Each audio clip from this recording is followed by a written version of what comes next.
Thank you. We are reconvening into open session for the regular scheduled board meeting of Mount Diablo School Board for December 14th, 2020. And our first order in open session is preliminary business, but it's really not that preliminary because we have a special occasion. We are going to hear the oath of office from our two new trustees. So I will turn it over to Dr. Clark. Yes, so I'd like to welcome everyone to our meeting, and we are very excited to welcome two new trustees to our governance team. And although we've already done this on a couple of occasions previously, we are going to do it one more time just so that everyone has an opportunity to be a witness. And we are going to do the oath of office for the state of California within Contra Costa County for the office of Mount Diablo Governing Board member. And we are going to be swearing in our two newest members, and that is going to be Aaron McFerrin and Kaisha Nzewi. So if you will please raise your right hand and repeat after me. So I, Aaron McFerrin. I, Aaron McFerrin. And I, Kaisha Nzewi. I, Kaisha Nzewi. Do solemnly swear that I will support and defend. Do solemnly swear that I will support and defend The Constitution of the United States and the Constitution of the State of California. the Constitution of the United States and the Constitution of the State of California Against all enemies, foreign and domestic. against all enemies, foreign and domestic, That I will bear true faith and allegiance to the Constitution that I will bear true faith and allegiance to the Constitution of the United States and the Constitution of the State of California. of the United States and the State of California, That I take this obligation freely That I take this obligation freely without any mental reservations or purpose of evasion. without any mental reservations or purpose of evasion, And that I will well and faithfully discharge and that I will well and faithfully discharge the duties upon which I am about to enter. the duties upon which I am about to enter. Subscribed and sworn to before me this 14th day of December 2020, Superintendent of the Mount Diablo Unified School District, Dr. Adam Clark. Welcome you both. Now, traditionally, when we've done this, we've been there and your family can come and watch, and there are people you would like to thank. So I'm going to give each of you a moment. If you'd like to say anything to thank anyone or thank your family for watching or being your support, whatever, I'll give you a few minutes to do that before we officially open our meeting. So do you want to go first, Trustee Nzewi? I'm so excited to be here and thank my mother, who has undying faith in me, and I'm finally realizing her dream of being an elected official. So I finally meet her expectations. So thank you, Mommy. And then also to my husband and daughter, who couldn't care less about this meeting, however, who were very supportive throughout campaigning and as I got to learn and meet the community. So I want to also thank the community of Area 3 who elected me, and I hope to do you all proudly. Well, welcome and thank you. Okay, Trustee McFerrin. Sure. I just want to thank my family for their support, and also for my friends, my colleagues, my neighbors, to everyone who voted for me. It was a really humbling and exciting experience. I feel grateful to be able to represent the people of my community, and especially to my former students who've been reaching out to me and supporting me. I'm really excited to be here working for you again in the district. Thank you and welcome to you as well. So I'll make it official now. We'll do the official roll call. So Trustee McFerrin. Here. Trustee Cound. Here. Trustee Nzewi. Here. Trustee Mayo. Here. I'm Trustee Mason. I'm here, and we will now do our Pledge of Allegiance. So if you will stand with me. Usually, oh, there's a flag coming up. I pledge allegiance to the flag of the United States of America and to the republic for which it stands, one nation, under God, indivisible, with liberty and justice for all. That's weird with the feedback. I think I'm going to be like those people that forget the national anthem all of a sudden because I'm going to lose my place, but we did it. Okay. Now it's time for public comment. So I'm going to turn this part of the meeting over to Mrs. Juranic because she handles the public comment for us.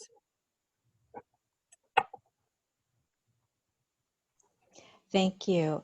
For those attendees, please, who are interested in participating in public comment, please put your name in the chat box and we will go ahead and bring you over. You will have 3 minutes to make your comment. Our public comment session,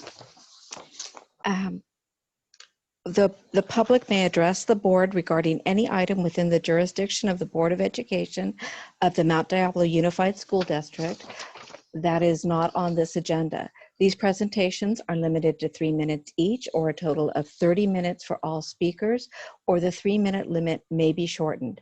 If there are multiple speakers on any one subject, the public comment period may be moved to the end of the meeting. Speakers are not allowed to yield their time.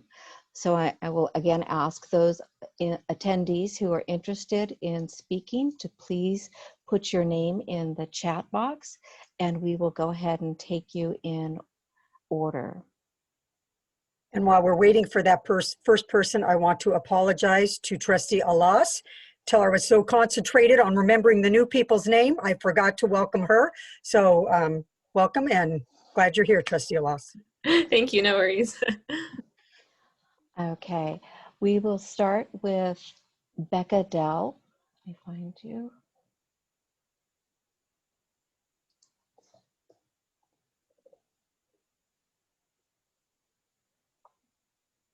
Oh, coming up. Excuse me.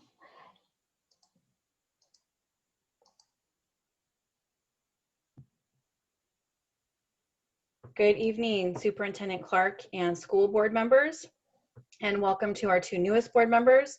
My name is Rebecca Dell, and I am a teacher and a parent at Concord High School.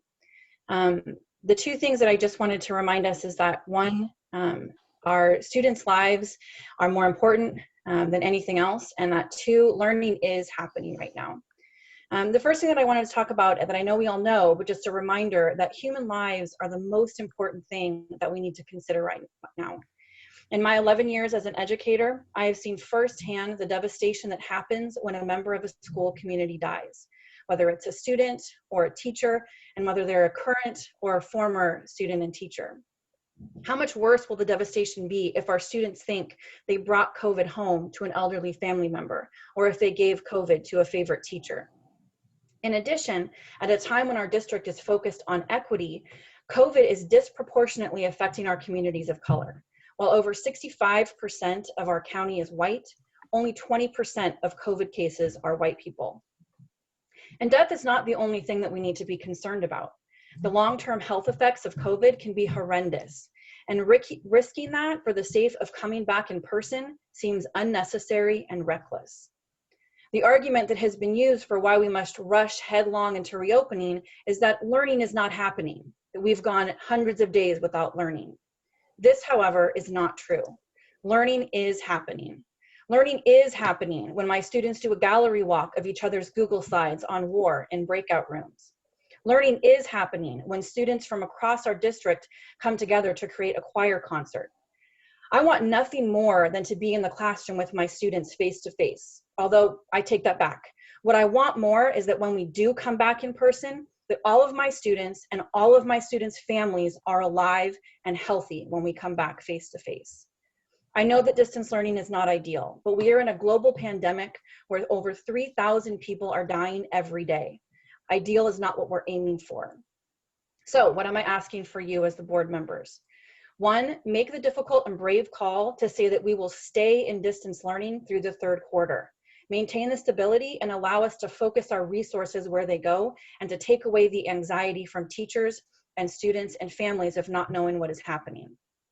Then we can focus all of our energy on our under-resourced students, whether that means bringing small groups back to campus, focusing on mental health, giving teachers training for how best to serve those students that will allow us to do that. Lastly, support and encourage teachers. Recognize that learning is happening right now and support the creative and amazing ways that teachers are working to support students and families. I want to end with just a really quick anecdote from my class. Over the last probably 8 years, one of the best activities that we have done with our students is a final assessment for our language, gender, and culture unit. And students do a spoken word where they get to talk about their identity and how, whatever that looks like to them. And it's powerful not only for the entire class to be able to see, but for students to be able to share who they are.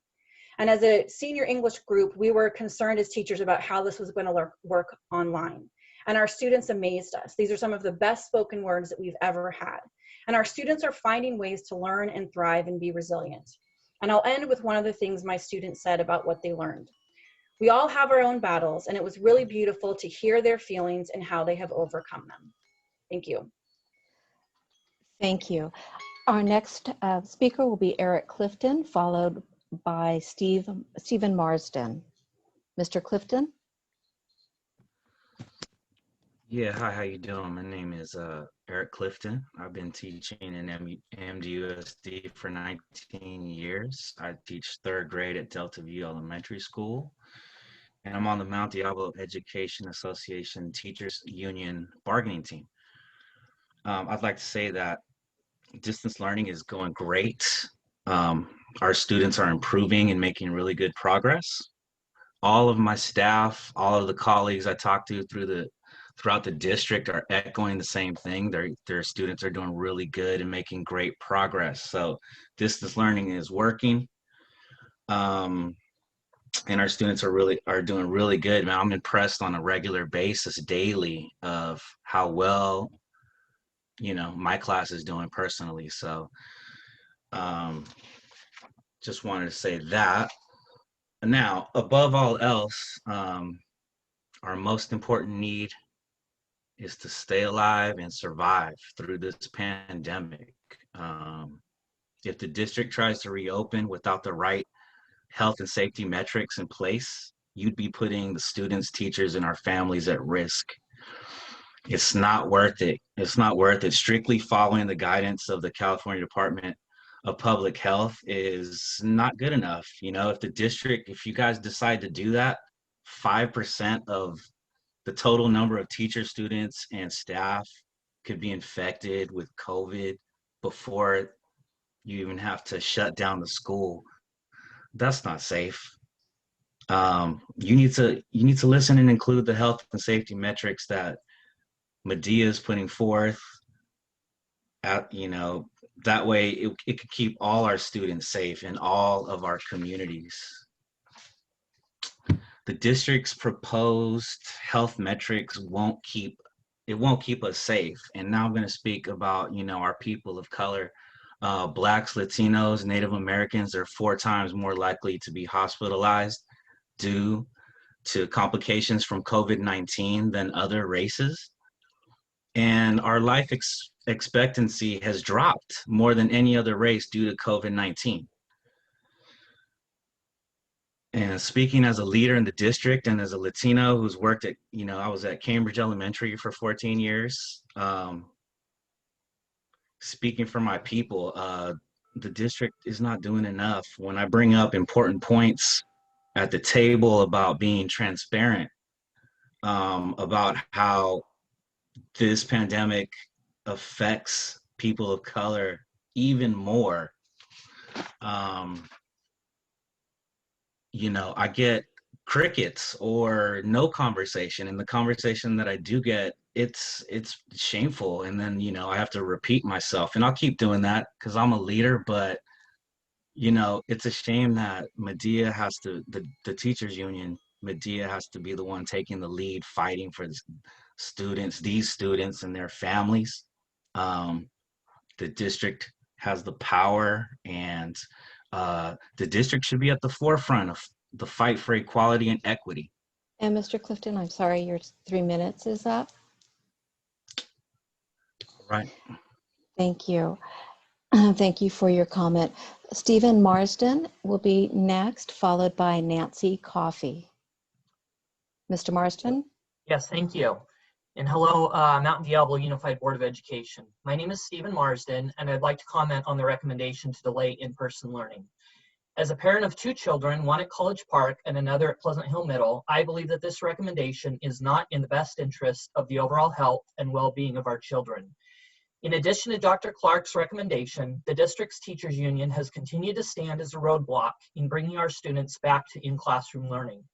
Their actions and refusal to look for ways to open up classrooms does not take our students' best interests into consideration and ignores the advice of the experts in scientific research that in-person learning is the only real viable option for our students. Earlier this month, the University of Cambridge released a study published in the Archives of Disease and Childhood. This study was the first of its kind to analyze data on younger children's mental health before and after the first lockdowns in the spring. The study followed 168 children between the ages of 7.5 and 11.5 and concluded that, quote, during the UK lockdown, children's depression symptoms have increased substantially relative to before lockdown. The scale of this effect has direct relevance for the continuation of different elements of lockdown policy, such as complete or partial school closures. Dr. Anthony Fauci, medical advisor to the White House, stated in late November that he is in favor of keeping schools open and that we should, quote, close the bars and keep the schools open. Finally, a December 1st article from the Washington Post documented the success seen in European schools as they've kept open throughout the pandemic and stated that, quote, schools appear to be relatively safe environments. Public health officials say, as long as they adhere to now established set of precautions, including mask wearing, hand washing, and ventilation, schools are thought to have played only a limited role in accelerating coronavirus transmission in Europe. Distance learning is having a catastrophic impact on the mental health and the developmental well-being of children, but it is also well documented that students' failure rates and inability to progress academically is dramatically increased with school closures. As I stated at the opening of my remarks, Dr. Clark's recommendation and the continued resistance from the teachers union ignores professional and medical advice from those who have observed the impact on school-age children. Furthermore, the teachers union is willfully ignoring the best interest of our children. I do not understand why they refuse to pursue the path forward that maximizes our students' mental well-being and academic progress. Their actions are hurting students across all demographics, but in particular, they hurt those students most who come from underprivileged backgrounds, who lack support networks that help compensate for those things lost as part of distance learning. I've seen these things in my own children. The board should place our students' well-being first and foremost, with above all other considerations taking second position. As a parent, I plead with you to move forward with school reopening and put our children in an environment where they are best positioned to succeed. Thank you.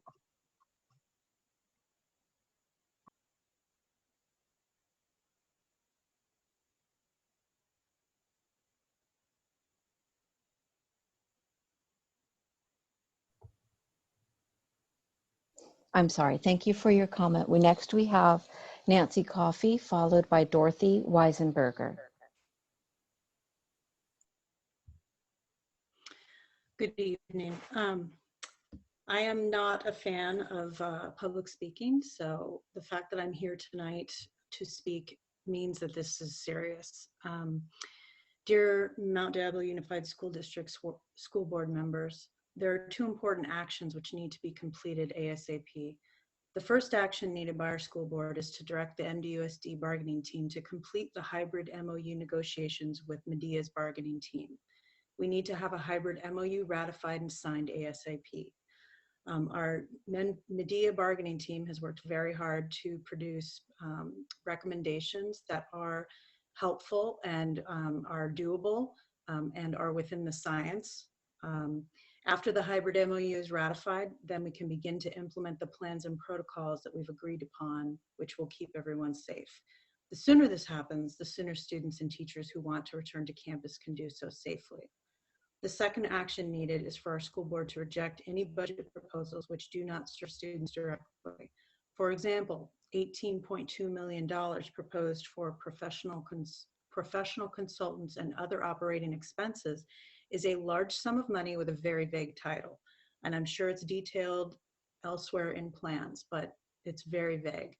In this time of crisis, we need more counselors, more intervention teachers, more librarians, more music teachers, more school nurses, more special education teachers, more speech language pathologists, proper PPE recommended by the school nurses, proper training for the PPE use and infection control, and smaller class sizes.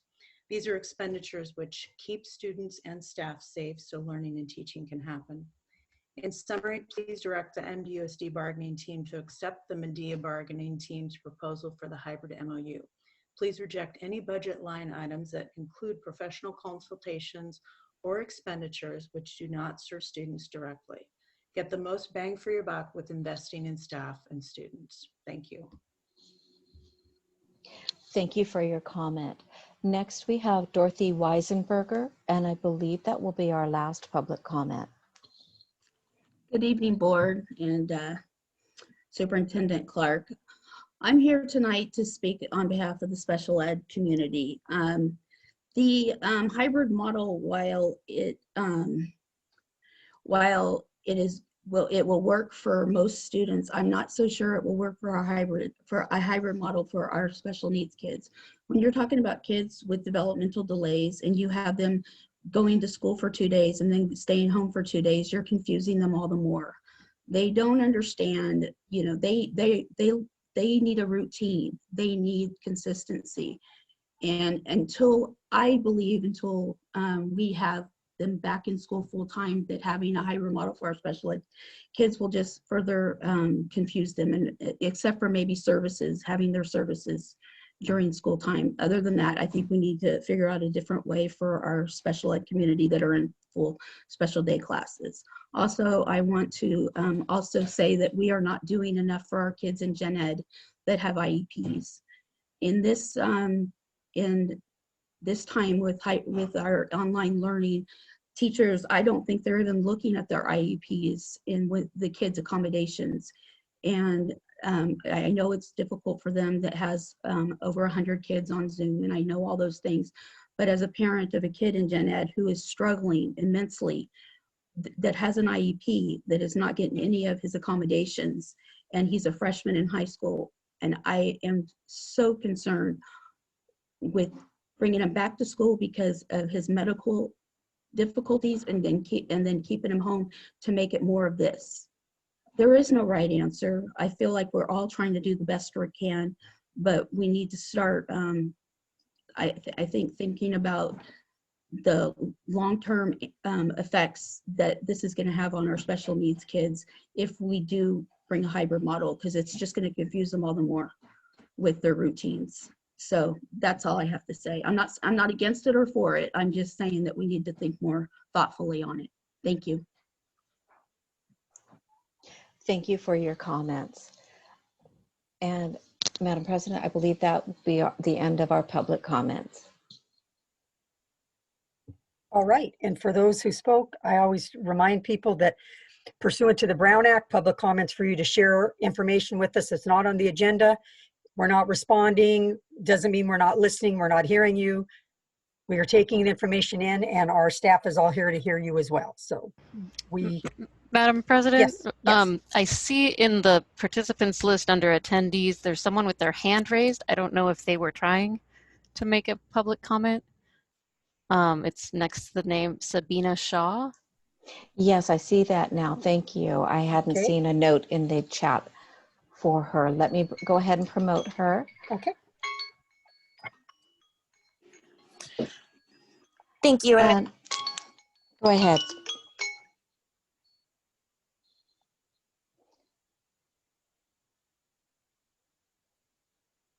Ms. Shaw, you can start now. Thank you. And thank you so much, Ms. Cowan, for your attention to that. I appreciate it. In the next few weeks as a board, you will make decisions that impact all of our lives. I urge you to remain cautious. 300,000 Americans have died so far, and the rates of COVID do continue to rise in our community. It is critical that we wait for all the cities in our district to be meeting or exceeding community health metrics, including Bay Point, Pittsburgh, and Concord. Parents need to have all the facts on the hybrid schedule and on safety procedures before they are asked to make a binding choice, and the same should be true for staff. I'm personally not ready to see any members of my school team die with COVID, nor am I ready to see any members of my students' families die. I don't want to see any of our students face complications that could be serious or lead to them being hospitalized. These unfortunately are real possibilities, and they may occur when we return to in-person learning without the community health metrics being met and without regular testing at school for all students and staff. I say this as someone who several members of my family have been critically ill with COVID. My aunt and uncle are currently recovering right now. I don't know how much more learning is really going to happen on the proposed hybrid schedule if students are only allowed on campus for 2 hours a day, 2 days a week. Meanwhile, through distance learning, we are writing essays, we are analyzing art, we are deeply engaging with the general education curriculum. My senior English class is completing our senior portfolios. Learning is still happening, even at a distance. I say this as somebody who works with some of our district's students who struggle the most. I teach at Olympic and at Alliance. And so while I understand that there are real barriers in distance learning, I do see that learning really is still happening. I invite the board to visit my classes. We're able to learn because we are safe. Through a computer screen, we can see each other's faces, we can share ideas, we can ask questions, and we can engage. Meanwhile, schools around the country are returning to distance learning because of high infection rates, because of the lack of substitute teachers, and because there aren't enough staff to keep classrooms open, as teachers and students need to quarantine due to exposures to COVID at school. I deeply encourage you to wait for the numbers of COVID cases in our community to come down, and especially to pay attention to the community health metrics. This disease does not affect us all equally. Unfortunately, as a person of color, so many of us in our community do have higher rates of pre-existing conditions. And I know that in most communities of color, we have higher rates of serious illness from COVID, higher rates of hospitalization, and higher rates of death. I urge you to please, while we are focusing on equity, also to be mindful of that as well. Thank you for listening to me tonight. I appreciate it. And I appreciate all of you for stepping up and for being leaders in our community. Right. Thank you, Sabina, for your comment. We do have 2 more comments that have come up. Jessica Sagers, followed by Tammy. Jessica, Hi. go ahead. Thank you. Hi, my name is Jessica Seegers, and I am a special ed teacher that works at Shadelands Preschool, conveniently located behind the district office. And I wanted to just speak about 2 staffing issues that one is an ongoing one, but while we are even in distance learning, there is a shortage of SEAs. And I just wanted to take a moment to let you know that our SEAs are an integral part of the support that we are having with our students and their families. And they create all kinds of communication resources for us. They help in creating activities that we use on our Zoom sessions like daily. And so the fact that there's a hiring freeze right now is really causing a stress on me personally, because one of my assistants recently moved out of state, and no one is hiring for that position. And then on top of that, we're devastated at Shadelands. We just found out that our office manager's position was cut. And to be talking about trying to go back to even hybrid when classrooms are not fully staffed with assistants and we don't have our office manager there to support us, these are really big hits to us. And I just wanted to bring up that concern that we have at our school. I know that we sent a letter expressing those concerns. I hope that the board was able to take a look at it. And if there's any questions, reach out to us. And I just wanted to thank you for your time. And I wanted to thank the new board members that are joining the school board. Thank you. Thank you, Jessica, for your comment. We have our last comment, I believe now is Tammy. Tammy? Hi, my name is Tammy, and I'm a parent of two students in our district. And first of all, I want to thank you for the opportunity to speak out. I've been vocal, but nobody listens. My kids suffer at home, being 9 months with no interaction, just a screen. I have elementary school students who need to be outside. They need to be in a classroom. And I know when there is a will, there is a way. And all I hear is why not, and why we can't, and we don't have the staff, we don't have the money. We have this and we have that. And I see school districts around the Bay Area who find a way to bring their kids back to school. So is the virus not entering San Ramon School District? Because I don't know why. There is. Virus is there, and they're still operating their schools for special ed, and in January coming back for hybrid 4 days a week, 4 hours a day. Marine is back. Palo Alto is back. There is a way to bring our kids back to school, and I believe in Mon Diablo that they will find a way to bring them back because they suffer. And I'm not talking about education anymore. I'm talking about emotion. My kid is wishing to die because I asked him to do 15 more minutes of job for math. And he's a 4th grader. I don't know why we need to go through that when there is a way to bring our kids back to school safely. And I would like you to consider to look at San Ramon School District and their plan, how they managed to do it right. And we're not talking about 50 miles away. We're talking about 5-10 miles away from Concord. And I believe that you can do it. And I thank you for your time and for listening to my concerns. Thank you for your comment. Okay, President Mason, we will go ahead and return it to you. That should be our last of the public comments. Thank you. Okay, we are now to report out on action taken in closed session. 8.1 was an update on negotiations and the board received information. 8.2 was the possible discipline, dismissal, or release of an employee.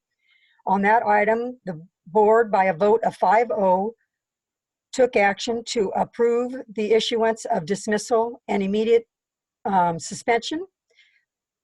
Charges against employee number 22949.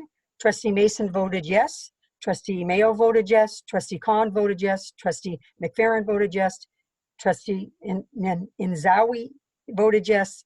And so it passed on a 5-0 vote. And item number 8.3, the board voted unanimously to readmit student number B21 to the Mount Diablo School District. 8.4, the board voted unanimously to readmit student number 12-19 to the Mount Diablo Unified School District. Item 8.5, the board voted unanimously to readmit student 13-19 to the Mount Diablo Unified School District. And 8.6, the board voted unanimously to readmit student number 03-20 to regular schools in the Mount Diablo Unified School District. And that takes us to 9.0 communications. And I know we have a few people to speak under this. We will start with Anita Johnson, followed by Debbie Hickey.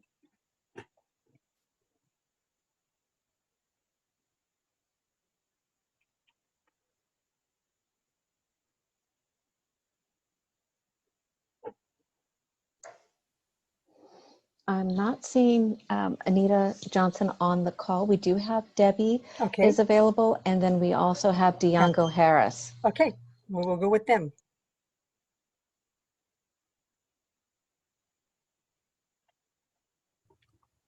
Probably go with Debbie Hickey. Ms. Hickey? Yep. Thank you. I'm sorry. Let me just grab my notes.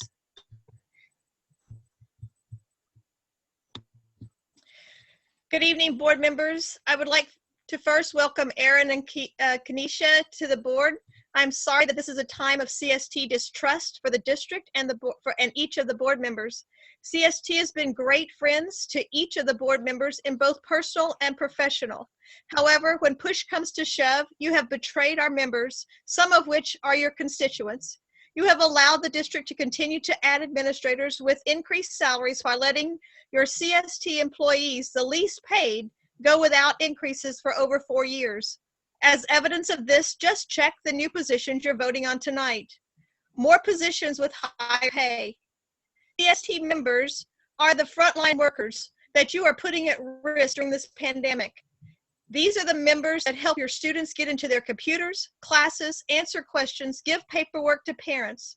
Are your highly paid administrators on the front line?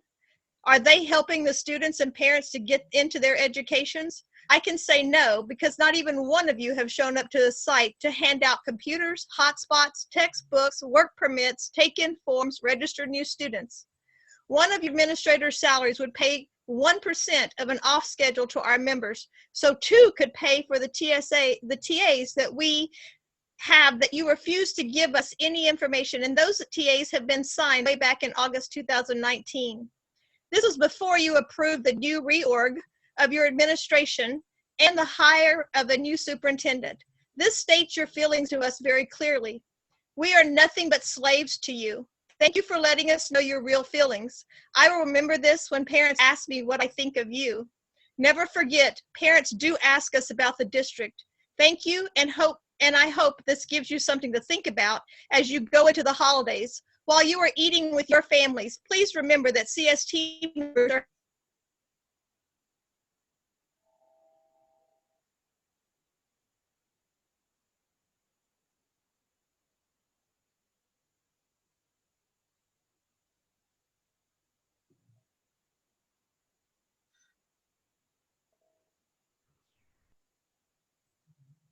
Debbie, can you hear me?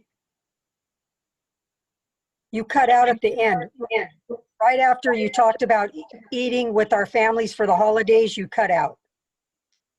I'm sorry. I said I hope that you would enjoy your holidays while you're eating with your families, that you consider the fact that CST members are having to decide which bills they need to pay in order to get their kids food and gifts for their holidays. So we would like you to reach out to CST members to see what kind of contracts that we're stalled in right now because you aren't getting the information. Thank you. Thank you. Sorry for the interruption. I see that Anita has joined us. Yes, can you hear me now? Yep. Wonderful. Good evening, board members, Superintendent Clark, and members of the audience. Welcome and congratulations to Trustees McFerrin and Nzewi. I am Anita Johnson, President of Mount Diablo Education Association. We are dedicated to the health and safety of everyone in our district, every child, every school, every community. I commend and agree with Dr. Clark on his recommendation to postpone the reopening of our schools. His recommendation has reduced the anxiety and confusion among parents, teachers, staff, and students. As you continue to discuss how to establish a date for beginning the hybrid phase, I encourage you to keep health and safety as a priority. While I have great concern and compassion for the students who are struggling with distance learning, there can be no justification for reopening when transmission rates are dangerously high in any of the communities we serve. Please direct your bargaining team to agree to reopening criteria based on low transmission and death rates for each of the 8 towns in our district: Bay Point, Clayton, Concord, Martinez, Pacheco, Pittsburgh, Pleasant Hill, and Walnut Creek. Only when it is safe in each of these towns should we begin a district-wide hybrid phase. Research has shown that transmission and death rates are higher in communities of color. It is a matter of equity. Equity is about opportunity. We must provide everyone the opportunity to survive this pandemic.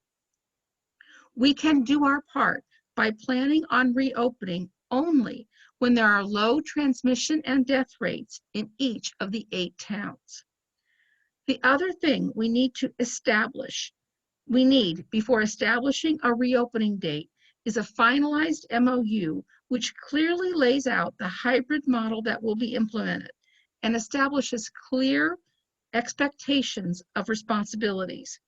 This agreement will make it possible to clearly communicate to parents regarding the hybrid model and allow each of them to make an informed choice. Please begin work this evening on establishing an orderly process for reopening. This process should include a timeline that starts with a finalized MOU. When the MOU is finalized and all 8 towns have low transmission and death rates, the next step in the process would be for you as a board to select a target reopening date. Based on this date and clear information about the nature of the hybrid model, parents could then be asked to decide if their students will participate. Based on that information, detailed site-based plans can be clearly communicated and implemented, and the hybrid phase would begin with the least amount of confusion. Speaking of limiting confusion, I would now like to turn my comments to the first interim report. Each year, I dread the first interim report. This report, with its over-projections and doomsday scenarios, each year seems to generate the wrong kind of conversations. I urge you to keep in mind and repeat out loud several times this evening that the reason we are all here is to serve and educate students. This noble enterprise we are engaged in costs money. This is the best use of resources for our state that I can think of. We are not here to find ways to shortchange students and reduce services. We are not here to deny educational opportunities for the purposes of building up a higher ending balance to make bankers happy. The child's time is now. He cannot wait. Please do not spend time bemoaning the fact that the work we do is expensive. Yes, we are underfunded and difficult choices must be made, but please don't use these over-projections and doomsday scenarios to undermine a commitment to invest in our children. The prefatory notes in this first interim report contain a statement which I believe is inaccurate. The note states, board-approved operating budget was amended during the presentation of the unaudited actuals in September 2020 and overwrites the June budget. I have reviewed the presentation of the unaudited actuals in September of 2020, and I do not see any reference to overwriting the June budget. I can find no presentation of this new budget in any previous presentation. Yet this new budget is presented here as board approved. When did the board approve $48 million in increased expenses? I think I would remember such a vote. If I am mistaken, I apologize and would very much like to know the date of the vote. In fact, this is an ongoing practice of management to overwrite the board's approved June budget with their own estimates and preferences. I recall discussing this last December and believe the finance officer made a commitment to refrain from this practice in the future. If I had called each of you on Friday or even this morning and asked you why you approved an additional $48 million in expenditures, would you have been able to explain? How can you be held accountable for controlling expenses if the district's budget is changed without your approval? We have other questions about this new budget. The good news is the report shows a projected increase in revenue of $43.5 million. I understand that $19.7 million of this is due to COVID-related funding, which has been received or promised from various government sources. But what is the explanation for the rest of the increase? The 48 million in increased expenditures is very concerning. I have questions about several specific categories, beginning with administrator salaries, which are projected to increase by 6.1% in the new budget. Did you approve this increase? And if so, why? The district is projecting that health and welfare costs will increase by 10% annually. This is not in line with annual increases over the last several years, which have all been much lower. What is the basis for expecting such a large increase in health and welfare costs? Services and other operating expenses have increased by $4.4 million. What new sub-agreements are costing us $4.4 million more? Professional consulting services and operating service expenditures went from $9 million to $28 million. While I understand that most of the COVID-related funding was quote unquote parked in this category, this represents a serious lack of transparency. Please demand a more clear accounting of these funds and this category. The category rentals, leases, repairs, and non-capitalized improvements has almost doubled. What new rentals, leases, repairs, and improvements are costing us $2.6 million more than planned in June?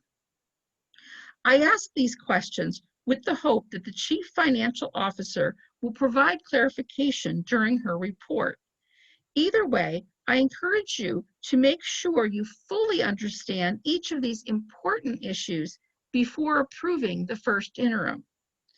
The work we do is the absolute best use of resources in our state. Unfortunately, we are seriously underfunded. It is imperative that each of you fully understand how the funding is being spent and to ensure that spending is done in such a way as to maximize benefits to students. In the next weeks and months, you will make life-altering decisions for our communities. I know that each of you are committed to making the choices that are in the best interests of our students. I encourage you to prioritize everyone's health and safety, every child, every school, every community. I appreciate your dedication and commitment to this important work. Thank you. And I believe we had one more speaker. Is that correct? Yes, Mr. Diego Harris. Okay. Yes, my name is Diego Harris, and I'm the president of the Mount Diablo Black Educators Association. And I'm speaking on behalf of our board and members. We'd once again like to congratulate and welcome our new board members, Taisha Nzewi and Aaron McFerrin. We look forward to our continued work with the board, moving equity into action. Thank you. Thank you. All righty. That takes us to recognitions and resolutions. 10.1, review and potential approval of resolution 20/21-32 regarding accounting of development fees for the 2019-20 fiscal year in the Capital Facilities Fund under Government Code 66001D and 66006B. Dr. Clark. Yep, thank you so much. I'm going to hand this off to Dr. Gonzalez and Mika Arbelbide. Give me a second to pop on.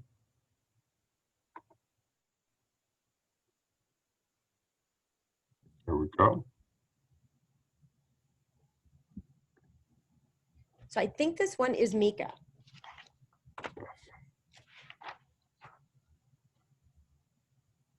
There she is. Hi. Hello there. 10.1. Yes. Hi, I was having technical difficulty. I'm sorry about that. So this is a routine annual report about developer fee funds, how it was used. Is there any question that I can answer? Any board members have questions?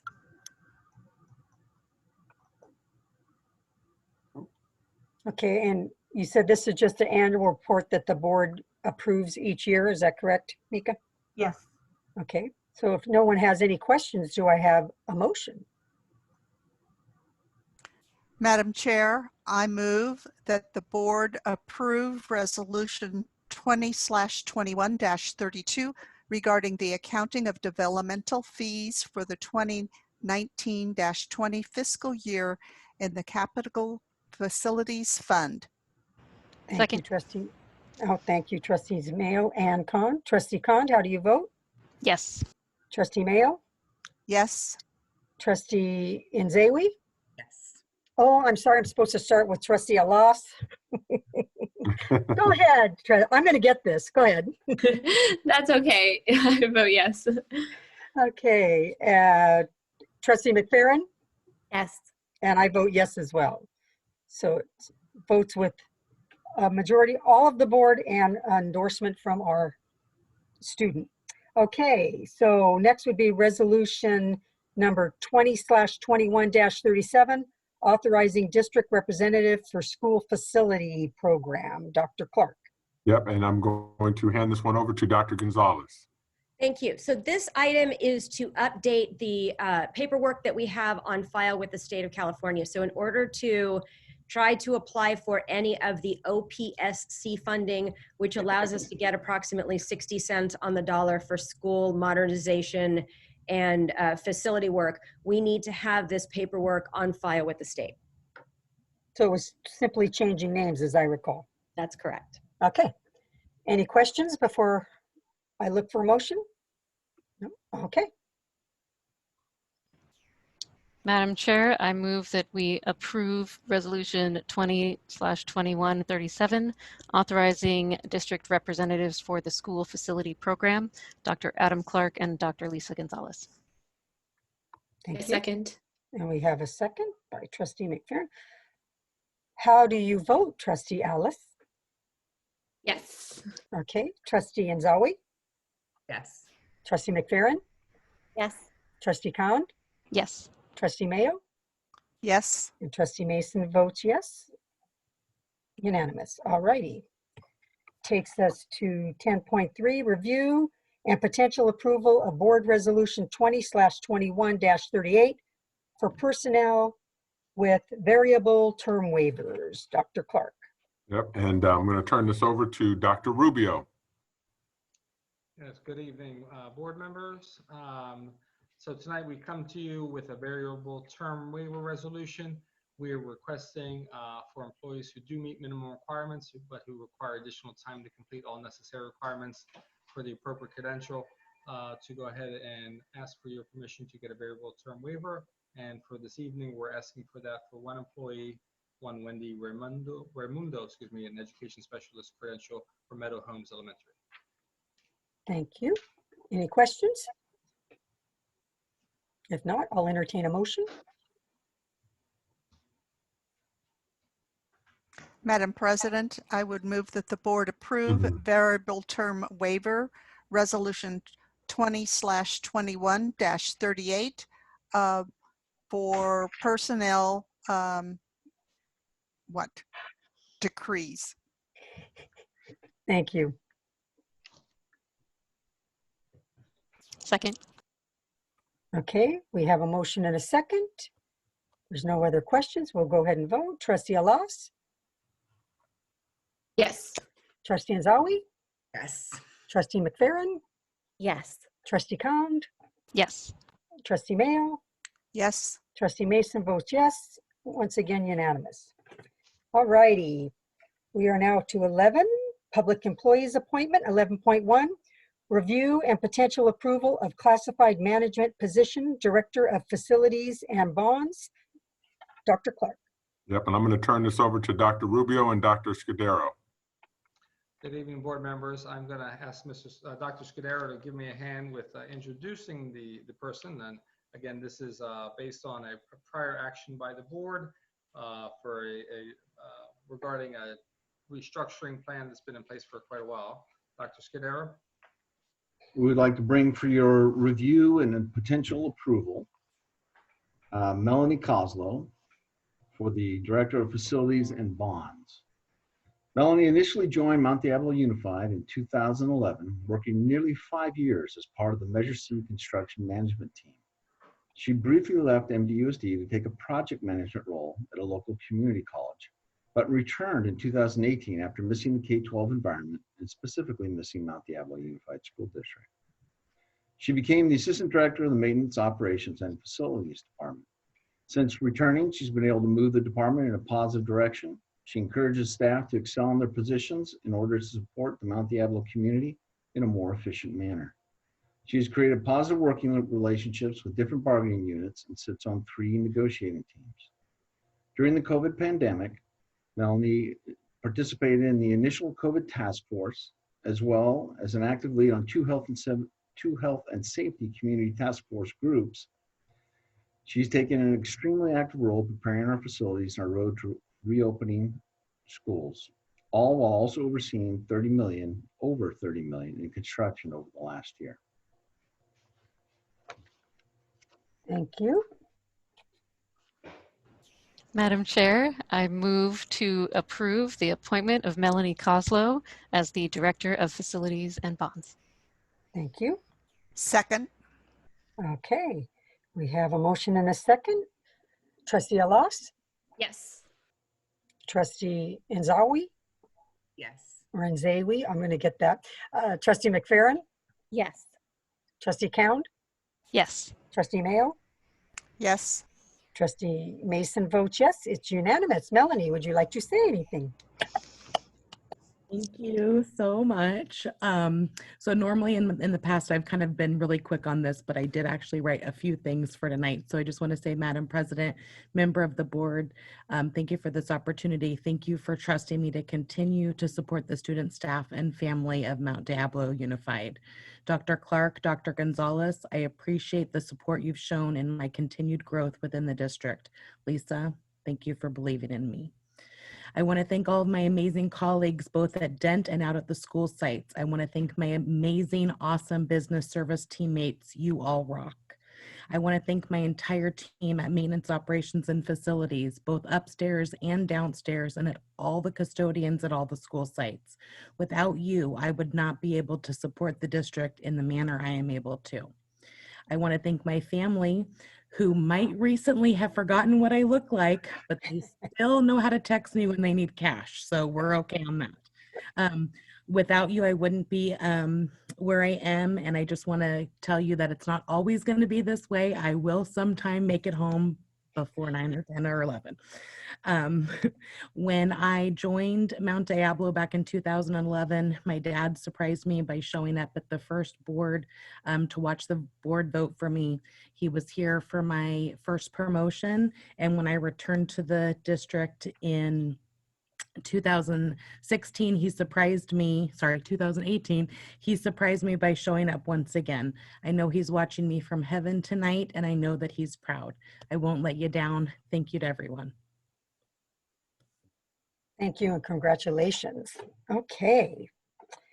Next, 12.2, review and, wait a minute, 11.2, review potential appointment of classified management position maintenance manager, Dr. Clark. I'm going to turn this over to Dr. Rubio and Dr. Scudero.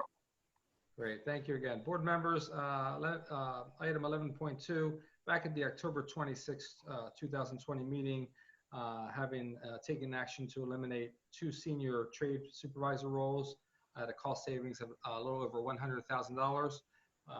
You did take action to approve this position, and Dr. Scudero, could you introduce the candidate? Sure, we'd like to bring for your review and potential approval, Paul Lindholm for the classified management position of maintenance manager.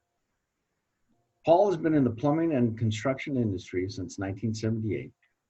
Paul joined the Mount Diablo Unified School District in 2009 as a bus driver, moving to the maintenance department in 2014 as a district plumber. Paul was promoted to the building trade supervisor management in 2018. After the unexpected loss of the mechanical trade supervisor, Paul stepped in to manage the mechanical trade shops as well in his own department without missing a beat to support the Mount Diablo community. Paul enjoys camping and fishing and grew up in the Boy Scouts Eagle program. Paul gives back to the program by assisting other Eagle Scouts who submit their final projects through the District Volunteer Project Program.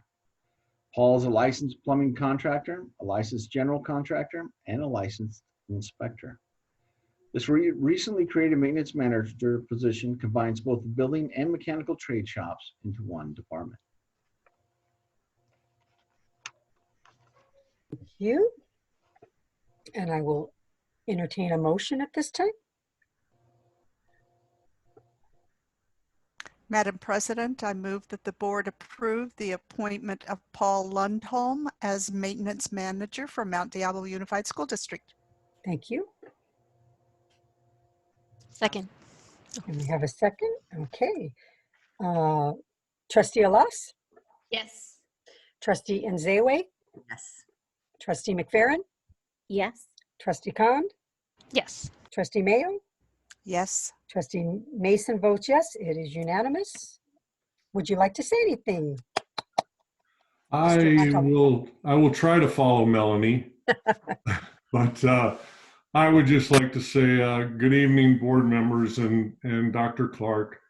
I've enjoyed very much working at the district for the years that I've been here. I will continue to support the district in this new position, and with the support of my family and the district, will continue to do my best. And I thank you. Thank you and congratulations. Thank you. Okay, that takes us to 12.0, review increase and decrease of classified personnel full-time equivalents for the 2020-21 school year. Dr. Rubio, that's you. Yeah. Yes, and Dr. Rubio, he's President Mason, he is going to take 12.1 and 12.2. All right. Thank you, Dr. Clark. Board members, this is an informational item only. It comes to you every board meeting so you can see the pluses and the minuses or the ups and downs that occur normally throughout the school year. And so this is here for your information. And if you have any questions, please let me know. Okay, are there any questions for Dr. Rubio on item 12.1? I have one quick question. Is item 12.1 in any way related to item 17.13, which is an action item? Sometimes there is a connection between some of these changes here and on the other changes that come up on that report showing new hires or departures, resignations, that they can be related, but offhand, I don't believe that's the case tonight. Okay, all right, thank you. Was your question, Trustee Alas, at what point the board takes action on these items that are shown in 12.1? Okay, I can answer that question. Some of these are related on, I believe, a prior board meeting, and some of these, I can see one that I'm aware of that will be coming up on the January board meeting. Okay, thank you. Sure. Any other questions? If not, we'll go ahead and move on to 12.2. So I do have a question, actually. Thank you. So we have, received public comment about this, the Shadeland School Office Manager position and the removal of that position. Can we have a response to those concerns? We've heard it from a couple of different angles. On the one hand, hearing that there are two office managers, right? One of Shadelands and one of Sunrise, and that those could potentially be combined because of the few number of students between the two. But on the other hand, we're also hearing that the office where Shadelands office manager sits is in the front, where people come in, and that would need to be staffed and that there are no other staff. So can you respond to those And then, concerns? yeah, and then furthermore, what does it look like at the site where this new secretary is being transferred? Like, what does the need look like at those specific sites? So not just looking at the numbers, but what does need look like? Sure. I'll probably need Dr. Gilly's help in just a moment. I can just tell you, and she can speak to it much better than I can, that I believe these are two very small sites. I know Dr. Gilly has been in communication with union leadership on these changes and with some of the employees. And then we've had some meetings in HR with one of the employees involved. I think after the communication, I believe, that went to the board. So if Dr. Clark, is it okay if Dr. Gilly gives more information? Yes, and as the board knows, Dr. Aguili did provide the board with a detailed breakdown of why we were proposing the change, but I will have her do it in a public forum. So Dr. Aguili, could you please respond to the trustee questions? Thank you. Hello, I'm happy to help. So at this point in time, the Sunrise program has shrunk considerably over the past several years as part of the work we've been doing to put students into more inclusive settings. I don't think we can hear Dr. Gilly. Can you hear me now?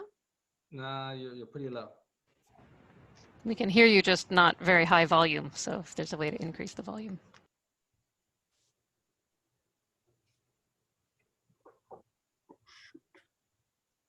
We want her to go away. There we go. Is that better? That's Okay. better, yes. Yes, I have all kinds of weird cameras and angles going. It's technology issues. So the situation is that Sunrise School has shrunk considerably in size over the past several years. Initially, there were up to 10 classes there, which would be about 90 students. Over the years, we've put students into more inclusive settings. We've done earlier interventions. We've increased our mental health services in the general education schools through the use of itinerant therapists. And as a result, we actually have about 21 students in the entire school right now. We've done our projections going out as referrals coming from the comprehensive sites. And we don't see it going back anywhere near where it needs to be. There's currently 3 teachers. Usually our elementary school sites have an office manager. Our smallest elementary school sites are around 300 students. So right now we have an office manager serving 21 students. There's also directly in the same sort of shared parking lot. It's almost literally like would be comparable to an elementary school site that had multiple wings to it. There is the Shadelands preschool. That particular school has about 77 students capacity, and that student body does currently have another office manager. So we have 2 office managers essentially doing the same duties in a very small geographical location. In addition, we have this 2 sites share a principal, for example, because the 2 sites are very specialized programs and they're both very small, neither requiring a full-time administrator. It is believed that the same person can do 2 jobs. As we said, the next smallest office managers really are working at our elementary sites with 300 kids, and some of our office managers at the elementary school sites have as many as 900 students at our larger sites.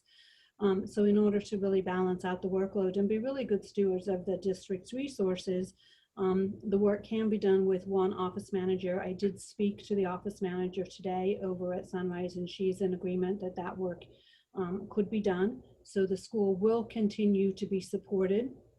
The principal does have a plan for making sure that the front desk is monitored for, sign-ins for students and those types of things. Yeah, so the principal does have a plan on that, and I do have a meeting set for 8 o'clock in the morning, with the staff at Shadelands in order to address some of their concerns. Thank you. You're welcome. I appreciate it. Thank you. Yeah.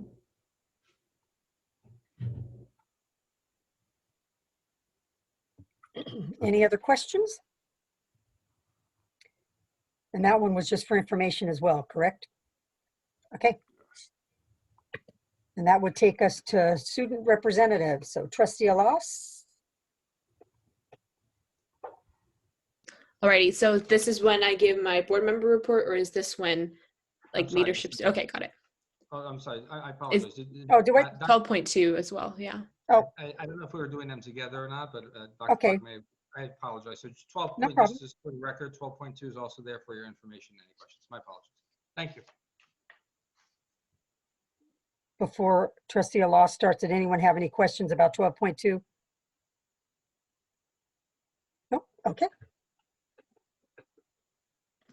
Alrighty, so I will take it away. Hello, everybody.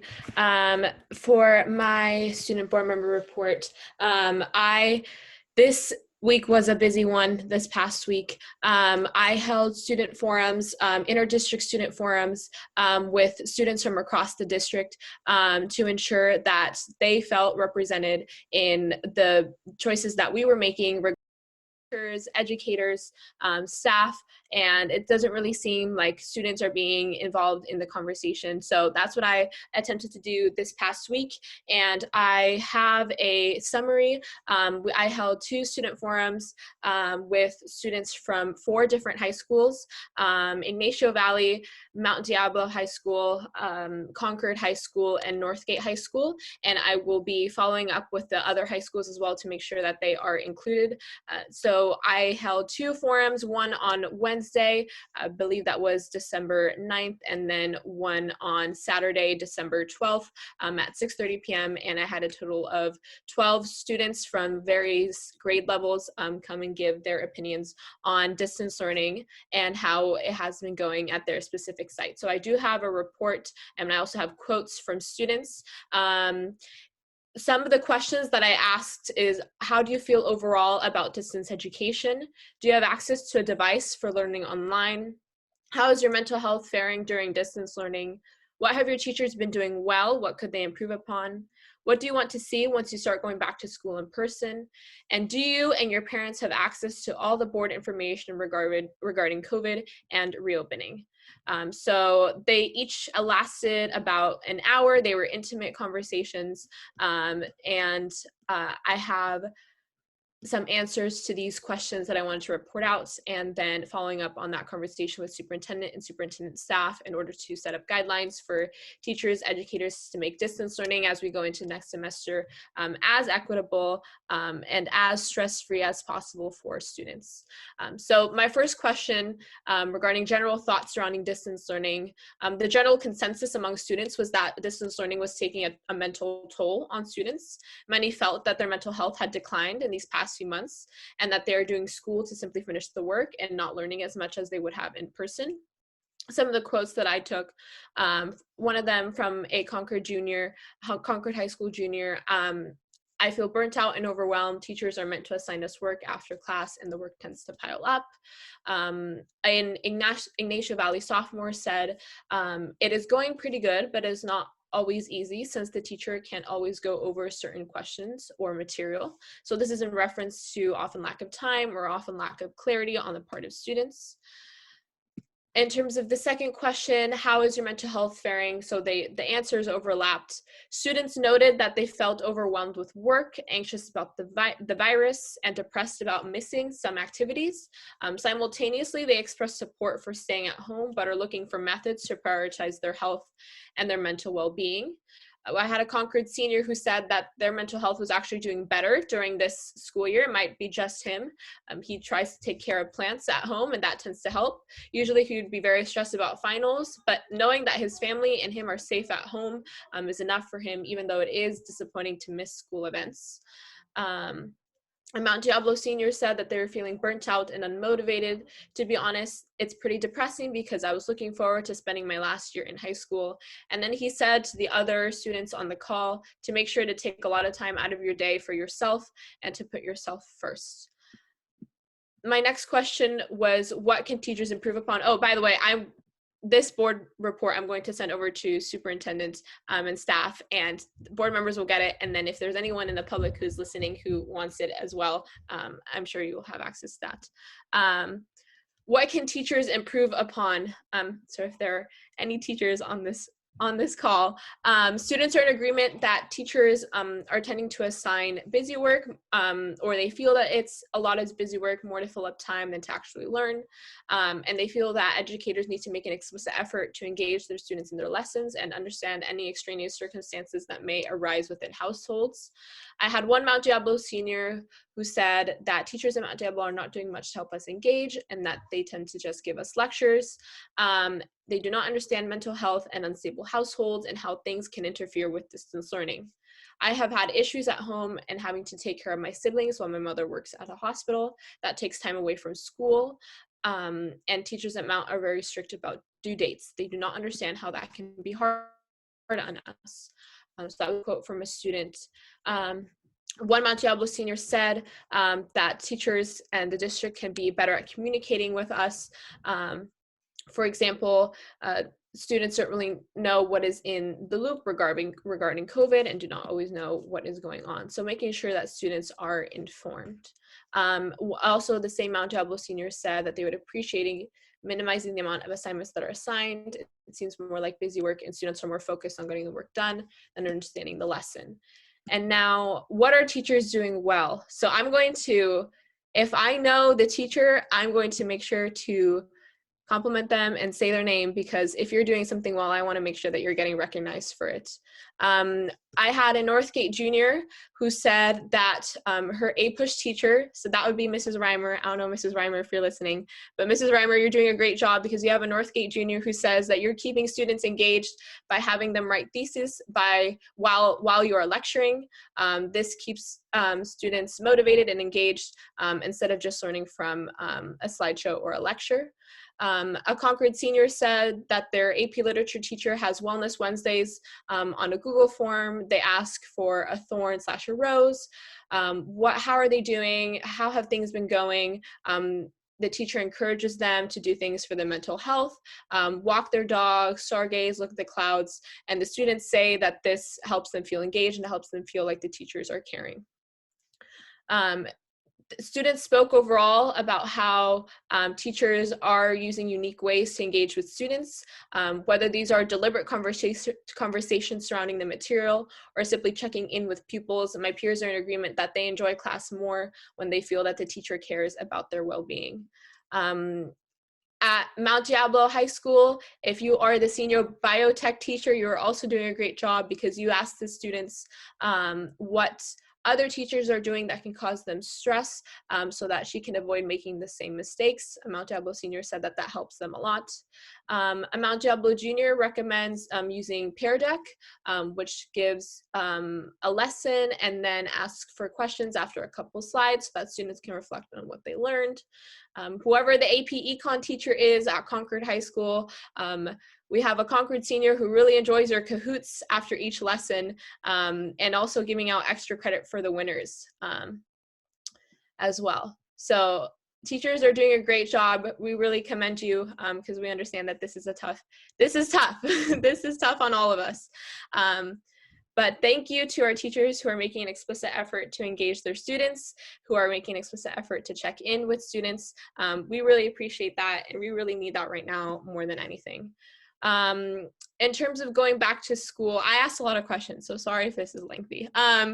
In terms of going back to school, students expressed how even though they're disappointed about being at home and how they would like to go back in school, they understand the dire nature of the circumstances, and most actually said that they would not return to school in person at least this year.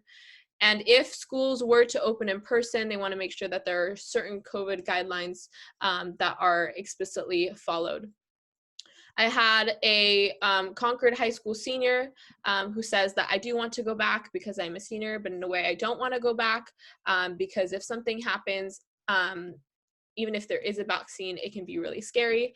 Going back, you're putting so many teachers at risk, like their families, and it is all very concerning to me. Most of the quotes that I got from students showed how cognizant we are of the virus. I think there is a misconception out there that that adolescents, teenagers aren't really heeding, the guidelines. However, these students, at least the ones in the forum, were very, very conscious, very aware of the toll that this can have on our families and our educators' families and all the people that we could be putting at risk. So even though they have stated, you know, our mental health isn't doing well, we feel burnt out, we feel anxious, they understand, we understand how difficult this is for educators, parents, teachers, everyone. So I want to make sure everyone keeps that in mind. I had a Mount Diablo senior who said something similar to what we've been discussing on the board, that only those who need extra support, like tutoring students, should go back this year. I do not think we should all go back in person. I had another Concord senior who says, as someone who thrives in social situations, I think it should be a choice, which it will be. If you want to go back in school, then you should get the choice to go back. I had a I believe Mount Diablo senior who says, I personally would not go. There are pros and cons. The pros are interacting, but the cons are the safety and security issues. Some students might joke around not realizing the severity, and we might lack resources or facilities in order to maintain hygiene. One of my earlier forums, the one I had on Wednesday, there was a student that referenced Clayton Valley Charter High School. And I know that we've been using Clayton Valley kind of as a model for opening back up. I don't think we're going to open back up because it seems like we're going into worse than the purple tier. But I know Clayton Valley was used as a reference, and this student said that they had friends who went to Clayton Valley who are worried simply because there are a few students who do not follow all of the guidelines, and as a result, they don't feel like it'd be safe going back in person, at least from what they've seen at Clayton Valley. I think MGOC kids are supreme and amazing, so I don't think that would be the same issue, but just something to keep in mind.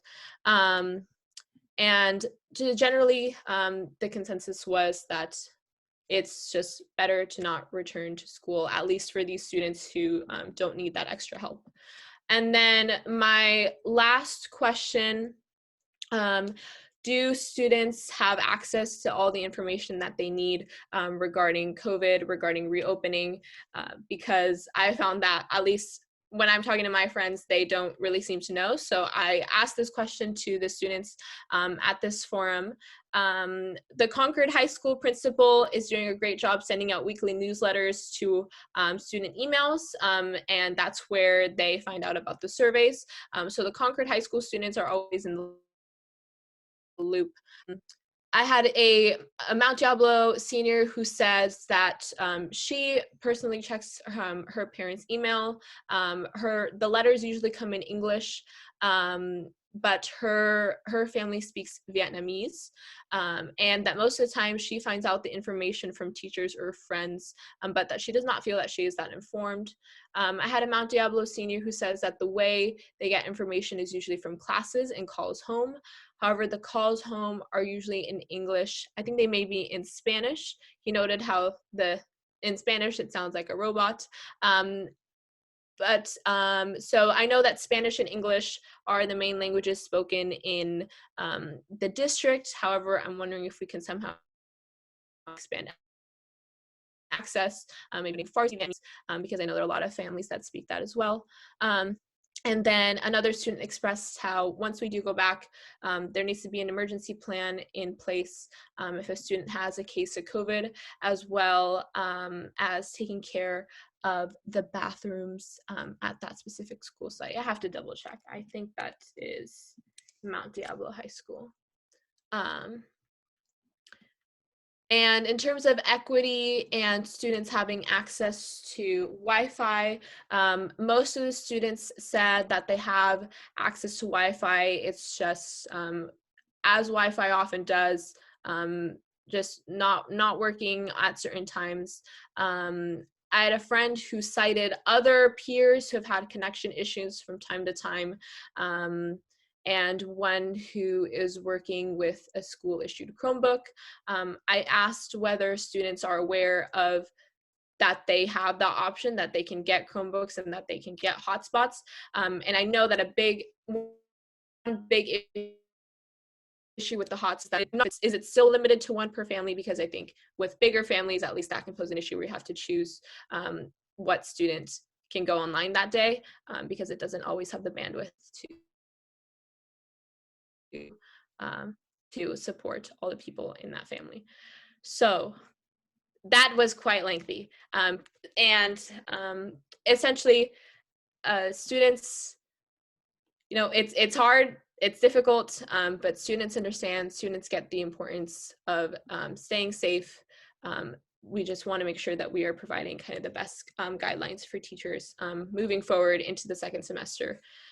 So shout out to those teachers that I mentioned who are doing a great job engaging students. Thank you so much, and we really appreciate you. So yeah, I'm trying to think if there is anything else that I want to mention. I believe that is it for my board report. I don't know if anyone has any questions, or you can even ask questions now. Thank you for that report.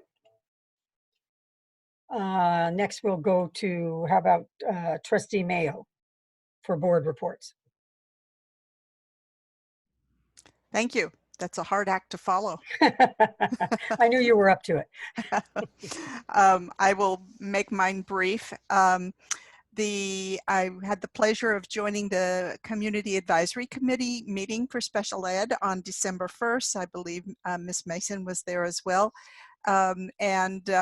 Besides a little bit of fun, there was also a heartfelt thank you to Mrs. Durkee for her service on the board. So I wanted to give the CAC committee a shout out for that, because Mrs. Durkee has been a faithful leader in our community, even while she was an administrator and during the last 4 years as a trustee.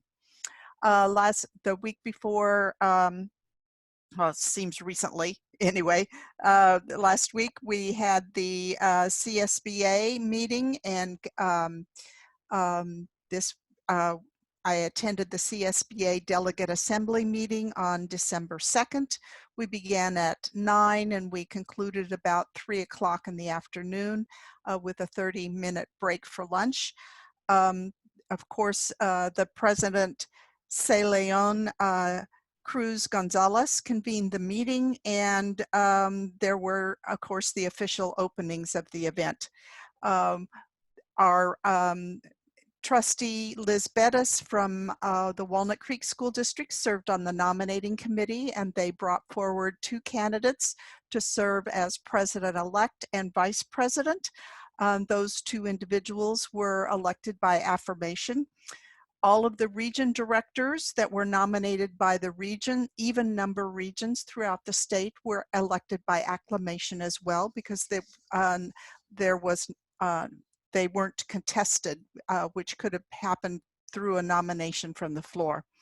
The CSBA also has directors for different ethnicities, and this particular year, the director at large for Asian Pacific Islander was up for election. It was a contested election, and Amy Koo from Region 5, which is Belmont Redwood Shores School District, was elected for that position. And the director at large for Hispanic is our own incumbent, Joaquin Rivera, from Alameda County Office of Education, and he will be serving his 2nd term in that position because he was re-elected. Region 7 is comprised of Alameda and Contra Costa County, so therefore we get to claim Joaquin Rivera as one of our Joaquín Rivera es nuestro. Los miembros del comité del 2021 se han nombrado y hubo un informe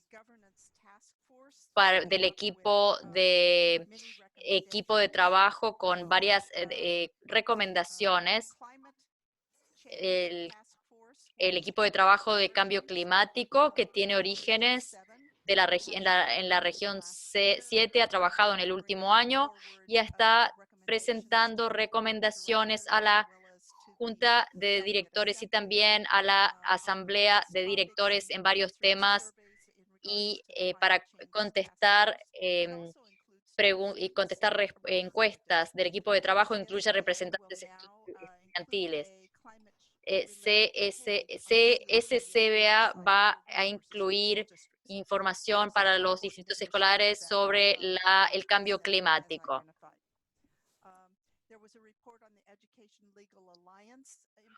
un informe de la alianza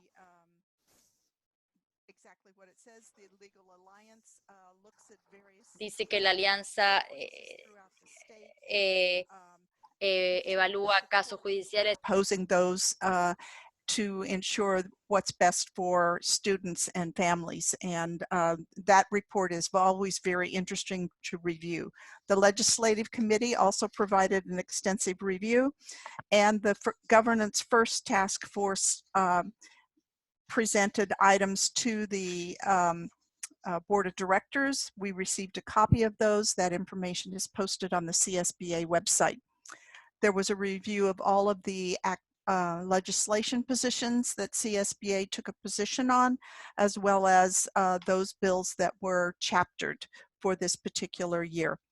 And then there was finally a review of the State Board of Education meeting requirements. My entire report will be posted under board reports for this particular meeting, with all of the supporting documents will be attached as well. So I hope that you'll take some time. I won't take up all of your time reviewing these at this point. This is my, I won't say my, this is Mount Diablo's last meeting as for having a automatic seat on delegate assembly for CSBA. Because our enrollment dipped below 30,000 students, we will no longer be represented automatically. Members of the Board of Education can run for open seats. There are several in the in Region 7A, and or you may also be asked to apply if there is a vacancy during the course of the year. And then the Region 7 Director, Yolanda Mendrick, would make appointments at that particular time. So it's been a great experience. I have enjoyed the camaraderie and have enjoyed representing Mount Diablo School District at these meetings. So thank you very much. Thank you. And I was going to say before you gave that report that you're our representative to CSBA, and we will no longer have that automatic representative, but I know you've done it faithfully for many years, and we appreciate it. And I'll look for, I didn't go at all this year, so I'll look forward to looking at your notes that you post to see what happened. Okay, so next report would be from Trustee Khan. All right, thank you. Wow, very detailed reports this time. Thank you both for that.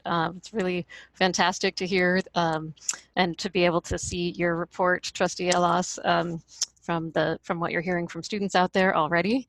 And Trustee Mayo, thank you for the many, many hours that you put into being an excellent representative for us on CSBA and reporting back in such detail to us. That's fantastic. I mainly wanted to say I'm just thrilled for this year's team. I'm super excited. Welcome to Trustees McFerrin and Nzewi. You know, congratulations. I know that your perspective here as a teacher, as a parent, as a community member is just going to enhance our decision making. So I'm very excited about that. And Trustee Mason, I wanted to thank you for your leadership this past year as Vice President, and just for always keeping the community in mind as a guiding force for your decisions. I know that you have that deep in your heart. And Trustee Mayo, I think sometimes people just don't know just how much you do every day for students in so many ways. So CSBA rep is one example, your representation on and leadership in the regional PTA and helping individual PTAs out there, you know, to your detailed analysis of our board decisions. I just think we're so fortunate to have your guidance and experience. And Trustee Elas, I'm very excited to see how you're already starting to engage students. So a few things since the last board meeting. I did attend the CSBA conference and was especially interested in some of the workshops such as how to support English language learners in distance learning. I wrote up some notes from that one that I'll share with Dr. Clark to be able to share with all of you. But a lot of the key of that is really making sure that those students have enough time, FaceTime or Zoom time, to really practice speaking and listening, right? And so for us to really take a look at what we're doing for those students. I also attended the free UC Davis C-STEM conference. So I wanted to give a shout out to our Mount Diablo award-winning stars, teacher Shauna Haas and her student Kate Johnson, who were presenters at the conference as well about the robotics, the amazing robotics that they've developed over the years, last 5 years, I think, or more, here in Mount Diablo. At that conference, there was also a math teacher from a different district who presented some really compelling data on how her use of the C-STEM math curriculum, so UC Davis C-STEM Computer STEM Center, they actually have a math curriculum, that goes all the way, I believe, TK through 12, and it combines computer science and robotics into the Common Core standards of math. So in her experience, doing this not only engaged students, but really dramatically raised their math scores compared to other math courses in the district. So I think given the number of students in our district who really struggle with math, we should be exploring, the C-STEM curriculum or other tools to really make sure that we're ensuring that our teachers and our students have high quality curriculum, both right now for distance learning and then, of course, into the future. So also in my endless thirst for learning, which I guess is why I like championing education, because I could never get enough of it myself, I did decide to build on what I learned in the Masters in Governance course by attending the CSBA Board President Workshop this year. I did that because I want to be ready in these turbulent times to lead and assist in any way that I might be needed in this district, president or vice president, whenever that comes up. I'm deeply aware that our effectiveness as a whole team significantly affects our ability to ensure a quality education for all students. And so I'm especially hopeful about this team with Dr. Clark, that we will be able to really not only define, but also act on a shared vision of quality education for all students that is culturally relevant, anti-racist, and really prepares our students for a global economy. So thrilled for the year ahead, as challenging as it will be. Looking forward to working with you all. Thanks.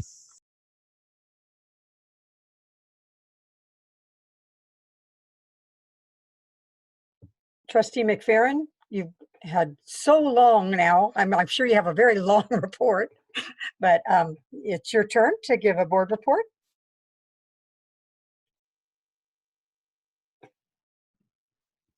All right. I'll have a very short report. So I also attended the conference in the last week or the week before, and I was able to attend a really good session about equity. I also really enjoyed seeing Leslie Odom Jr. speak and sing, of course. That was a big highlight for me.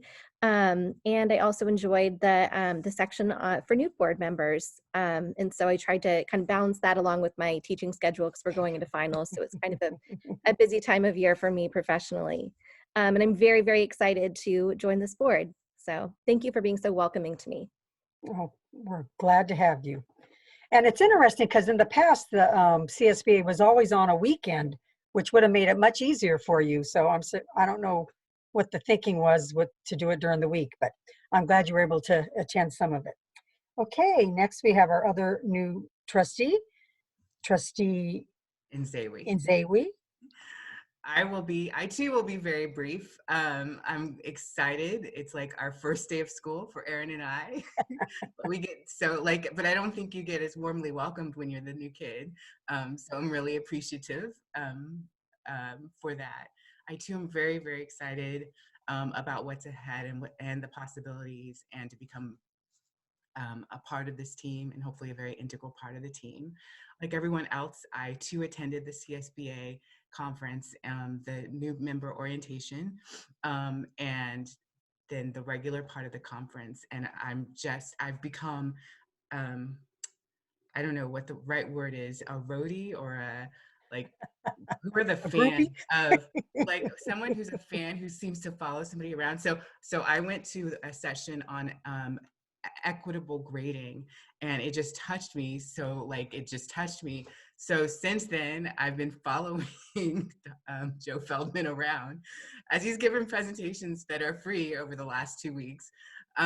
So last week and then another one this week. So I don't know if it's a stalker. I don't know what I am now, but I'm just trying to soak in all of this about equitable grading, because it just, especially in this time of COVID and distance learning, if we had something like this, I think it would, to Trustee Alas's, the comments that many of the students made, taken off a lot of the pressure and made it less stressful. So I look forward, one, to learning, period. Learning, I've got my Brown Act book and anything else that should come my way, learning about everything, school district, all things Mount Diablo. So I look forward to that. I look forward to being open and being a strong listener and thinker and learner, and pushing, you will see, unapologetically really hard on equity issues, which touch every part of our business. And so I look forward to that, and I can't wait for Aaron and I to have really long board reports by next summer or something. So again, thank you for the warm welcome. Oh, thank you again. I will be brief. I did not go to CSBA this year because I'd been several times, so I passed on it this year. I did go to our own equity meeting that we have here at the district, and I saw some of the board members there. I also went, Discovery Education offered an equity workshop that they had a superintendent from Hawaii and Texas there, and it was interesting to listen to not only how they're dealing with equity, but they're dealing with all the same issues we're having. One had gone hybrid, the other has stayed distance learning, so it's always nice to hear what other people are doing around the country. I went to the parent advisory meeting, and I went to the DLAC meeting. And I guess my favorite thing that I did between now and the last meeting is in Bay Point, we have Operation Gobble Gobble that we do every year, and our local Golden State Water donates 75 turkeys to the Bay Point Municipal Advisory Council, which I happen to be the chair of.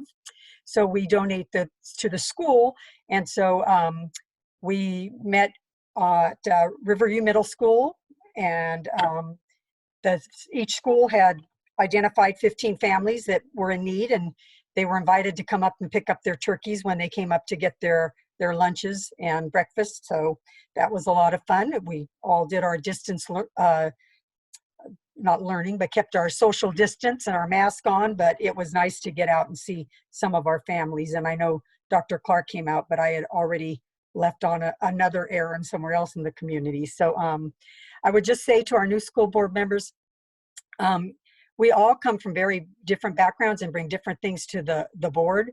And I will say, from the couple hours I've spent with you, I'm also excited about some of what you bring, what your output. I'm thrilled to hear you're into equity. I just transferred off. I'd been on the Racial Justice Oversight Committee for Contra Costa County as a rep for the last 4 years, and my term has termed off, but that's something that's near and dear to me. And just really looking forward to working with you. And like I said, I can already tell you're bringing good things to the table for our kids and our community at large. So with that would conclude our board reports. Thank you so much, all of you. And it goes now to Dr. Clark, our superintendent. Great, thank you all so much. I really got a lot out of that, out of hearing those different reports, and just hearing what's been going on. If I could have the tech department please pull up the PowerPoint. Thank you. So I have a few things to discuss tonight. I'm gonna really try to be brief with my words, but I think I think it's important that we talk about some of these topics. Embedded in here in my report, as we get towards the end of it, I will touch upon the recommendation to delay the opening of schools. So I won't do that under a separate item. I just, as we start to end this item, I will address that. And so before I begin, I just want to say that I too attended the CSBA conference, if you can't tell, if the audience can't tell, the theme really was equity. And I think the reason why is because so often many of the challenges that we have in public education are often dealt with individually. And if you're going to deal with some of these issues individually, you are not going to have as much success as if you really address them systemically and holistically. And so equity is something, and equity, and there's different definitions for equity, but basically, equity is really giving everyone what they need to be successful. And there are some groups that, have been marginalized, and there are some groups that have, that have had advantages, but we all, equity really does cover everything. And so in this country, males, there's equity there, like males historically have had rights that others haven't, right? And so mainly women. So, and there were times in this country when women couldn't own land or things of that nature. So I think, again, talking about equity is very important. So if I could have the next slide, please. So one thing that I'm very happy about is that Mount Diablo School District has a board policy on equity. And so the theme of you're going to notice in my slides, I'm going to keep this equity policy on the top, because one thing that we do is equity champions look at systems and actions with an equity lens. And so I'm going to ask you, as we go through this discussion, to use that equity lens. This is the second paragraph in our equity policy, and I just real quickly, in order to, I'm going to read it, but you can see sort of the areas that I've underlined. In order to eradicate institutional biases and racism of any kind, including implicit or unintentional biases and prejudices that affect student achievement, and to eliminate disparities in educational outcomes for students from historically underserved and underrepresented population. The district shall proactively identify class, linguistic, and cultural biases, as well as, and this is something I want to pay close attention to, as well as practices, policies, and institutional barriers that negatively influence student learning. And my screen is covering the bottom parts. Student learning, perpetuate achievement gaps and impede equal access to opportunity for all students. So I just, again, I mean, this is very powerful, and there's a lot packed into that. So just as we go forward, please just keep these words in the back of your head. Next slide, please. So usually when we talk about equity and celebrating differences or whatnot, we celebrate it through holidays and things of that nature. And so these are typical school type holidays or individuals that we recognize, during different months of the year. I definitely think that we can do more, but I definitely think that we should honor and we should celebrate many of the holidays on here. Again, this is just one that I pulled together. There's many more on here, and maybe there's some on here that that are outdated or need to, there's a different term for it or whatnot. But I think that this is an area as a district where we really can start celebrating. And I mean, when we're talking about celebrating, let's tie it to the classroom and tie it to our educational practices and to instruction and to recognizing students' historic contributions to this great land and this great country. The next slide, please.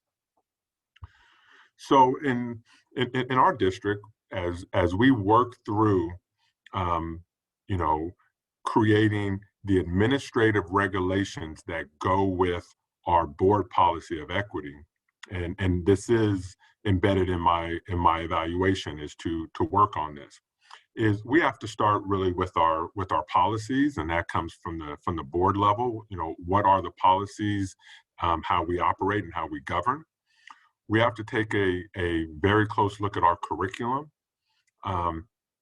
again, I mean, I think we just got an example of student input and experiences. I think we just heard what happens when you talk to students and you engage with them and you honor their experience. Grading is something that we need to look at. Discipline, you know, maybe in the future are boundaries, like where kids go to schools, or why certain kids go to, you know, why they're directed to some schools and not others. But how can we you know, look at our boundaries of how our schools are located and where they're located, and then advocating resources, right? How do we go about advocating resources to our students and staff members and communities? We have an equity advisory team within the district, but I see going forward that there's going to be many opportunities to expand that and to expand that out to parents and community. And again, we've already talked about student input and experiences. So there's a lot of work to be done, and it can't just come from one office. It really has to be integrated in all that we do. Can I have the next slide, please? So I just, you know, since we are on the, you know, last week before we break for school recesses, today marks the 76th day of school. Who would have thought that you know, August seems like it was just yesterday in some ways, and in other ways it seems like it was a long time ago. But I'll tell you, it was 76 school days away. We are getting ready to go out on school recess, and so we're going to be out of school after Friday for the next 2 weeks, and school will resume on Tuesday, January 5th. That's when school and classes. District office will be open on that Monday, and most of us will be working on that day, but school will be open for students on January 5th. They can go back to their distance learning. Can I have the next slide, please? So I also want to celebrate.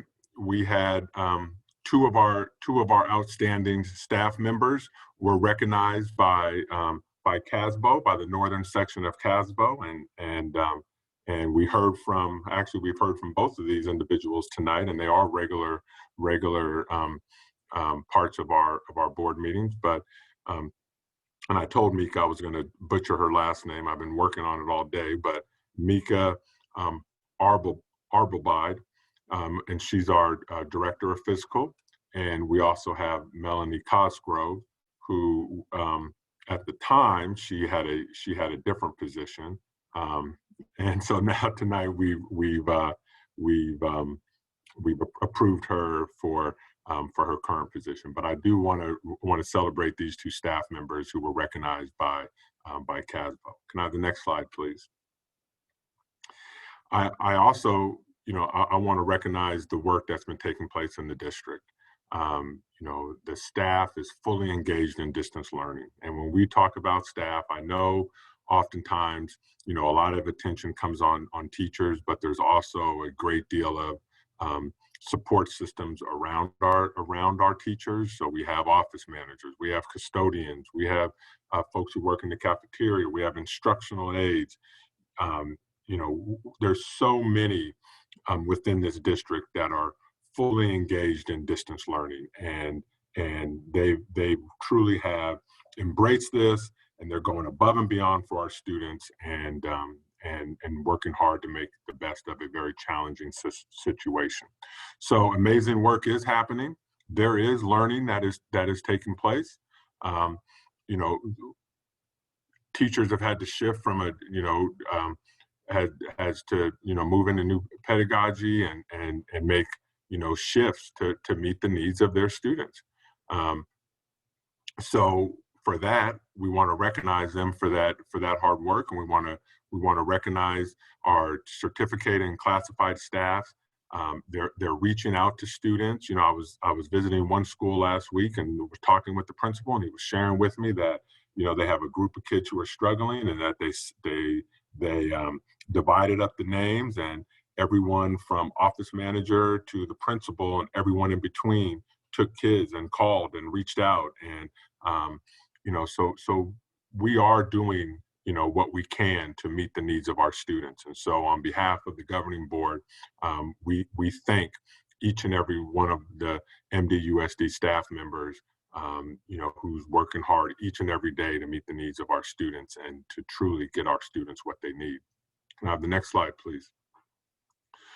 So I wanted to, just highlight that is that when back in the 18-19 year, and again, that was pre-COVID, so that's like our last, when we had students in seats and whatnot, we had 51.12% of our population.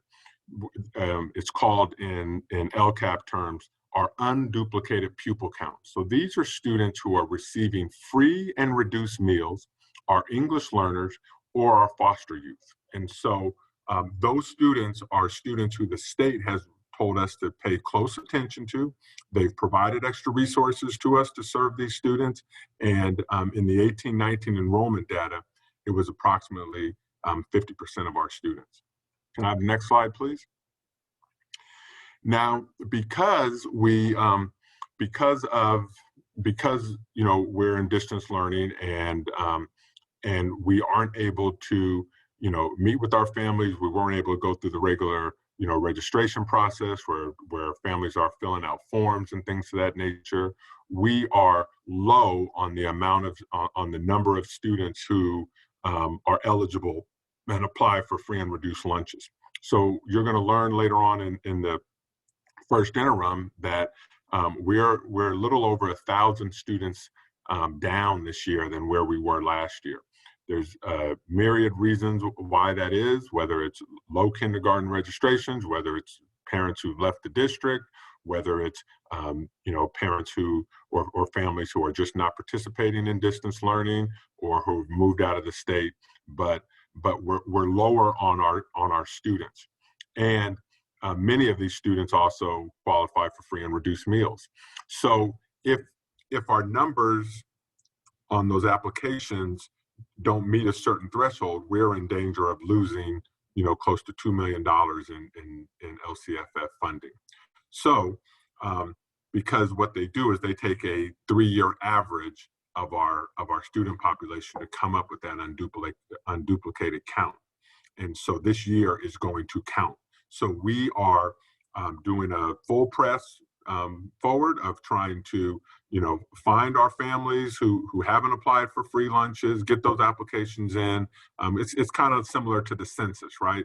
So what to expect. So again, we're making phone calls home, because in the past, you were not able to submit these forms orally or over the phone. You had to actually physically turn in a form. So because of COVID, the state has allowed us to do these by phone. And just for note, last week we included some of this information in our Friday newsletter, and we had a bump of 80 new meal applications after Friday's message. So it does work. But what's going to happen is, as our parents access Aries, and that's the reason why I'm sharing this tonight, as our parents access Aries, there's going to be a message that comes up on Aries right away that asks them a few questions. And one of them will be if they have qualified previously for free and reduced meals, and if they have they filled out their form, and then it'll take them to a place where they can do that. So I wanted to share that with folks. But we're going to have to continue to work on this, and we want to make sure that we can meet the needs of those students who qualify for free and reduced meals. Can I have the next slide, please? So I do want to give an update on what we are doing in terms of serving meals. Is that we're serving an average of 75,000 meals a week. So this is a Herculean effort by the food and nutrition staff, by the transportation staff, by our custodians. I mean, everyone is contributing to this. But pre-COVID, when all of our schools are in session and all of our kids are on campus, we were serving about 90 to 100,000 meals per week. But now we're serving 75,000. So this is an example that people out there, they need these meals. This is a critical pipeline to our families and to the community. So we're now serving meals 7 days a week. So we're giving meals on, and how we do that, we don't have places open on Saturday and Sunday giving out meals, but what we do is we give families on Friday when they come, they get their meals and they have enough for Saturday and Sunday. And I've witnessed this take place. I've been to where they put these meals together. I've been out to where they distribute them, and it really truly is a team effort, all the way from the assembly lines of the individuals purchasing the meals and packing them and delivering them to actually seeing at the school site them actually handing them out to families. So, and in the months of November and December, we will be serving meals every day.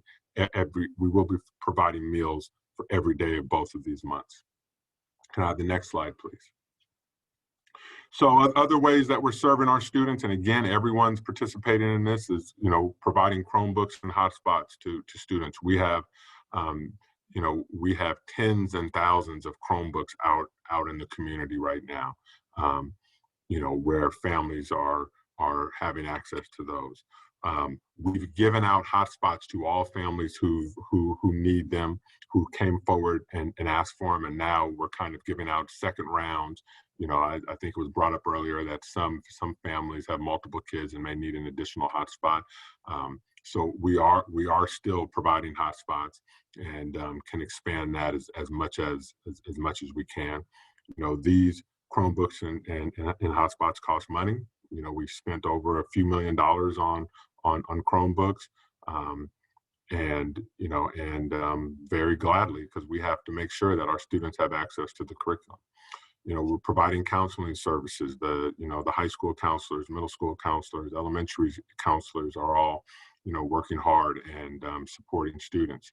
And then there's multiple supplemental programs that are out throughout the district that are set up to again serve our student populations, provide our teachers with resources to provide for students, and other support staff. And then I also just want to recognize, we have a group of athletic ADs and coaches and volunteer coaches who have been working with groups of students, since summer, and they're still working with these students. And it truly is, just such a positive activity for these students to be able to get together with an adult and train, exercise, practice, and and do other things together, on our athletic fields. And I really want to recognize these folks, because they go above and beyond, and they're barely compensated, if at all, and they're doing it for the really for the love of our kids and trying to meet the needs of our students. And so we really appreciate all of the MDUSD staff who are serving students. Can I have the next slide, please? So, and as we go forward, and as we look at, however it may be with continuing to serve students in a safe manner, and as we've been doing, we're going to follow state and county guidance, right? And so that's who we're going to look towards, the health departments of the state and county. That's where we get our guidance from. The school board is ultimately responsible for the students and for the staff of the district. And so we're going to provide the school board with the information that they need to ultimately, make decisions. Of course, we value our classified and certificated staff. We value our administrators. We're committed to safety protocols, whether at the school sites or here at the district office or at any of our facilities, whether students are there or not. We're committed to these safety protocols. I want to give a shout out to the CARES programs, because they're doing what they can to support students through distance learning and other ways. We're hoping to expand what they're doing so that they can continue to support more students. And then also, we have an army of community liaisons out there that are really on the front lines with families and supporting our families as they're going through these tough times. Can I have the next slide, please? So this is blank because I'm shifting from sort of superintendent update to talking about reopening of schools or postponing that or creating support groups. So as I shift from 15.1, I want to shift over to 15.2. Can I have the next slide, please? So I'm presenting a recommendation to the school board tonight, and I've already done this in writing out to the community and to staff, and obviously the trustees received the letter as well. And the recommendation is to postpone the hybrid opening that was scheduled for January 11th. And the reasons being is currently we're in the purple tier, right? So even with a waiver, the county's not accepting waivers in the purple tier at this time. So not to have students either looking forward to coming back to school or not looking forward or just a lower anxiety, I wanted to get this information out as early as possible, and so I sent that out last week. The cases in the county are gradually rising, and I have some data to show you where we are on that. And currently, we're in a shelter in place, right? So in the shelter in place, they, if we don't know, if we haven't learned one thing from COVID, we need to learn that we need to be flexible and we need to pivot. And just because they told us shelter in place is going to be for X amount of days, we have to either plan that it's going to be, less days or more days, but it probably won't fall right on the day, and that's what I'm guessing. But we are in a shelter in place, and with so much divisiveness in our in our state and in the national narrative and things like that, we as a district, we want to support the efforts from the state and county. And the state and county, they have us in purple tier and they have us on shelter in place to lower the ICU beds capacity and the to actually raise the ICU bed capacity in the hospitals. And we want to do our part. So we want to be a part of that. However, with that said, we need to understand that there's housing insecurities. Just this week alone, last week, there were 2 articles in the Contra Costa Times, both about women in Concord. Both had young children, and both were on verge of being evicted. There was an article in the paper today about long lines of food lines, and they're running out of food constantly in these. This was in Fremont, but again, this is happening in our communities. There are people who are short of food in our community, and we have the mental health of our students is being drastically affected. And so I share this because all this goes into the recommendation. I'm not blind to the needs of our students, and I'm not blind to the fact that we're in a global pandemic. I'm definitely aware of all of that. But let's just be transparent that these are the reasons why I'm recommending that we delay opening because of the information that's here. Can I have the next slide, please? So again, just going back, is that we started off with looking to bring students back for legal testing and meetings. We were working on an agreement for support groups, and we had targeted bringing back elementary and secondary students on the 11th under a hybrid model. And eventually, to be determined, don't know when it'll be, but eventually we want to fully reopen. I don't know when that's going to be, but eventually that's what we're looking to do. Can I have the next slide, please? So this is blurry, but don't worry, I have a clear version, but I just wanted to show you that I'm going to highlight how the numbers were on November 4th. Can I have the next slide? And I'm going to compare those numbers to how they were on December 8th. And so can I have the next slide? So here it is in and again, I showed those two slides just to show that I pulled the data directly from the Contra Costa County Health Department. So on November 4th, the statewide metrics were 7.7 new COVID cases per 100,000, and the positivity rate was 3.3%. Going over to December 8th, statewide, 34 new cases per 100,000, and 8.4% positivity rate. Now that's at the state level. If we go down to Contra Costa County, I just want to, we were in orange on November 4th, right? So when we're in orange, there were, and orange is the next, is basically in an A, B, C, D model. Orange is a B. So orange is pretty good. We were at 5.7 new cases and a 2.2 positivity rate. And in Contra Costa County now, they're at 17.9 new cases. I lost the presentation. It'll come back up in just a minute. So we're doing far better than the whole state.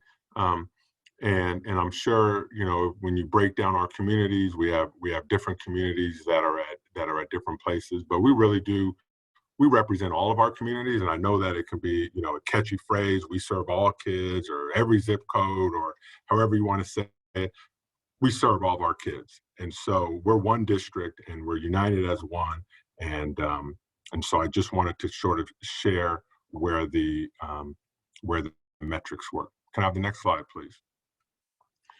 So this is probably one of the, you know, this is a tough slide because this is one of our middle schools in our district. So these are real kids, real stories, and I take responsibility for this. This data is on me. So I'm not showing this data to blame anyone. I'm not pointing any fingers. I've already talked about that everyone is doing all that they can do because we're just in a difficult time. But this is a middle school in our district. And so this is from the first quarter, and these are report card grades. So again, I showed you sort of our unduplicated count, but these are, when we talk about equity and we talk about underserved communities and we talk about underrepresented students, it can be summed up right here: special education, English learners, African American students. So out of 128 special education students at this middle school, 95 of them have received have received one or more D or Fs on their report card. 74%, so essentially 3 out of every 4 students. And when it gets to English learners, you can see that the number even goes up. And when it comes to African American students, you can see the numbers at 73%. So I fully understand that there are some students who are doing okay in distance learning, and I don't doubt for 1 minute that the teachers of these students aren't doing the very best they can and aren't reaching out and aren't working hard and aren't doing interactive assignments. They are.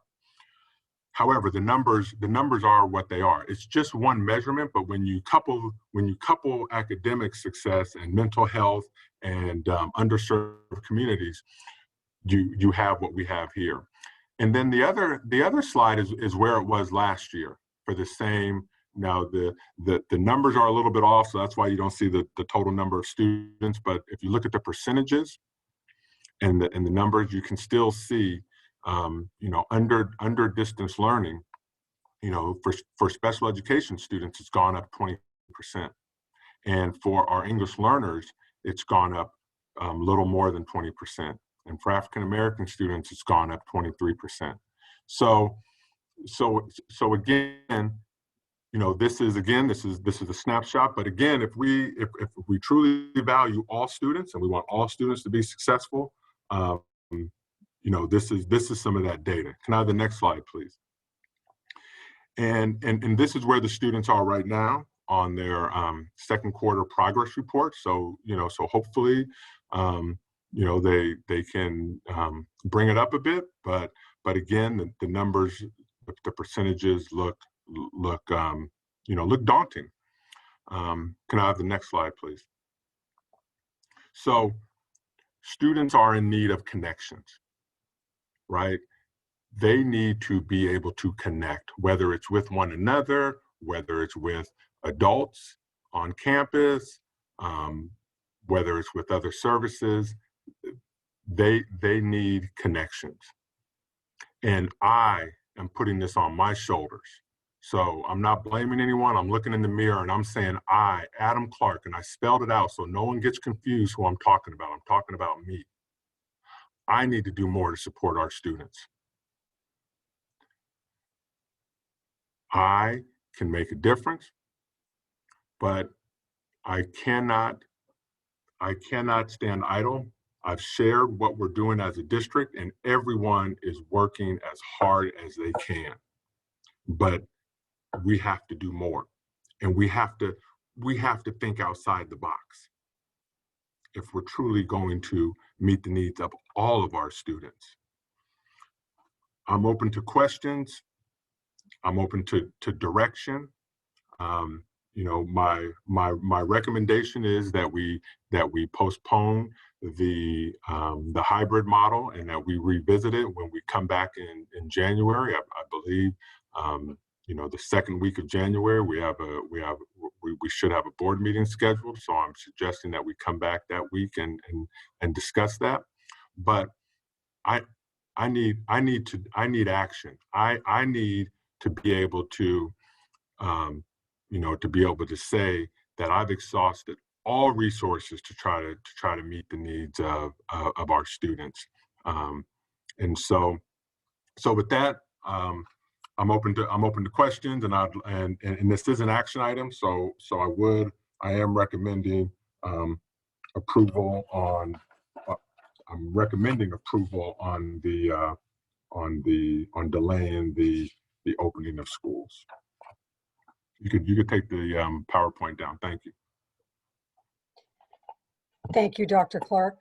One of the things when I said I listened in on that discovery equity that they had from people from Texas and from Hawaii, and in Texas, and I know we'd have to get over the hurdles of negotiating, but in Texas, what they were doing was for some of those kids that their parents had to be at work, or they couldn't get a good connection at home, or they didn't have anybody at home to guide them, they would open the multi-use room or a large room without a teacher. The kids were still distance learning, but they were doing it in the school where they had a place that made it more conducive to learning and where there was someone there that could assist them if they were having technical problems. So I know we've kind of kicked that idea around a bit. I'm just putting it out there again as a possibility, to try to get some of those kids in that really, really need us. And I would open it up to the rest of the board if they have any questions for you at this time.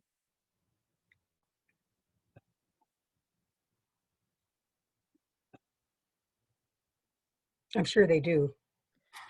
I have a question. Go ahead.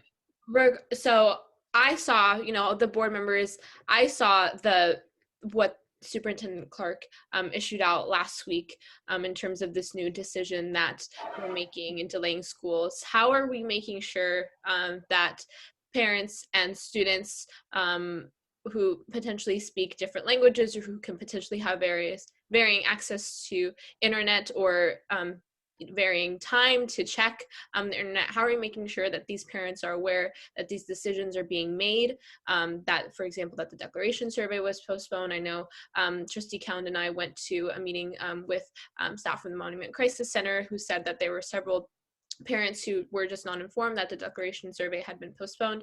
So how are we ensuring equity to access to that information? Yeah, so we've rolled out a new communication system, and it's Parent Square, and you have to opt in because we want our parents opting in, and they can opt in and they can choose to receive messages either through an app, text messages, or emails. and they can click on whatever language that they want to receive messages in. So, you know, you brought up Vietnamese early. Well, Vietnamese is on there. We have Farsi. We have, you know, as a district, we're required to provide in English and Spanish because that's the majority of our population. We have multiple languages here in the district, and unfortunately, we don't have the individuals who can translate all of our documents into multiple languages. So what I would recommend is that, and every school is doing this, is we get as many parents logged on to Parent Square as possible so that they can receive these messages.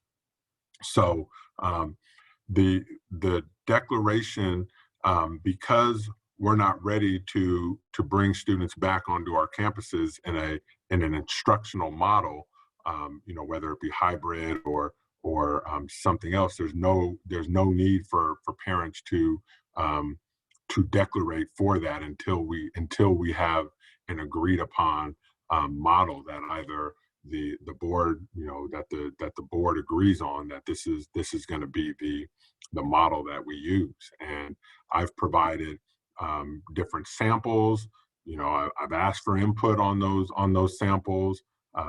You know, where I presented to a school of parents a couple of weeks ago, shared the model with them, looked for input. They had many engaging questions. You know, our administrators all have the model. I've emailed the model out to the entire district, classified and certificated staff. I've asked for input on it. So that's how we're communicating with the stakeholders. Thank you very much. Other questions, comments? I think one question that I wasn't clear on related to that is whether students receive the messages that we send through Parent Square, or is it only the parents? Is there a way that students can receive messages? It sounded like the principal at Concord High is specifically sending 2 student emails, but I wasn't clear whether that was happening at every school, or if that's how it's supposed to happen. Or does the Friday letter, for example, or superintendent's communication get sent to Student Square or student emails somehow? So I see Mr. Bridenthal has chimed in. He's our communications expert. Mr. Bridenthal. Yes, sir. So to answer your question, Trustee Cound, we have the Friday letters sent to every family by email, also to all staff. There's a capability in Parent Square for our principals to send messages directly to students, and I've noticed in my monitoring that they're doing that and they're taking advantage of those features, which is a good thing.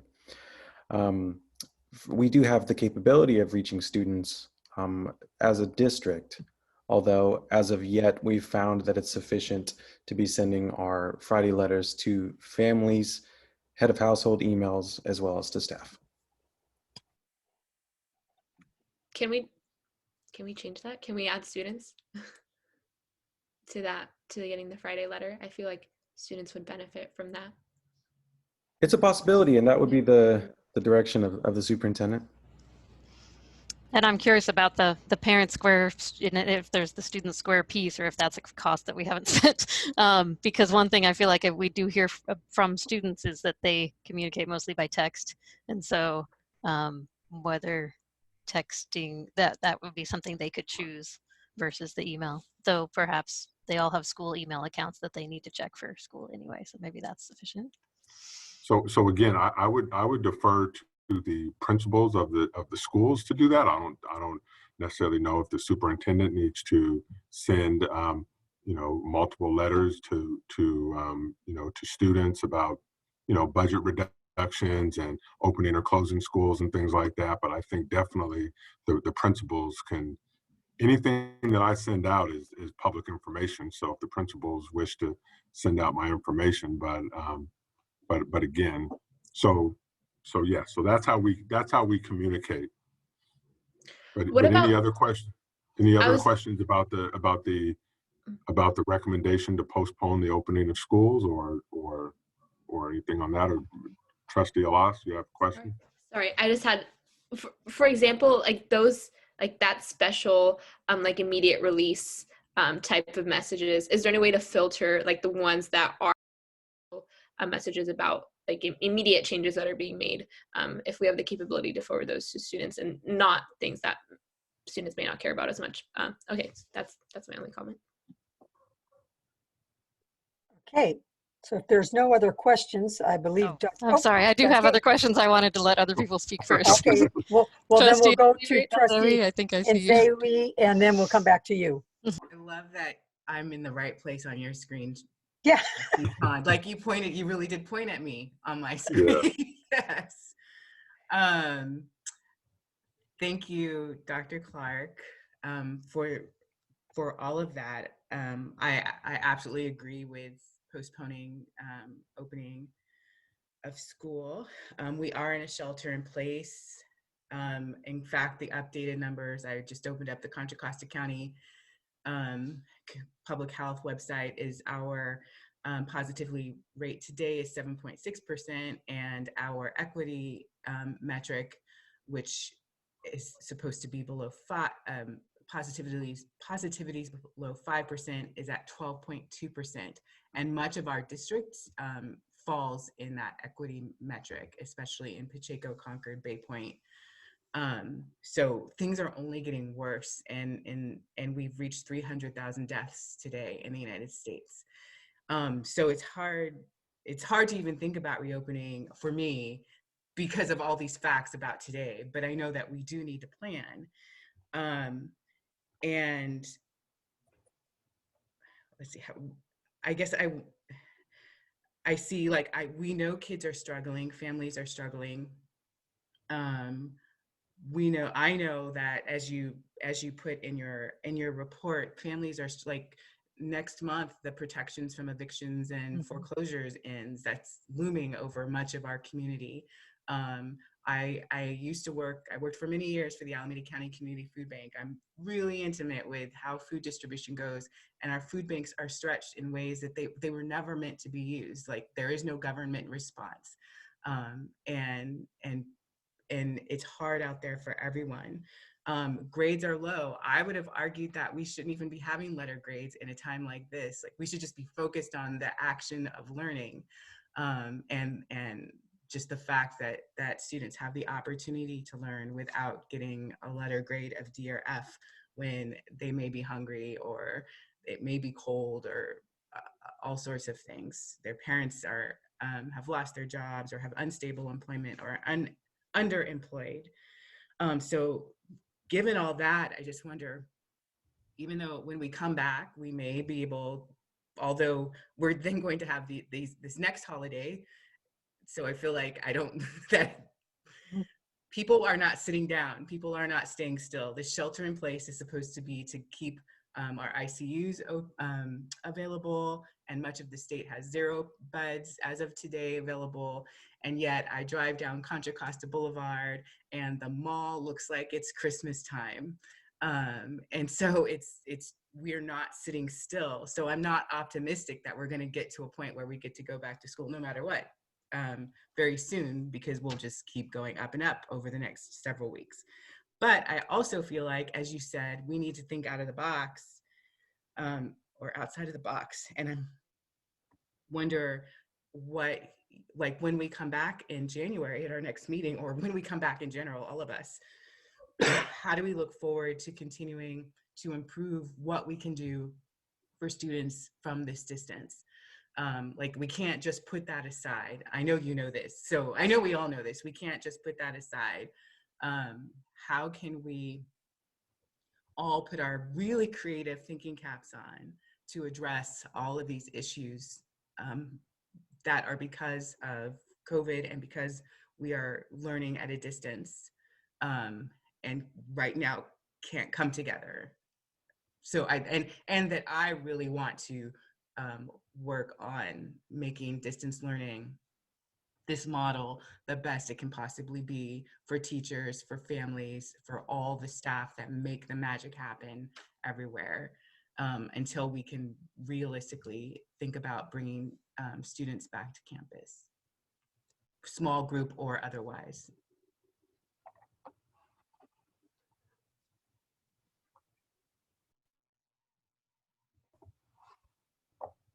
Thank you. And Trustee Count? Thank you.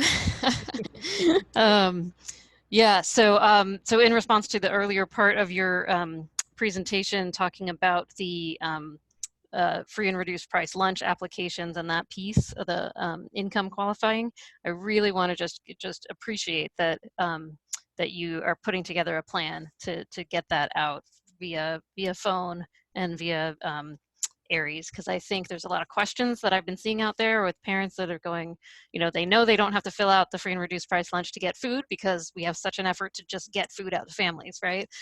So then they don't really know why are you asking me to fill out this form? Should I fill it out even if I am sure I don't qualify? It's confusing when it's the lunch form, but it's not really about lunch. It's about these other resources that are tied to that number. So the more that we can communicate out that piece, I think, about how this is how resources come into our district, not only through the state distribution of funds, but also, I mean, I know from my nonprofit work, right? The way that you often qualify for grants as a school or district, the foundation or the whatever or company that wants to give is often looking for where are the higher poverty or lower income areas that we can target the funds to, because they're really looking for that, right? It's hard to identify that if we don't have the data for those, even for the grants, right? So I think that's fantastic. I love that you have the Aries message that says, did you qualify last year? Here's the form. I know the link originally for me, when I clicked on it, it then said log in, and I thought you were supposed to log in, but actually if you scroll down below that, there were all the applications in the different languages, but it was confusing. So I appreciate that there's attention being made there. I also think we potentially have many more people that qualify than we did before because of the evictions, because of the job losses. So even if they didn't qualify last year, if they might qualify this year. So maybe consider that piece in the wording as well. And I know we've been told here that the hotspots, if you need a second one for your family, they are available, but I don't think that's reached families. So maybe the robocall for that piece as well, or something from the school site really directly to make sure that they know that that's available, because I feel like I have still heard stories of choosing which student can be in their class right now, and sooner we can end that, the better. Thank you for sharing the numbers as far as the grades that are happening out there. I think that's the kind of thing that we need to be looking at. Okay, so in terms of grades, in terms of attendance, who is distance learning failing right now, and what are the immediate steps that we can do to fix that? While we're still planning for eventual reopening, I think there are some key roadblocks. We have heard in some cases there may be distance learning curriculum or tools that might exist in one school but not another. I'm really appreciative to all the donors to the foundation and the district for working together for the item that's later on our agenda. That's the MOSA MAC and the Gizmos interactive science online learning that's still going to be useful, even when classrooms do go back. But that's like an immediate solution. Are there others? Are there areas in math, for example, where maybe a school has a very successful online tool? Maybe one of our schools has it and the others don't. How can we find that out? Are there some immediate investments like that we can make? We did see Pittsburgh just put out a 24/7 tutoring opportunity online for students that need that extra help. Looking into things like that would be another kind of immediate response, right? But I think the other roadblock that we need to not ignore is the ones that need, the students that do need some sort of in-person interaction, even if it's a one-on-one situation, still when COVID rates are high. And I think what people are maybe not as aware of as the public is that our MOU with the teachers union right now does say students will not be allowed on campus during distance learning program. Exceptions include to pick up meals, technology, textbooks, or other school materials, participate in legally required meetings, county health permitted athletic or extracurricular activities or on-site programs. And that's basically it. And then there have been agreements since then about testing. But I find it a little bit odd that we are able to find a way to allow sports outdoors with appropriate spacing and safety at our high school sites. We're able to figure out how to provide tests. Students can come on campus for a test in a safe, appropriate way, but we can't figure out how students could come on campus for a positive interaction with an adult. You know, right? So if you have a high school student, for example, that is not in a sport, then they're not having any of those interactions. But why couldn't they if you used the same guidelines? So I think that's something we need to continue to really look at and figure out. I think some of our surrounding districts have figured it out. And that's a place we need to get to, even if we never get to a full hybrid or full learning model in person. We need to get to some of the one-on-one and the small group solutions.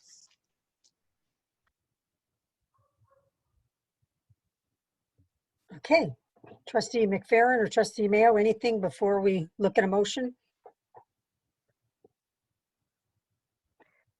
If I may, I just want to mention that for me, health and safety really are paramount.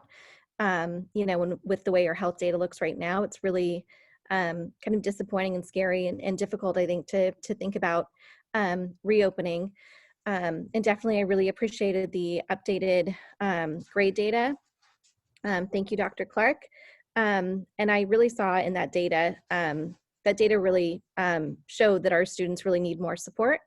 I really like the steps that have been identified for the phased opening. I really would encourage the district's team to work toward an MOU to get the student support groups on our campuses, you know, as quickly and as we can do so safely.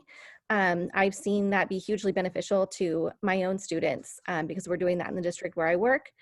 And then I really would also, actually that's really kind of it. I'm really focused on the small group support. I think that's going to really help with that, with the grades. So, and I also just want to mention, I thought I was kind of in my mind jumping ahead and thinking, you know, we're comparing grade data from distance learning to in-person learning. And I think that's a tough comparison to make. And then I was thinking, you know, if and when we get to hybrid, it'll be interesting to see, you know, how much that data improves. And as a teacher doing distance learning, I'm not incredibly optimistic, you know, that I think students are going to have a very hard time in the hybrid model as well. So I just wanted to add that. Thank you. I want to applaud Dr. Clark for issuing the information to our families about delaying the reopening or moving to hybrid. I think that was the right decision to make at the time, and it provided some relief for the stress over the Thanksgiving holiday. I truly look forward to how and when we can bring the support groups onto our campuses. I agree that if we've been able to figure it out for the athletic pods, we should be able to figure it out for students having contact with adults on a campus. It is truly important for the young people to have those connections. And although I can agree with Ms. Nzewi about the grades, I think it's important to have that information because it's a sign perhaps of the social emotional trauma that the students are going through, in that they need more support. They need stronger relationships right now. And I think that you know, that does provide us with an important piece of information, and it's something that's gathered continuously. So it's not something new just within Mount Diablo School District. It's an important benchmark for the progress of our students because if they have an increased number of D's and F's in the freshman grades or any grades, it's going to be very hard for them to graduate. We may be able to make allowances for students around graduation because of the pandemic, but there are some things that are just going to be insurmountable when we are finally able to recognize them for graduation. I look forward to further conversations. I hope that the conversations with our labor groups are productive and that we can truly move forward quickly around the metrics that everyone can agree on, which will benefit our students in the long run. Thank you. Thank you. I have one more thing. I have one more question as well, and I have one more thing to add as well. Thank you, Dr. Clark, for the recommendation. Needless to say, I've been a supporter of staying in distance learning, making sure that we prioritize health above anything else. So I'm definitely in support of postponing opening up. However, recognizing those vulnerable student groups that need help, which is why super interesting what Trustee Cowan mentioned about Pittsburgh's 24/7 tutoring service. I myself know that sometimes I am doing homework like past midnight, and so having something available for 24/7 sounds amazing.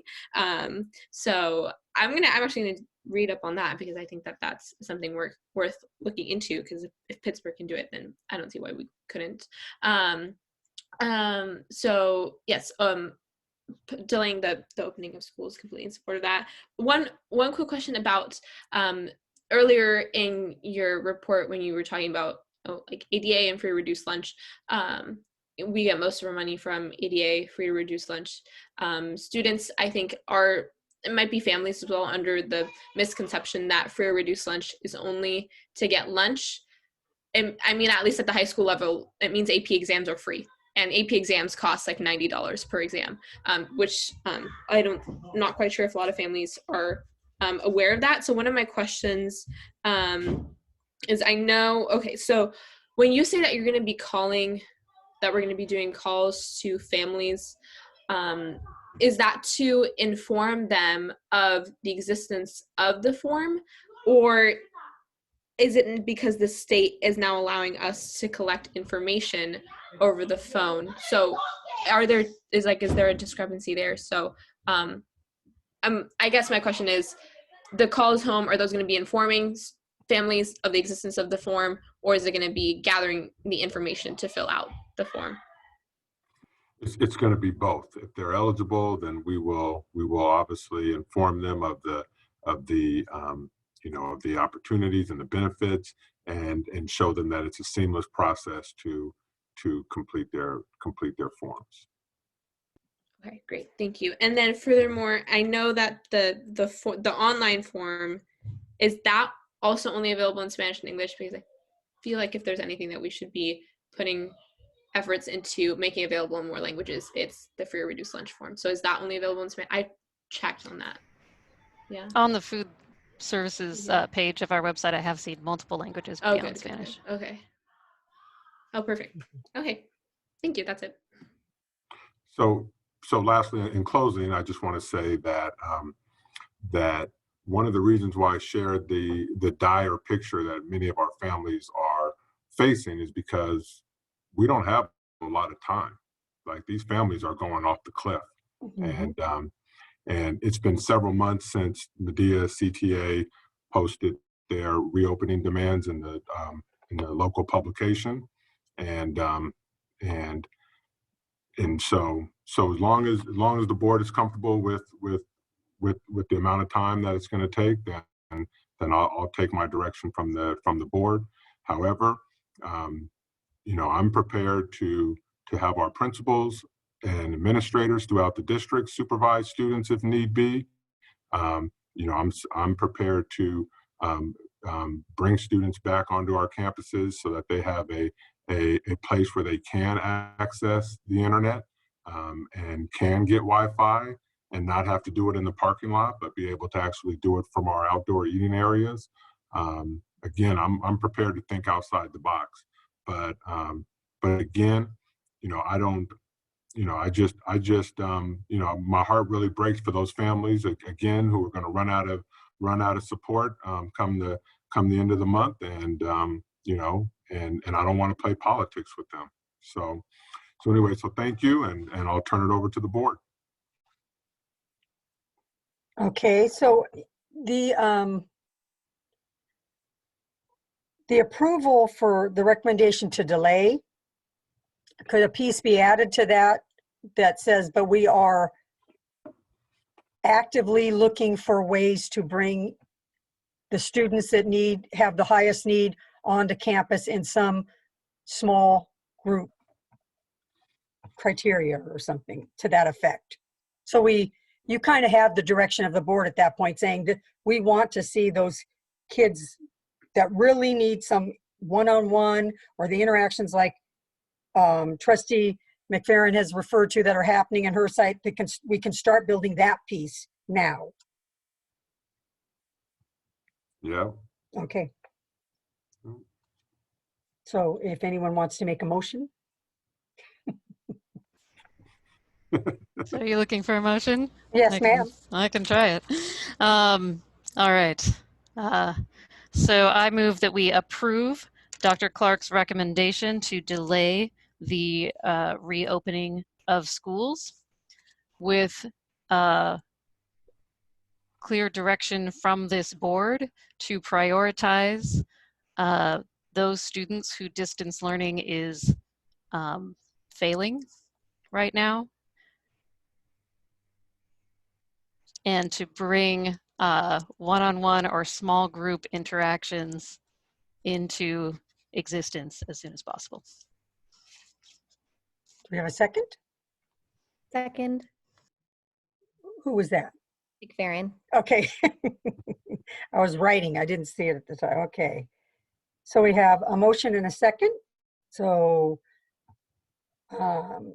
Trustee Mayo? Do we need to include in the motion that the board will reconsider this on January, I don't have my calendar in front of me, January 14th, or what is the date of our meeting? What, just if I could interject, so it's a recommendation, and it's included in the recommendation that we revisit it on the 13th of January. But however, we haven't officially approved the dates for next year. So so again, just wanted to put that in there, that it is included in the recommendation. Okay. Aye. Thank you. Trustee Cound? Yes. Trustee McFerrin? Oh, I forgot Michelle again. I'm sorry. That's okay. I was Trustee about on Alice? mute. Yeah, I vote yes. Okay, now Trustee McFerrin? Yes. Trustee Anzawi?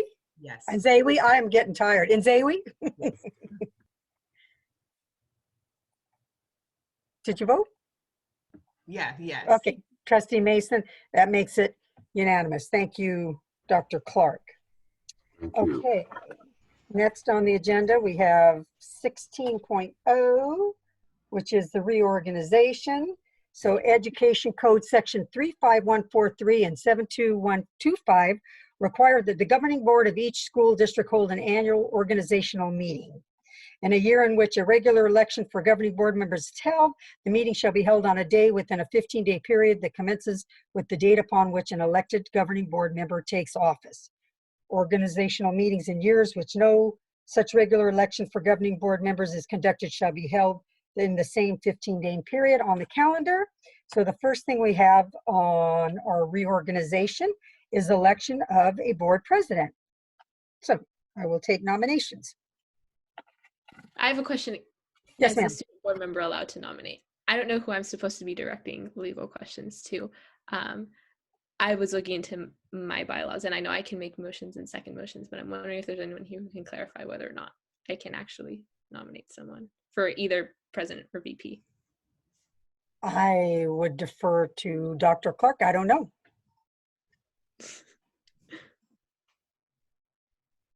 Oh, you're on mute. You're muted. Yes. So I was asked this question earlier, and I did check with someone else who has experience in this, and was told that yes, student board members can make recommendations. Okay. However, to the specifics of this particular one, I wasn't able to verify that Okay. or not. So, and I know I know Cesar Alvarado is on the call, but I don't know if he has that information offhand. What if I nominate someone and then get someone to second? I know seconds aren't usually necessary, but We don't do seconds for I know. nominations. Yeah. Okay. So. Okay. Well, I'm going to go ahead and do it anyway. Hello, this is Cesar Alvarado. Yes, as a student board member, my understanding is that you can make motions. You can also second motions that are made by the board. Your vote, of course, would be solely as a student board member, does not have the same force and effect as a regular trustee's vote. However, you can make motions and can do so at this time as well for this issue. Okay, thank you. Okay, so if we're electing a board president, I would like to nominate Trustee Cound to become this year's board president. And would Trustee Cound accept that nomination? Well, thank you. I appreciate your confidence. Yes, I will accept that nomination.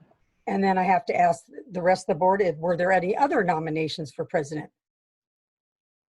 Because you can have more than one nomination. So the Board of Education has encouraged, has attempted, let's put it this way, for numerous years to observe the protocol where the vice president succeeds in the position for the following year.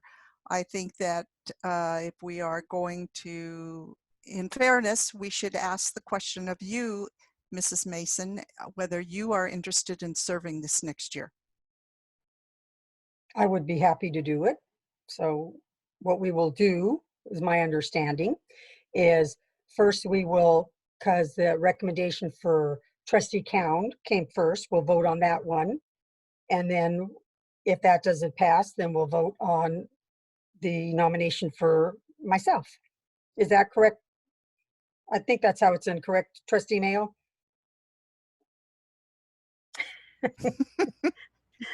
You've been here the longest. I think it's when I get asked. Okay. I make it up every year. Oh, no, you don't. So I think that's the way we've done it in the past. It's for one, and then you go through, and if that one doesn't pass, you do the other one. Okay? We all clear? Okay. So first up would be nomination for Trustee Cound to be the president for the following year. So our student, I'll remember this time, Trustee Alice, how do you vote? Yes. Trustee Mayo, how do you vote? No. Trustee. And it's because of the protocol. Protocol, okay. Trustee McFerrin, how do you vote? Yes. Trustee Inzawi, how do you vote? Yes. Yes. Okay, so it would pass. So Trustee Cound will be the president for the following year. Now we do board vice president. Are you assuming I would vote for myself? Oh, okay, I did. Okay, all right, sure. I'll vote for myself, that's fine. Okay. So, vice president. I'm So open now, for nominations. do we normally, this is normally where we get up and switch chairs and all that, We don't right? have to do that, obviously. Everyone stand up, switch chairs. So you want to take over for vice president? You can do that. Do you want me to do that? Yeah, sure. I think that's how we've done it in the past. Is that correct? I think so. Okay. All right. Well, thank you, everyone. I'll do my best in this, as I said before, in these turbulent times, to make it through this year. So appreciate all of your teamwork. All right. So election of board vice president. First, let's. I think what would be best is to hear who's interested in the vice president role. So let's start with that.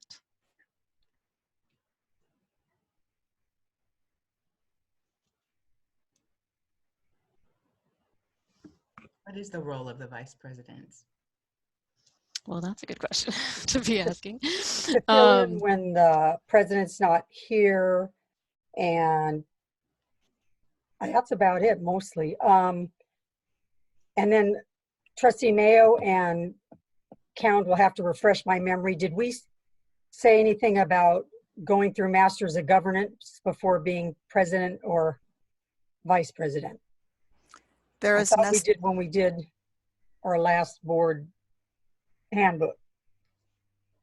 I think we discussed the possibility. I don't think that the board agreed to make that change to the board policy. But yeah, that is a recommendation that some other boards have done, which is that you need to at least have started the Masters in Governance course through CSBA before becoming vice president or president. Yeah, but it's not a technical rule for us.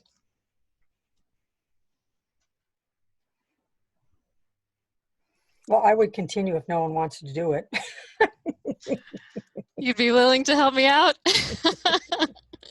Like you did for Mr. Lawrence?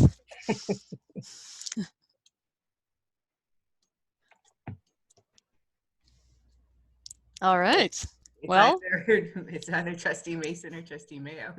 Aaron or I have not started, and I think we should follow best practices. Yeah. Exactly. Do we need a nomination then? Yes, we need a nomination. Okay. All right. Well, I move that we nominate, or I nominate Trustee Mason for vice president. Thank you. All right. Are there any other nominations? Okay, so we'll put that to a vote. Trustee McFerrin. Yes. Trustee Mason. Yes. Trustee Nziri. Yes. Trustee Mayo. You skipped Trustee Alice. I skipped the student. Ah! I'm gonna learn this one too. Trustee Alice. Yes. Trustee Mayo. Yes. All right. Congratulations, Trustee Mason. Thank you. Thank you, and thank you for your assistance. All right, I'm gonna need it. Okay. Okay, so appointment of board secretary. This is where we make a motion to appoint the superintendent into our secretary role. I move that the board approve the appointment of Dr. Clark as the board secretary. I'll second that. Okay. Motion from Trustee Mayo, second from Trustee Mason. Let's put it to a vote. Trustee Alas? Yes. All right. Trustee Mason? Yes. Trustee Mayo? Yes. Trustee Nzewi? Yes. And Trustee McFerrin? Yes. All right. Okay, congratulations, Dr. Clark. Thank you for performing your duties in that arena. Okay. All right, so 16.5 is the review and potential adoption of certificate of signatures for December 2020 to December 2021. I move that the board approve the adoption of the certificate of signatures as presented with the new officers for the board accurately described. All right, do we have a second? I'll second that. Okay, call for the vote. Trustee Alas? Yes. Trustee Mason? Yes. Trustee Mayo? Yes. Trustee McFerrin? Yes. And Trustee Nzewi? Yes. All right, the motion passes 5-0. Or actually, how do we say the advisory vote when we're reporting out the results? Have we figured that out? Trustee Lawrence said it differently every time. Is there a standard on that? I don't believe so. Find that out. That's why I was just saying it passed unanimously each time. Passed unanimously. All right. Thank In you. years previously, the student vote was always presented first. although you could do 500, let's see, how many zeros potentially? 50001 Yeah. in favor or opposed. Okay, maybe we'll put first, so I don't have to remember the number of zeros. Okay, sounds good. Okay, thank you. Item 16.6, establish regular board meeting dates, times, and locations for the 2021 calendar year. Dr. Clark, did you want to speak to this? Yes. I was kind of trying to let the board hash all this out without me, but but I will jump in on this one. So, well, we are recommending that we shift our meetings from Monday evening to Wednesday evening, and the purpose of that would be so that the superintendent's office would be committed to making sure that we post the agenda on Friday by the end of the business day. And that would then give the public and the trustees and staff and all stakeholders the entire weekend to read the agenda, come up with questions, and then it would give staff 2 full days, Monday and Tuesday or whatnot, to work on any of those responses or things of that nature to get back to the trustees, and then have Wednesday night meetings. And that's sort of in line with what the majority of school districts do throughout Contra Costa County. Great. So we'll call for a motion, and then we can have some discussion if there are any questions. Is there a motion?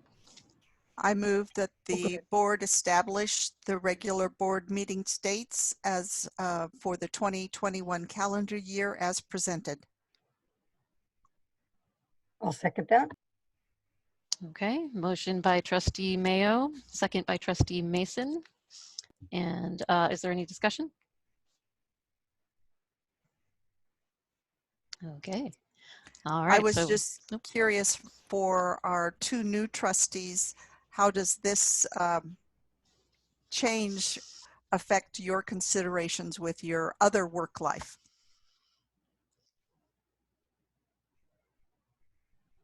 For me in COVID, does it matter? I just go from one, I'm still sitting in the same seat I worked in all day. So it's fine.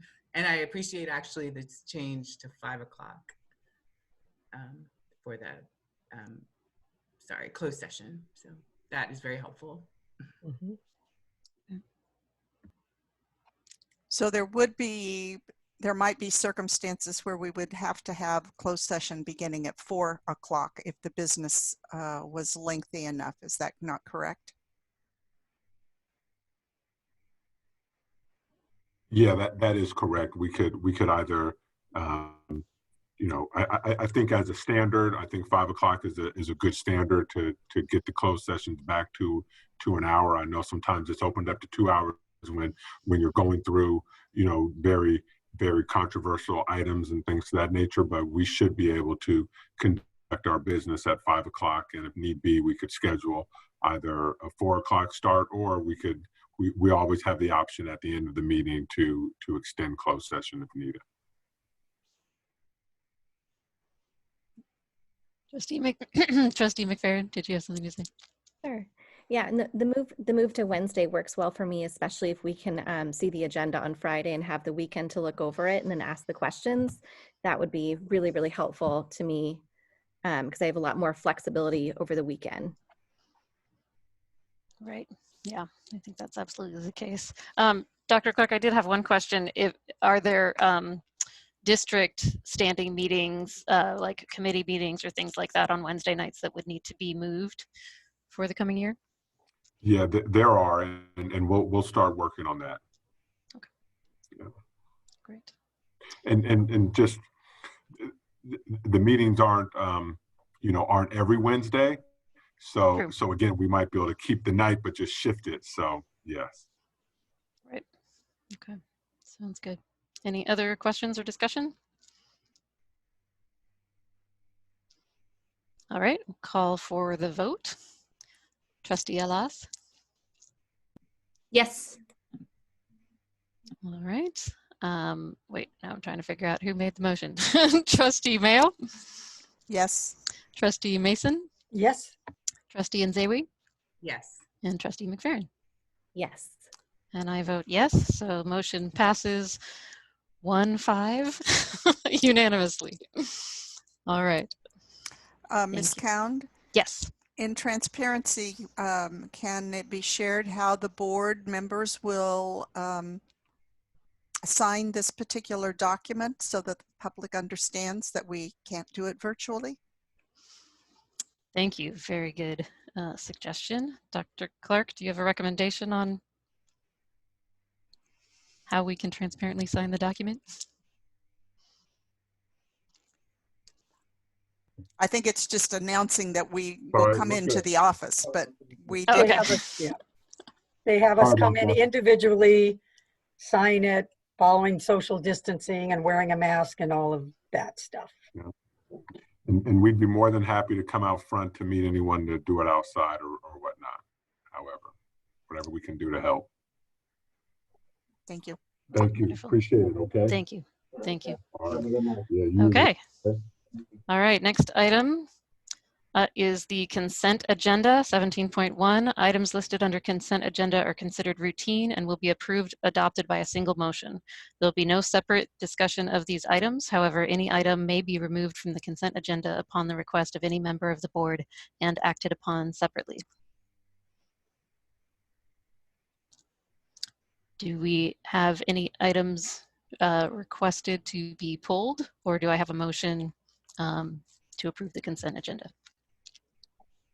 I would like to pull 17.29 because I have to recuse myself because my son-in-law works for that company. Oh, okay. Any others?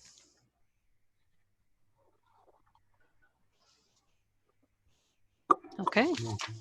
Do I have a motion to approve the consent agenda minus 17.29? I would make a motion, we approve the consent agenda with the removal of 17.29. Second. Okay. Motion by Trustee Mason, second by Trustee Mayo. We'll call for the vote. Trustee Alas? Yes. Trustee Mason? Yes. Trustee Mayo? Yes. Trustee McFerrin? Yes. And Trustee Nzewi? Yes. All right. Okay, so we'll move to 18.0. So 18.1 will be the item pulled for discussion. Trustee Mayo. Trustee Mason, excuse me, the other M. I'm recusing myself because my son-in-law works for that company, Allied. Okay, are there any other questions or discussion on this item?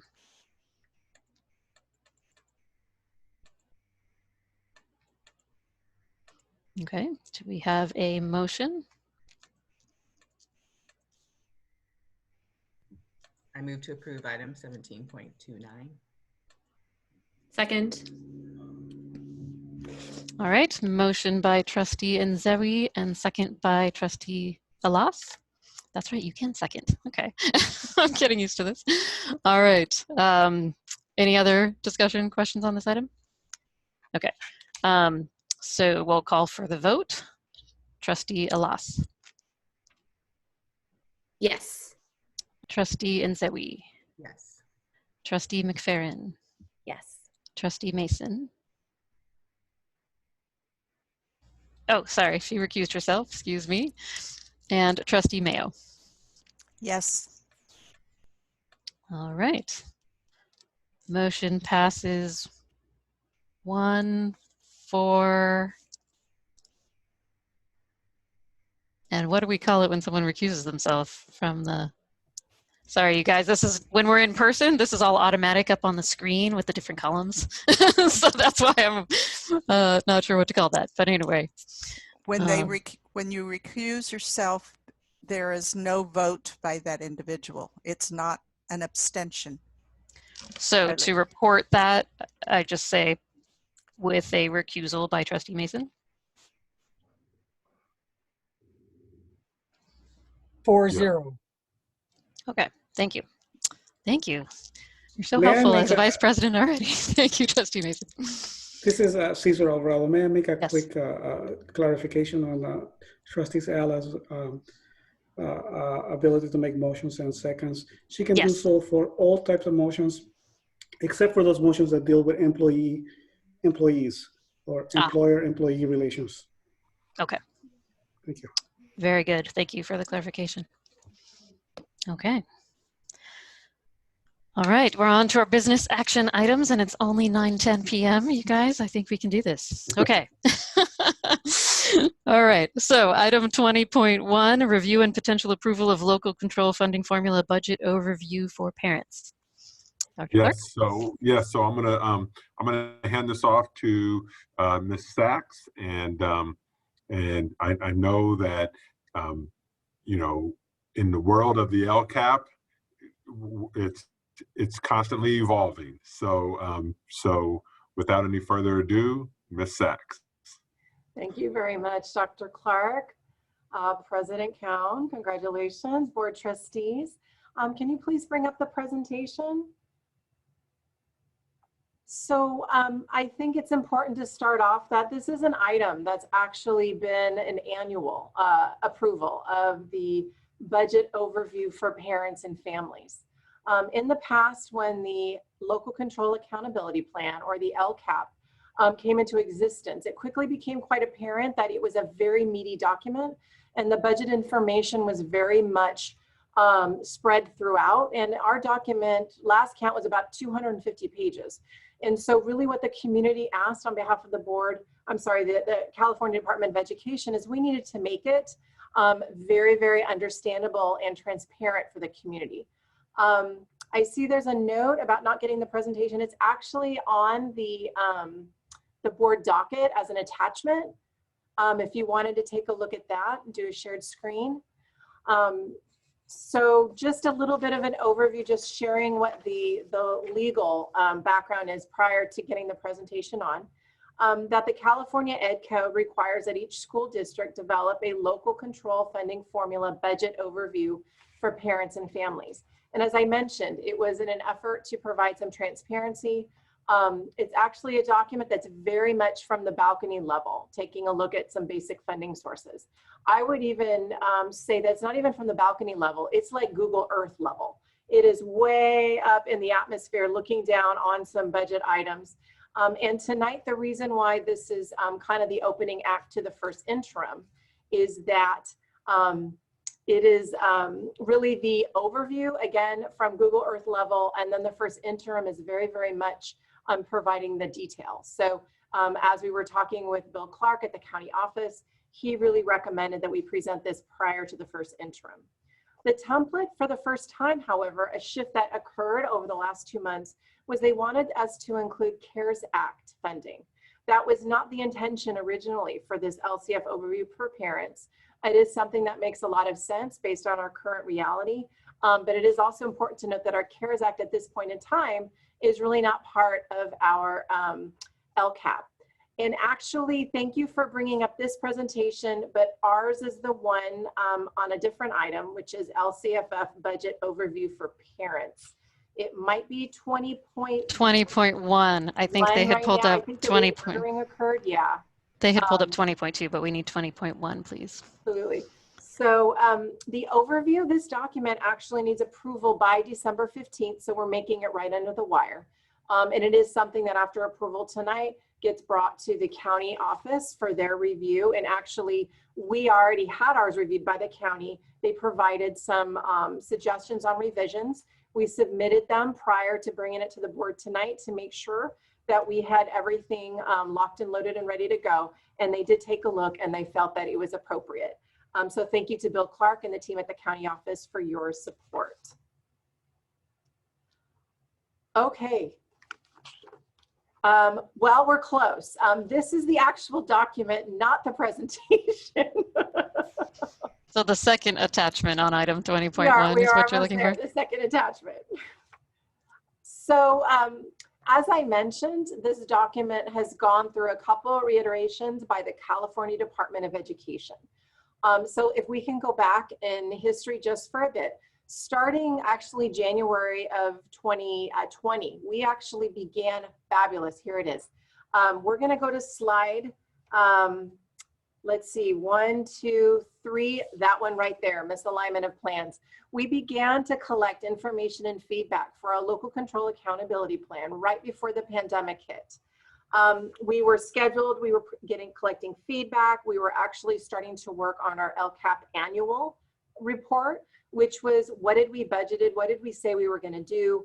It was about the second semester. We were collecting impact, it was all good. We were updating the plan as we spoke. School budgets were starting to become aligned for the next year, and the pandemic hit. At that point, really what occurred at the state, of course, in the federal level, is a readjustment of their budget. They took a look, there was not going to be a COLA. Budget concerns did not go away for Mount Diablo. We still had declining enrollment, some structural deficits that we were addressing. And then what the state and federal group did is they provided some fiscal crisis relief funding. They realized that we were all very much in turmoil, trying to get technology out, hotspots out, trying to feed our community. So they provided a couple of different funding sources, Prop 98, the COVID Relief Fund. Sorry for that spell check that says Corona, it should be COVID Relief Fund, and Governor Emergency Education Relief Fund. The word relief is really important in there, but it did not come without some guidance and some mandates. And what we were instructed to do was to make sure that we had those funding sources embedded in a new plan, not the LCAP. Now this is called the Learning Continuity and Attendance Plan. And it was a plan that we provided just for this 1 year, which the requirement was we needed to include the Learning Loss Mitigation Plan and those funds only. That was the mandate. So we added the Prop 98, the COVID relief, as well as the Governor's Emergency Education Relief Funds within the LCP. And there's a reason why I'm setting the stage this way, if you would just provide me a little bit of patience. So at that point, after we had the plan approved, additional CARES funding, federal CARES funding came down the pike. That needed to be addressed by the district, but it was not included in the LCP, the Learning Continuity and Attendance Plan. Of course, during that same time, this new template for the LCFF budget overview for parents came out. Now, what they ended up doing in this template is they said, we're going to take LCFF supplemental, which was described in the old LCAP. They said, we're going to pull in what you had in your LCP, and we're going to add the CARES Act. So when I say there was a misalignment of plans, the intention was all the same. We needed to provide a level of understanding and transparency to our community, really taking a look at the balcony level while we were working on our first interim. But all of these pieces within this this LCFF family overview and community overview, it all kind of appears a little bit disjointed. And it's just the way it is. And it's something where we talked at length with the county about it. All of the districts in our area are all going through this. And it's something that the state has also recognized that they were trying to kind of fit a round peg in a square hole. But here we are, and I'd like just to kind of talk through this overview document. Can you provide the next slide, please? So really what this is showing, and it's very, very brief, it's only a couple pages, this document, is they do want us to highlight for our community our projected revenue by funding source. And this is what we were looking at for 2021. If we want to start on the right-hand side, they're talking about our total LCFF funds. Our total LCFF funds is around $276 million. And we continue on in there. And then within that, however, we have about $22,611,000. That is part of the supplemental grant that we receive. Mount Diablo, based on their unduplicated count, does not get concentration dollars. Districts such as Antioch, districts such as Pittsburgh, they get what's called concentration dollars because they have a much higher unduplicated number of pupils. So these are pupils that are ones that are considered low income, ones that are students that are identified as English learners and those that are either homeless or foster youth. So as we take a look at the right-hand side, we've got the gray as well as that little piece of blue, which is our supplemental grant. And then we move over to the left-hand pie chart, and that really shows the supplemental LCFF funds, which is in blue, and then our different funding sources. And again, all of this is described at length within the first interim. But again, this is supposed to be that executive summary, that quick overview for parents and families about our different funding source, which includes local funds, other state funds, as well as federal funds, which does include the CARES Act funding that we've received. Next slide. So this is where we have these two pieces that kind of crash into each other. We're talking about state funds, CARES funds, all of this. And now we're taking a look at the LCFF funds that are really supposed to be principally directed to supporting high needs students. Part of what we are very clear about within our document is that due to the COVID-19 pandemic, Mount Diablo Unified had to pivot into a full distance learning model, as we know. As we've heard through public comment, not all of our positions immediately had to be backfilled. We were really looking at them saying, okay, in this new environment, do we immediately need to backfill certain vacancies? We keep the vacancy, but did we need to backfill all of those positions as we were going through this unprecedented time? You can imagine between unfilled positions to purchase orders that were not submitted, to facility improvements that did not happen, to field trips that did not occur, to contracts that did not fully, were not fully exhausted, that all of that meant that there was not the $26 million of LCFS supplemental that we budgeted those expenses come to fruition. So that's that $4 million difference between what we budgeted and then what was expended based on the first interim report. So our community was significantly impacted as well as our budget. It does not mean that we do not utilize this funding for additional improvements and plans. Actually tonight, one of our school sites, Cambridge, did, and I appreciate the approval on the consent, had a very large purchase for their school library in order to make sure that the students have supplemental books and supplies that they need from the library. And that is something that actually occurred within their carryover. So there's a lot of school sites that had additional funding. There are certain departments that had additional funding that was not spent due to the pandemic. Next slide, please. So as I mentioned, the document that's actually the second attachment on this item is really, again, that LCFF budget overview. It gives a total projected general fund revenue pieces of data. It gives you basic information about state and federal. It talks about total budgeted expenditures reflected in the learning continuity and attendance plan. And it also talks about total budget expenditures for students that are identified as high need. It does not go again into the same detail as the first interim report, which of course is reflection of the all the expenses as of October 31st. And it provides multi-year projection information as well as a lot of information about what's involved in each of our SACS codes. So to that end, we just wanted to provide you just enough as a bit of a teaser into the first interim.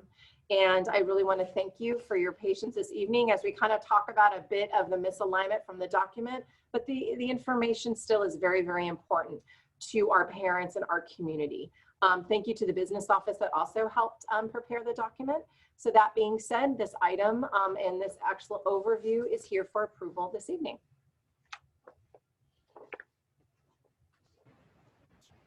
All right, thank you very much. You're welcome. Are there any questions on the presentation?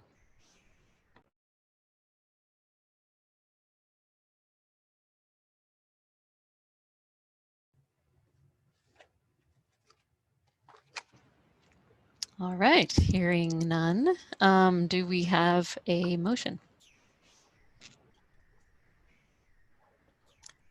Madam Chair, I move that the board approve the local control funding formula budget overview for parents as presented. Thank you. Do we have a second? I'll second it. Okay. Motion by Trustee Mayo, second by Trustee Nzewi. Any further discussion? Okay, I'll call for the vote. Trustee Alas, Yes. Trustee Mayo, Yes. Trustee Nzewi, Yes. Trustee McFerrin, Yes. Trustee Mason. Yes. All right, and a yes from me as well. It passes unanimously, including our student board member. Thank you. All right, thank you very much. Okay, so moving on to item 20.2, review and potential approval of the Mount Diablo Unified School District's first interim budget report for the 2020-2021 school year.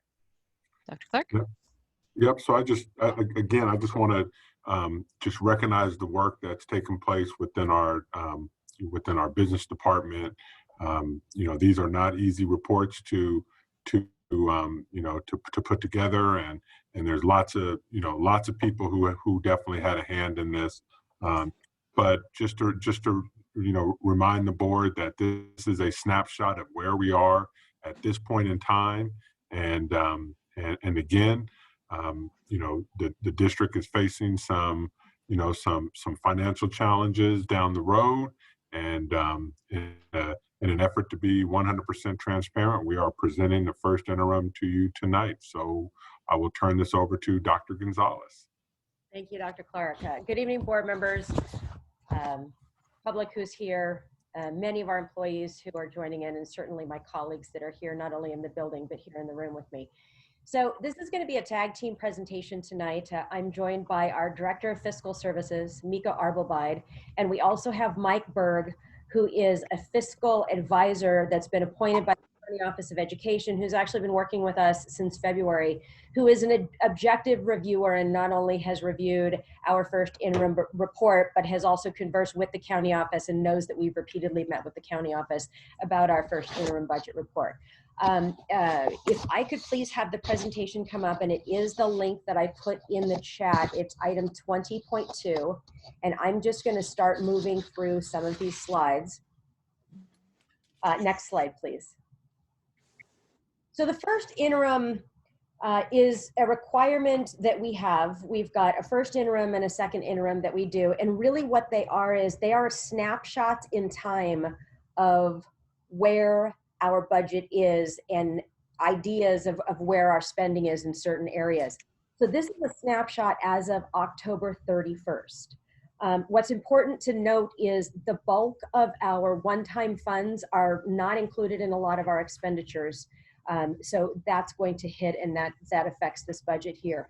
But really what we're required to do with this is we're required to bring forward the current year, which is where we are, and then 2 subsequent years as well. And it does require board approval. Next slide, please.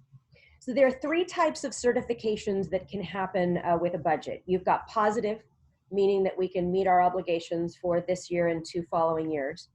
Qualified, which is where we are this year, meaning that we can meet our obligation for 1 of the 3 years. And then negative, meaning that we cannot meet our financial obligations. Next slide, please. So there's always some question as to where a lot of the assumptions come from in a board, whether it's the budget, whether it's the first interim. Certainly things will change again by second interim. But what we do is we go to the School Services of California dartboard. This is the dartboard that all school districts use. We all put our calculations for enrollment in, and if you will, you put in your permutations, and it's going to spit everything out according to this.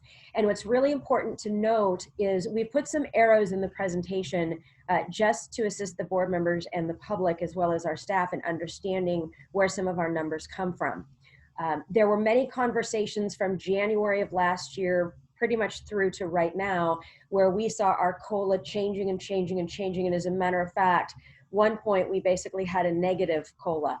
But what we're seeing right now is that we are to be using a 0% COLA year after year, all the way through to 23-24, which is actually 1 additional year beyond what we are required to report. So that's the first thing that I want to point out, that this is coming from school services.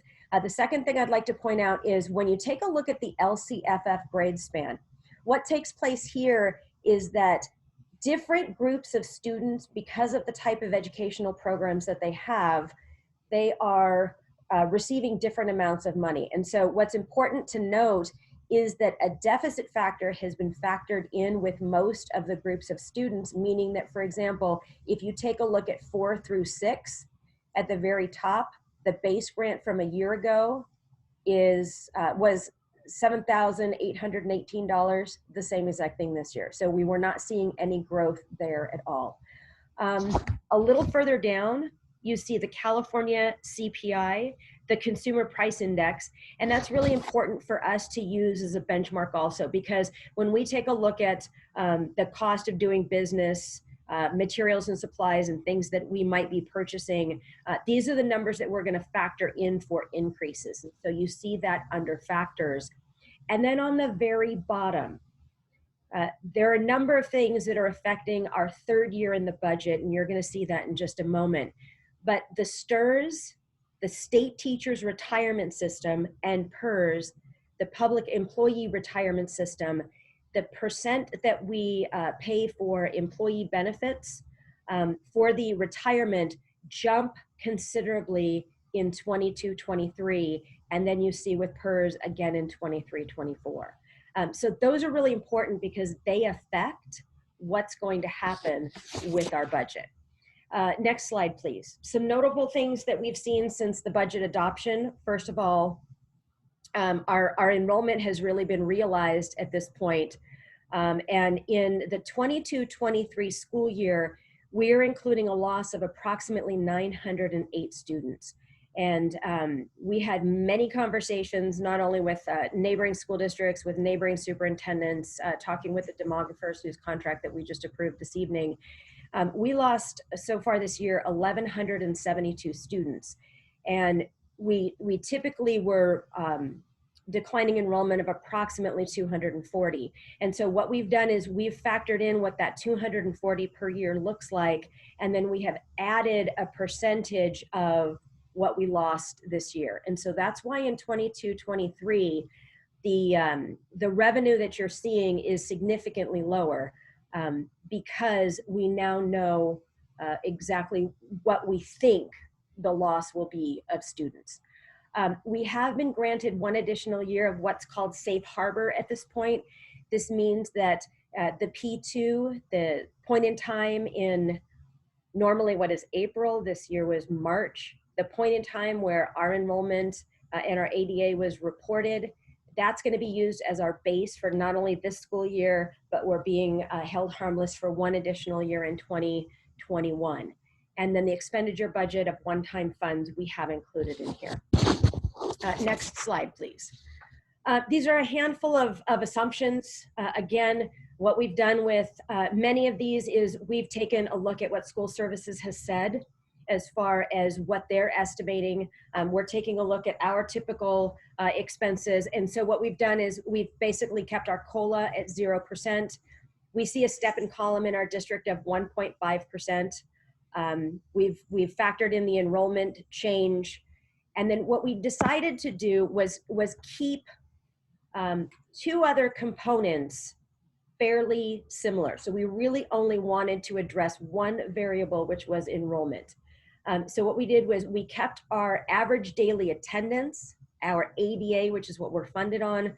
We kept that flat at 94.78% for all of the years.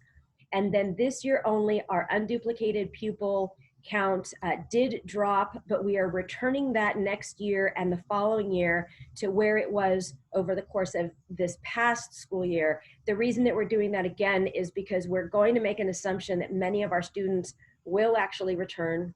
We're not expecting all 1,172 will, and we are making the expectation that they will come back in about the same percentages as they did before. And you'll note right there that STRS and PERS do continue to increase. If you could roll the slide up just a little bit more. School Services of California did let us know that their estimation is that health benefits are going to increase 10% annually. That was in a report that they issued back in July, which is why we have built that into our budget accordingly, because they really are the most reputable in the field right now to be taking a look at budgets. And then our indirect cost rate will increase in the upcoming 2 years. So it's a little bit of a benefit. Next slide, please. What we've done with this slide here is we've taken a look at our general fund ending balances. And what we've done is we've combined both restricted and unrestricted. And what we did was we took a look back and then we're taking a look forward. And so what we're seeing right now based on current staffing, by year 22-23, we would be short almost $7 million. And this $7 million is on top of the fact that we would also not be able to meet our statutory 3% reserve requirement. And so we'll show you that in just a second. Next slide, please. This is our MYP, our multi-year projection. And in this multi-year projection, what we've done is we've taken, again, the assumptions. We've built the assumptions. And can you scroll up just a tad bit, please? And then I'm hoping you're seeing the same things I'm seeing here. Okay, that's perfect right there. Where we have the arrows and what we wanted to point out is that we still continue to have a structural budget deficit. And you can see that in 2021 with combined, where the arrow shows that we are basically spending about $15 million more than it is that we are taking in revenue in 2021. In 21-22, it's approximately 11 million. And then it jumps up to 27 million the third year. Again, because of three factors: STRS and the STRS increase, PERS and that increase, and the drop in enrollment. Because again, it doesn't affect us in 2021 or 21-22. For the most part, it's going to affect us in 22-23. And so what we see there is the same number that you saw on the previous slide, which is approximately $7 million. You see the big arrow there for 6.990. And actually the 720,000 below that should also be in red. So when you take that amount, and our statutory requirement for a 3% reserve for economic uncertainty, we are short in our third year, which is what makes our budget qualified, by approximately $19 million. Next slide, please. Just a couple of notes here that I put that, again, we do have a qualified ending balance. We need to have an ongoing plan to really take a look at reducing projected not only deficit spending, but staffing costs, really to address the continued declining enrollment. Great quote there from CSESA, which is the California County Superintendent's Educational Services Association, where they're really talking about the fact that school districts really need to take a look at their out years, first year out, second year out, third year out, and really make sure that we're using our resources as cautiously as possible. Next slide. So this is just a quick budget timeline to let the board as well as the public know exactly where it is that we're going to be heading. But in January, our big items are really the governor's proposed budget. We're all anxiously awaiting that because it's going to give us an idea as to what the governor thinks will happen in the 21-22 school year. So he'll start talking about COLA, any additional one-time funds. Hopefully by then something will happen at the federal level, and perhaps that's going to impact the cash deferrals that we're expecting to encounter this spring. We're going to take a look at our preliminary enrollment projections, because that's really going to determine what we need to do as far as staffing. In February, we'll take a look at the staffing and budget assumptions again. We'll start preparing for staffing and layoff actions. In March, again, we'll bring that forward. We'll have our second interim that's reported out in March. In April, we continue to look at budget development and updates.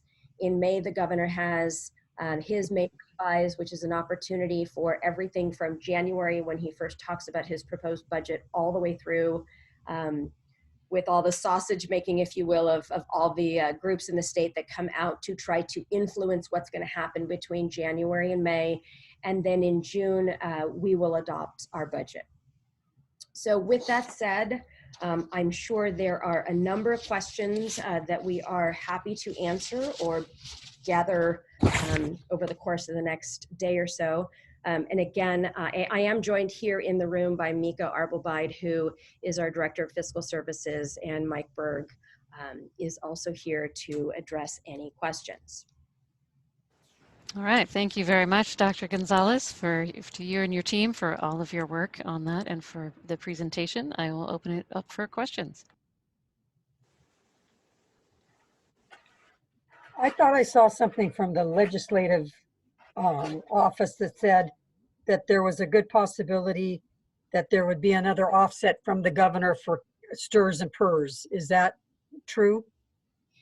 You know, we continue to hear a number of things that I think that actually came from the legislative analyst's office, that their recommendation was, you know, buying down STRS and PERS and trying to do something with cash deferrals. But until we get that definitive word, there's nothing that we can do in our budget. We really wait until those components that are talked about, until they end up on that dartboard. We really don't act on them. But it is true that the state budget ended up looking considerably better than we were led to believe in the spring. That is correct. Okay, next question. Before we start considering layoffs in February, I would like to see a report on where we stand with the layoffs we made last year. We did a lot of cuts in March, and we often, when it comes time to want to cut again, it's like, well, we didn't save as much as we expected to save. So I'd like to see a report on, from the March cuts we made, March 2020, how much of those were really actually realized and what that looked like. I'd also like to see where we are on our early retirement program that we offered at the end of the year, that supposedly a lot of these people took early retirement and we didn't replace them all. We were supposed to see considerable savings. And I also know that there have been several positions that have been changed with the caveat that, oh, we're eliminating this and adding this position, but it's going to save us 100,000 here and 200,000 there. So I'd like to see a list of where all those savings are realized as well before we start talking layoffs again in March. I made notes. Thank you. All right. Thank you, Trustee Mason. Other questions, concerns?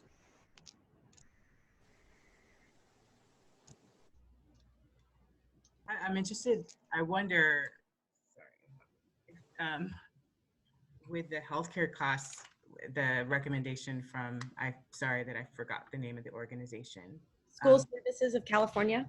School Services of 10%. Like, have we ever seen a 10% increase in healthcare? Or in like the last 5 years, let's say that healthcare has been under attack, 4 years, whatever. So I can say that Mike probably has a little more history than I have on this one. When have you seen major jumps? There have been a number of times when there are jumps, and particularly coming out of health scares, or in this case, health realities like the pandemic, back when there was a swine flu. And for you new board members, hello, I'm Mike Berg. I'm your fiscal advisor, hired to help advise by your county office, so you know where I come from. And I've been in schools for 37 years now, so I have a little bit of history to draw from. Following many of the different health, whether they're epidemics, pandemics, or issues in the past, there have been bumps in insurance rates correlating, and I can't cite specific years and specific dates, but correlating with significant payouts by insurance companies, not unlike what's happening with property insurance rates right now after the catastrophic fire incidents. They're jumping exponentially, and so this is something that school services and a couple of other firms that project this kind of thing track, and so they're looking at this as closely and as, I won't say conservatively, but reasonably as they can. School Services is, as Dr. Gonzalez says, a very well-respected firm that most every district in the state belongs to. And that dartboard that she alluded to is really the Bible by which we all build our budgets. And so if it's in their dartboard, the county offices look at that. And the reason that's important and the reason I'm sitting here is Assembly Bill 1200 is really the hook that you all in school districts have to live with, which is to say you have to make your budget solvent for this year and the subsequent two. And so these projections are what are recommended and what your county offices require that you incorporate into your budgets, whether you agree with them or not. You can temper them and have alternative scenarios, but in order to pass a budget, you have to use these factors. So that 10%, while it's somewhat speculative, may be very realistic given what we're coming out of. And so everybody's projecting that direction.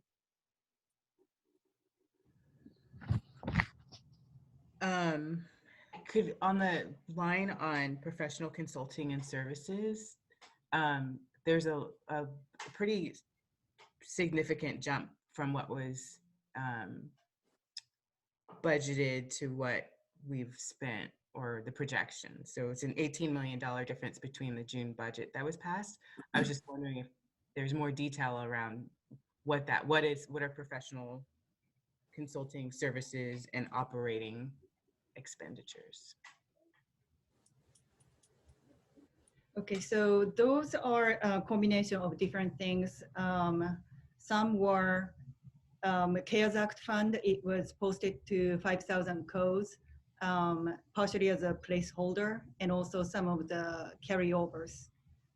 And we also received some new grants as well.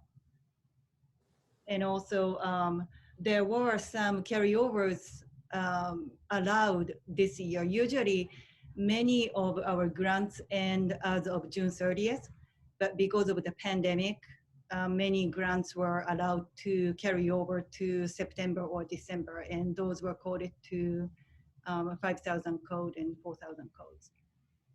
So the increase is an increase in revenue, it's not an increase of expenditure, or? Not increasing in revenue. Most of them are carryover, so it's not connected to the revenue increase.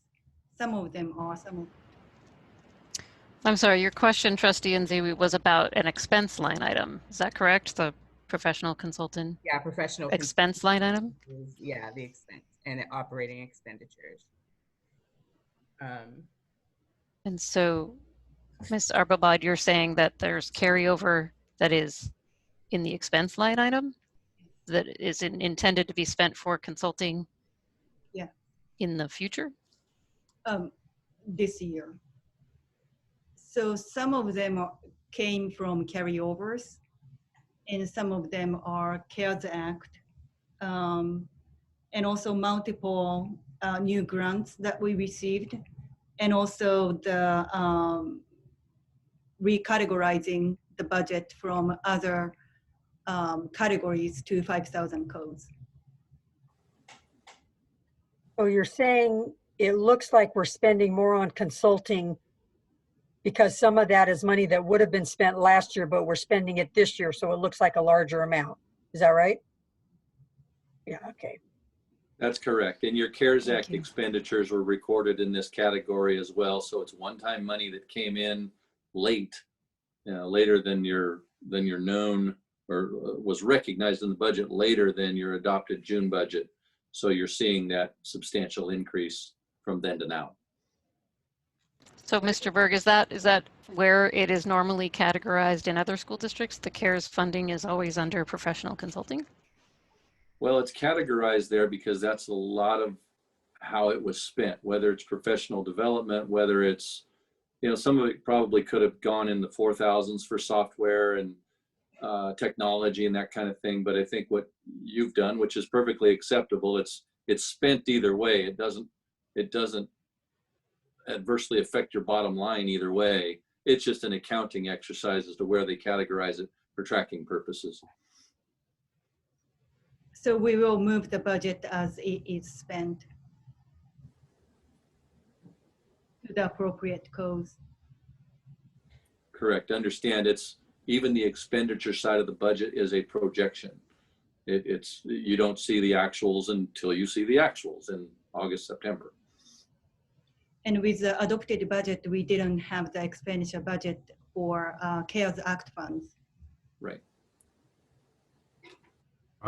President Cowan, may I hop in? Yes. So I think what has happened is this is as they said, this is an accounting exercise, but I know that there's been a narrative that has been out there that is basically indicating that we have now hired all of these consultants and all of this extra services or whatnot. So what's being shared with the board is that we have not hired all kinds of extra consultants or what's not. We're parking money there. Well, I'm going to let Mr. Berg use the correct terms, but he did use an accounting exercise or whatnot. But I just want to highlight the point that there's a narrative that happens in districts during this time of years, and when increases like this show up, I think it is the district's responsibility to combat that narrative with facts, and I think that's what we're doing. Is that we are not hiring a bunch of extra consultants and extra services or whatnot. It's a place where money is going for accounting purposes. Mr. Berg or Mika? Yeah, I think, thank you, Dr. Clark. I would have said parking it there as well. So that's an accounting term. I'll say it a little differently. We're categorizing it as that line item for now. And then Mika alluded to the fact that once, for instance, if it's in the 5,000 lines now, but we end up spending it on curriculum or technology hardware, which we are, as those expenditures come through and as she does the accounting, cleans up the accounting throughout the year, and at the end of the year, she'll do what's called journal entries, where we move it from the 5,000s to wherever it was actually supposed to be spent. And so between now and then, you'll see shifts of the same amount of money. It's a zero-sum game, but you'll see a shifting of expenditures of that whole amount to various different line item categories as those expenditures are completed as your year goes on. Does that make sense? Yes, thank you. And I appreciate terms like parked because I think, we want the general public to understand this, and not everyone is an accountant. So I appreciate the using some of the layman's terms to describe what's going on there. All right. Did you have any additional questions, Trustee Nziwi? And then we'll open it up to others as well. I'm good for now. Okay, Trustee Mayo, sorry, I just caught you. Well, in follow-up to this discussion on the parking of funds, there is a very strict strict audit requirement in our audit at the end of the year that will verify the dollar amount of the funds and that they were appropriately expended. So at least that's been my understanding, that as these funds are received, banked, and then expended, there's a clear paper trail for our public to follow. And you can, we've had an exceptional report over the years with those specific, what do I want to say, sub-reports in our audits that show that our staff works very carefully to assure that every penny is accounted for. I did have one question, and I look forward to being educated. I'm looking at page 57 of the budget document, the first interim report, and this is the Cafeteria Special Revenue Fund account. And I noticed that Other local revenue from food services sales has not been adjusted. And I'm inquiring why we don't see an adjustment at this point in time, if we anticipate that there will be an adjustment in the second interim report or by the end of the year. And then does that affect our mandated reserve that we are required to keep?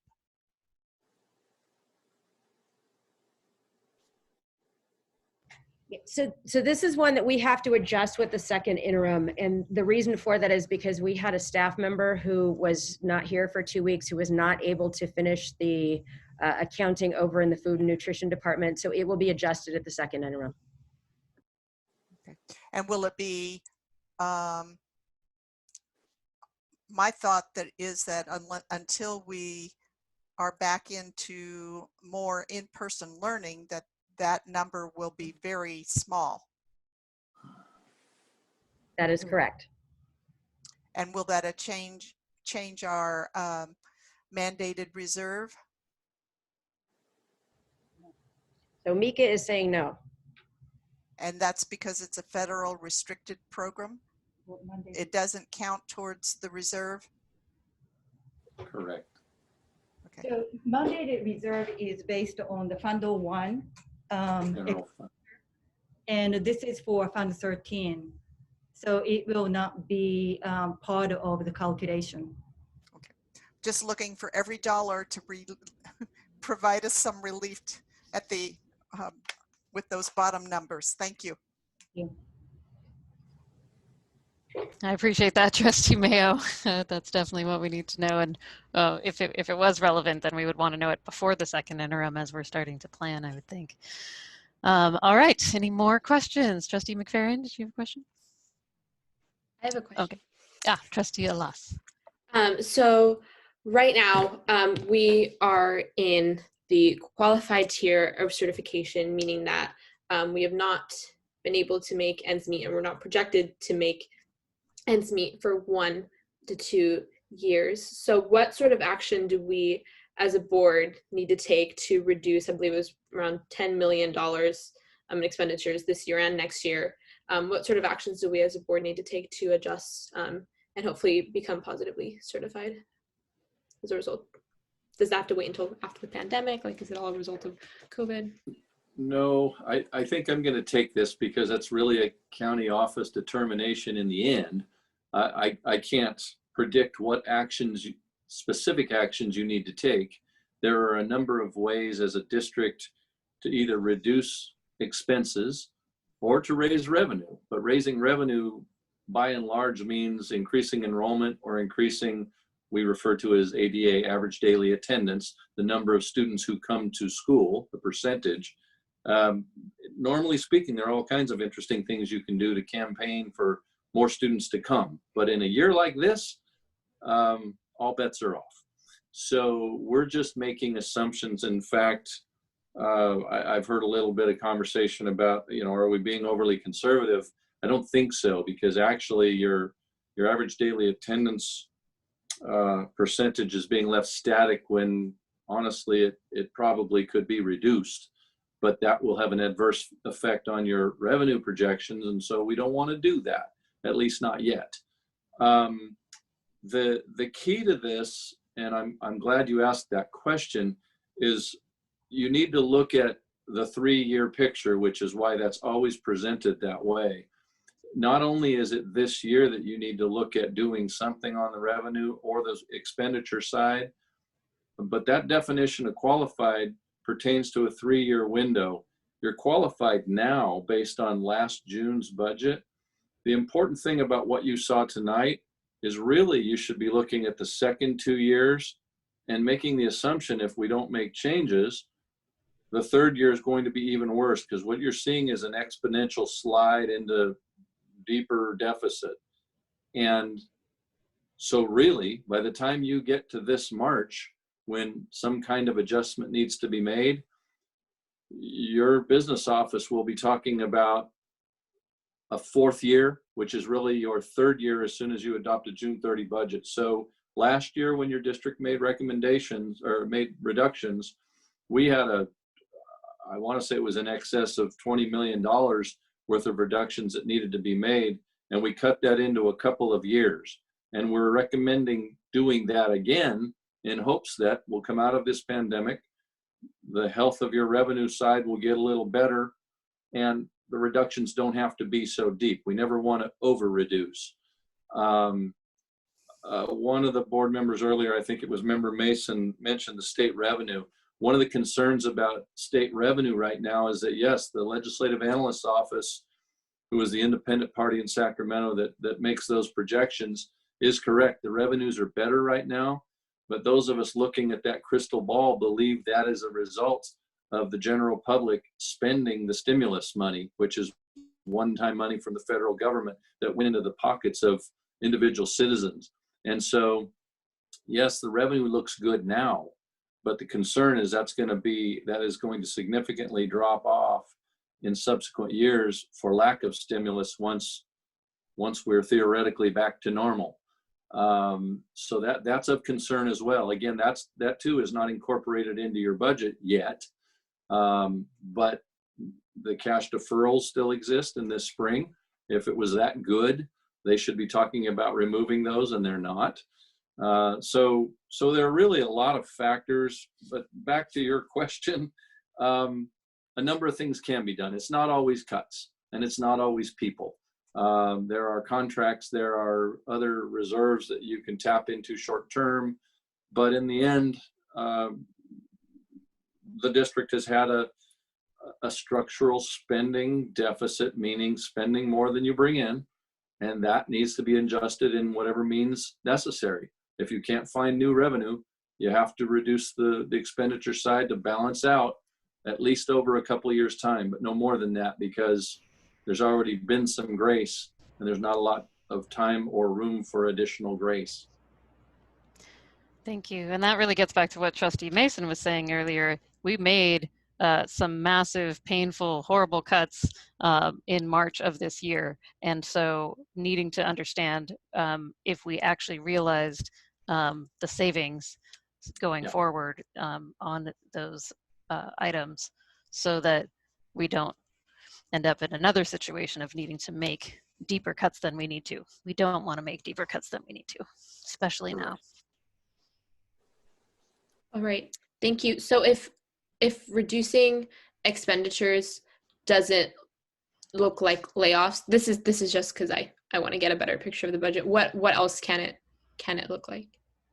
Well, sadly, in your case, and in every district's case in the state, it's no fault of your own district, 85 to 90% of all the money you get is spent on people, on salaries and health benefits and retirement benefits.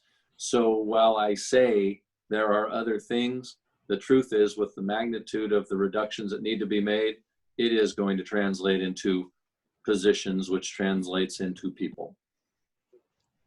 Thank you. Yes, that is a statewide issue for sure. Yes. All right, any additional questions, or do I hear a motion? Trustee Mayo, you're unmuted. Did you have something to say? No? Okay, do I hear a motion?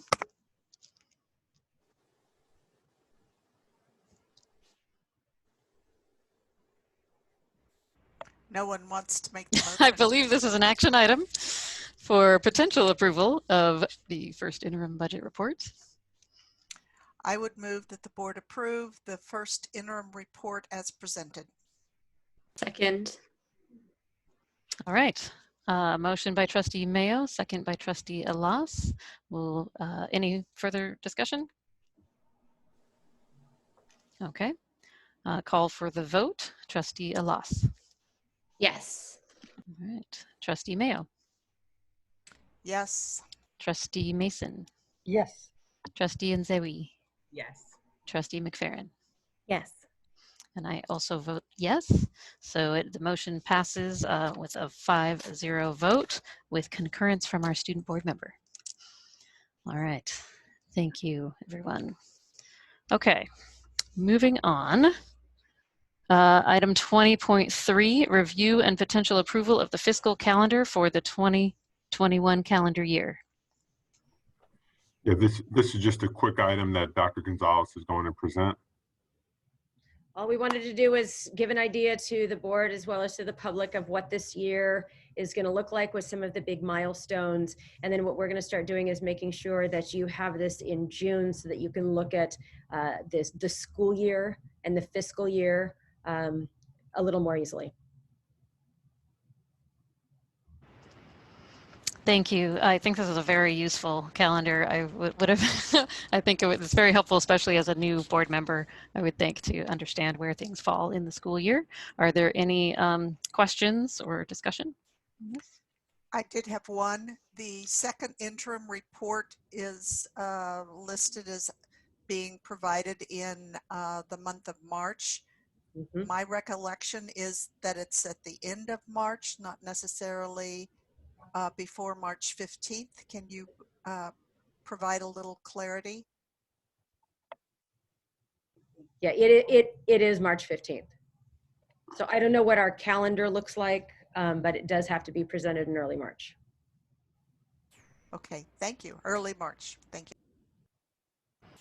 So Trustee Mayo, were you speaking in reference to when the second interim report comes versus the deadline for when we need to announce pink slips, basically announcements that staff could potentially be laid off for the following year? Yes.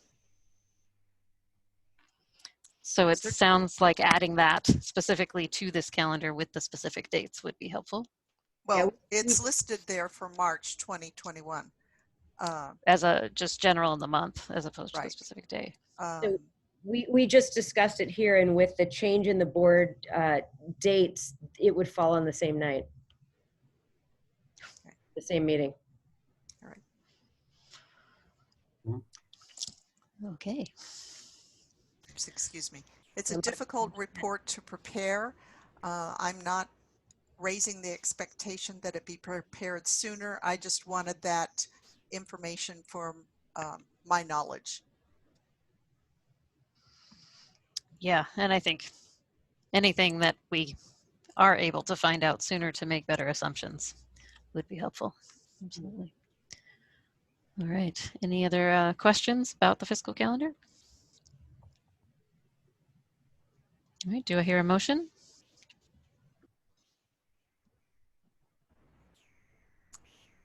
I move that the board adopt the fiscal calendar for the 2021 calendar year as presented. I second it. Okay. Motion by Trustee Mayo, second by Trustee Nzewi. Any other discussion? Okay. Call for the vote. Trustee Alas.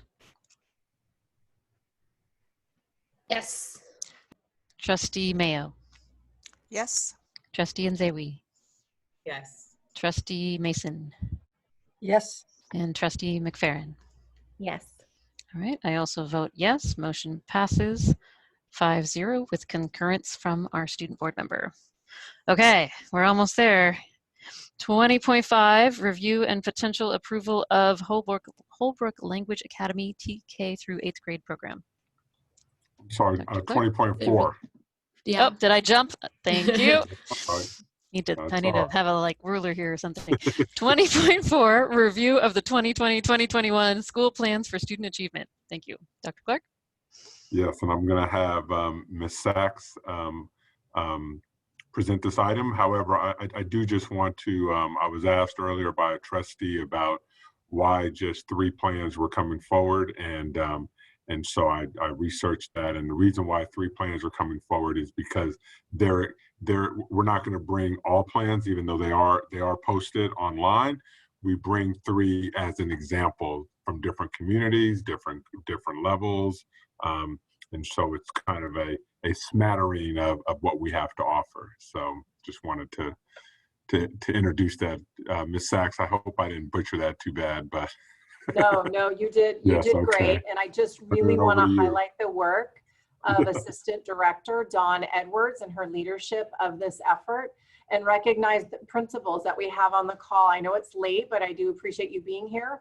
Robert Humphrey from Bel Air Elementary, Kimberly Viana from Foothill Middle School, and Afa Huckabee from Ignatia Valley High School. And so they were 3 plans that we wanted to give just as samples. And as Dr. Clark said, if you look at the item and you'd like to see the other plans, you can go to the district website. And if you click on parents and community, underneath there are reports and school plans. And if you scroll down, you'll see not only archived plans, but also the plans for 2021.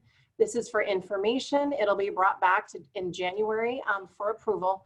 As you can imagine, with all the budget information that was shared and kind of the world kind of coming to a very quick stop in March, there was a lot of funding that sites were utilizing in a different way as they started the school year. They've worked very closely with their school site councils. All the plans have been approved. And again, we appreciate you taking the time to take a look at the plans. And again, we have a few principals here in case you have some specific questions. I would just like to compliment them. Yeah, I would just like to compliment them. I read them all. And a question we're often asked is, well, you have this program, you have that program. Is it really making a difference? So it was really nice to see in all 3 reports that you could see we're AVID and PBIS. And I believe the HERO is even part of PBIS and the IB program, where they are really making a difference in the kids' performance and the students' education. So I know that's got to be a bear of a plan to put together. So I really appreciated the time and the detail that was put into it. So I look forward to reading everybody else's. I only read your 3 so far. Thank you, Trustee Mason. Mrs. Mason is a little bit ahead of me, but I too appreciate the effort that goes into these reports, not just with the 3 principals representing their site councils that are here tonight with every site council. When you think about the added work of having to complete these reports during the pandemic, it's just amazing. So thank you, and our public just doesn't understand the work that public education has to go through. So. Any other comments, questions? Is there going to be, is there a consolidated place where we can find all of the reports once they, I'm seeing people nodding, so that's good. Once they're all finished? Yeah. Yes. Trustee Alas, it's actually going to be the same place on the website. Okay. It's actually available in a couple places, but we did kind of provide some breadcrumbs. So you can take a look at all of the drafts. So if you have a special school that you'd like to take a look at their plan, if you've got any questions, you can always reach out to that site principal.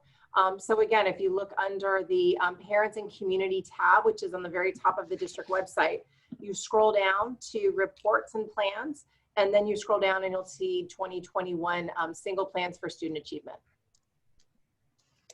Got it. All right, thank you. Thank you. And yeah, thank you for sharing that for the community to be aware of as well. I know each school has that intensive site team, which is so incredible to have parents and students and teachers and staff and principal working on that plan. But for the rest of the community to know where to see that for their own school is really fantastic to have it all in one place. I just had one quick question, which was how difficult was it to implement, to write up these plans over Zoom with your site council?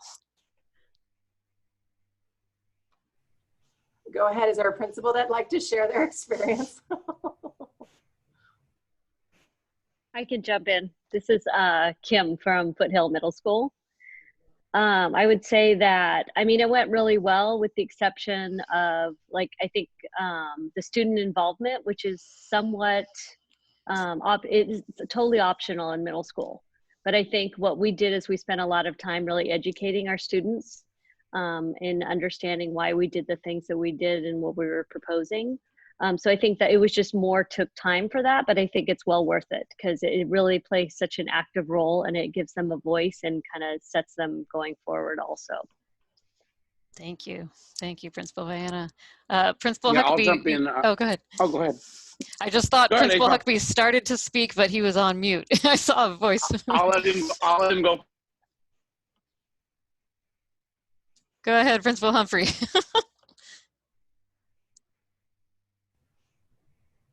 Go ahead, Robert.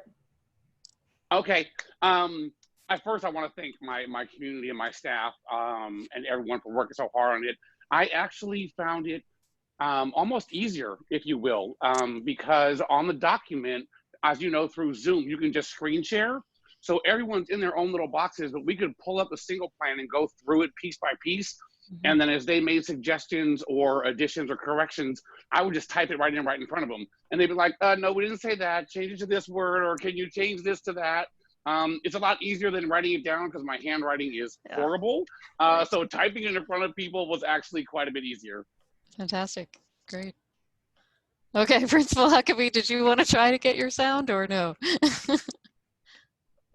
Not sure what's happening there. Uh-oh. We can't hear you. Sorry. Dawn, was there anything you wanted to share about the process this year? Anything that we learned or we did differently?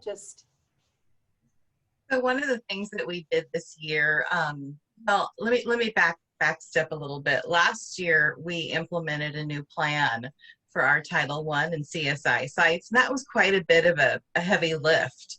So this year, with it being the second year for those plans, we were able to divide up all the plans so that our entire Ed Services team read and reviewed plans and provided feedback to the principals, which was very, very timely this year. So so it was a great year. It was really smooth. It was a very smooth process this year. Fantastic. Thank you. Yeah, and I think moving forward, I know Dr. Clark spotlighted the equity board policy that Mount Diablo has, and that was only passed this year. So, so I don't know how quickly the specifics from that will filter all the way through into the details of the school site plans, but I look forward to seeing more of that as we move forward over time. Okay, so this is not an action item. That was just information. No, and again, thank you to the site principals that are on the call tonight, as well as Dawn, for your participation. All right, and then for everyone's information, this does come back as an action item in January. Is that correct? It absolutely does, the first week of January. So folks will have time during the holidays if you feel like you'd like to take a look at the plans. And I know that administrators are very, interested, and if there's, feedback or anything like that, you can always, work with Dr. Clark in order to provide it, and any questions that you have. All right, thank you very much. And it's great for people to understand how that timeline works. Wonderful. And if I could, just because I feel bad that Mr. Huckabee's microphone wasn't working, but I did get an opportunity to go out to YV last week and walk the site with him. And he showed me some of his classrooms and just some real neat things that are going on there. And I also thanked him and also his custodial and grounds crew over there. They really have that site looking, looking very nice and very presentable, for when our students return. But they're just doing some good things over there. And so I know he would have shared that himself. But I just wanted to highlight that since he's on mute. His speakers are broken. So right. Thank you. Principal Huckabee, Dr. Clark. Sorry, I was going to say, Principal Huckabee, do you know if you can change your audio output? It's a setting, so I think you might be using your microphone from your headphones, and maybe if you change it to your computer, it might work. I don't know, just like for the future. No. Okay, I think we should move on, but thank you for the suggestion. That could work for the future, I think. All right, well, thank you very much, everyone. Ms. Okay. Town, do you want a meeting extension? Yes, I will entertain a motion of a meeting extension. Trustee Mayo, would you like to explain for our new board members what this is and why it's needed as well? Our board policy indicates that our meetings are adjourned at 10:30 unless we have a board meeting extension. Only one time that I recall was that a second vote occur to extend it to a later time. Based on the number of items that we have before us, I would recommend that we extend the time until 10:45, which is a shock to my other board members, I'm sure. But I would like for the remaining documents to have adequate consideration. All right, thank you for the motion. Do we have a second? Are you sure you said 10:45? She did. Okay. We gotta move this along. I'll second that. All right. Was that a discussion? No, I was just seconding Oh, it. okay. I was like, okay. Oh, sorry. I was pointing at Trustee Oh. McFerrin over here. Can't you tell who I'm pointing at? Okay. Let's call for a vote. Trustee Alas. Yes. Trustee Mayo. Oops, yes. Trustee Mason. Yes. Trustee McFerrin. Yes. Trustee Nzewi. Yes. All right. Motion passes 5-0 with concurrence from our student board member. All right. So let's move along. 20.5, review and potential approval of Holbrook Language Academy TK through 8th grade program. This is on for action. Dr. Clark. Yep, and I'm going to turn this over to Ms. Sachs, and I'm sure she's. I see the principal on the call, and I'm sure there's others, but go ahead, take it away. We do. So this has been brought to the board several different times, and we actually had quite an in-depth report in November. And so we just are very excited about the possibility of an approval this evening. It's been a long time coming. I think we're very, very excited about the program that's been launched at Holbrook Language Academy. We've got Carmen Garces, Director of our English Learners and Dual Immersion Programs here tonight, as well as Marga Marshall, the principal, as well as Assistant Director Conde Perez Barreto. And we're very, again, excited about what this means for Mount Diablo, and not only having a two-way and one-way dual language program at many different elementary sites across our district, but also bringing this into the middle school. And this work has also launched accelerated Spanish programs at Foothill, as well as Riverview, and of course the IB program at Oak Grove that has accelerated language courses. So this has really put us on quite a trajectory in order to make sure that we've got individuals that can really engage in a global economy and are truly going to come out of our system biliterate as well as bicultural. So we're really happy to bring this to you this evening, hopefully for approval. All right. Thank you, Ms. Sachs. I will open it up to the board for any questions. I did have a couple of clarifying questions from the last meeting after I sat and digested what I heard. I know Trustee Mayo had asked the question, if I lived in the Holbrook community and I am a total English speaker, I'm assuming I could enroll my child at Holbrook as part of the bilingual program, because they would be, you have the Spanish speaker, the English, and then the both, so they could start that way. But if my child's a 5th grader, my understanding is I would not be able, if it's English only, to necessarily enroll them as a 5th grader. Then my choice would be to go to either Wren or Sun Terrace. That's my first question. My second would be, I'm assuming a lot of parents from the Bancroft program are coming over to Holbrook to continue their education. So what is the placement process that they go through to make sure they're a good fit for that dual immersion? Director Garces, would you like to field those questions? You're on mute, Director Garces.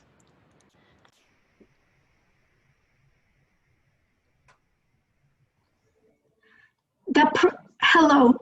Good evening. Nice seeing you all. Congratulations for Trustee Nzewi and McFerrin. The program, it's open to the 7 schools that they have bilingual programs currently. So children from Bancroft, as well as children from Meadow Homes or Cambridge, can apply. During November was the middle school transfer. So that was the month where where parents could request a transfer to Holbrook. And we have several informational nights for that. And what was the first part of your question, Mrs. Mason? Now you're on mute. If I move into that community and I have a 5th grader that is completely English speaking, then they would not be able to just hop into that program at the 5th grade level. They would have to go to Sunterras or Wren. Is that correct?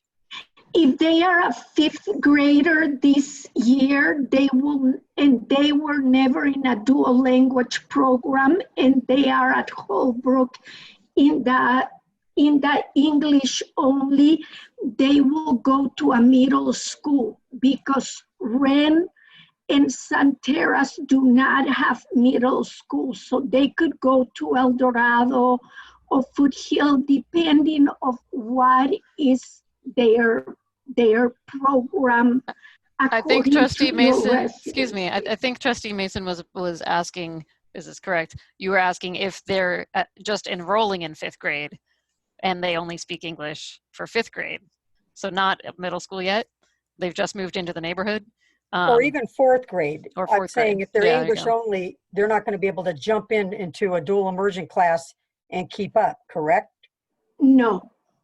No, But then they're because- in the feeder pattern of all 3 schools. Yes, we only take children in dual language programs in kindergarten and 1st grade. And also if we have children coming from other dual language programs or coming from Spanish speaking programs, we will take them. But you know, children that they come from other districts, we will give them some type of assessment to ensure that they do have a good level of academic Spanish. But our own students, say a student's coming from Bancroft, they wouldn't get assessed anyway to make sure it's a good fit, or it's just automatic? If they are in a dual language program, they will be automatic as long as they are spaced. You need to remember that all our programs are 50-50, and we all use the same materials. Okay. Thank you. Thank you. All You're right. welcome. Any additional questions? Or do I hear a motion?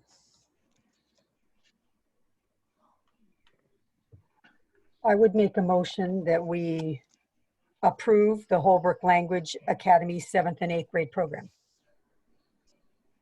Second.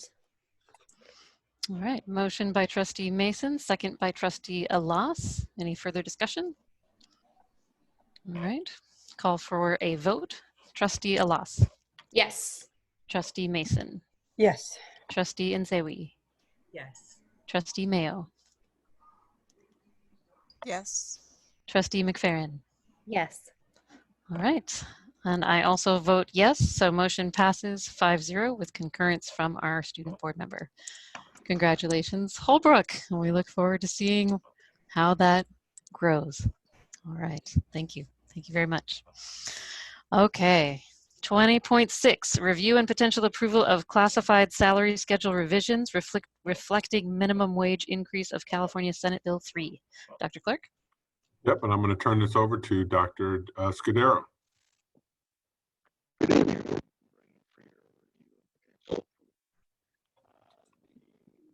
So that is his audio output. Either you take off your AirPods or you change your audio output on your computer.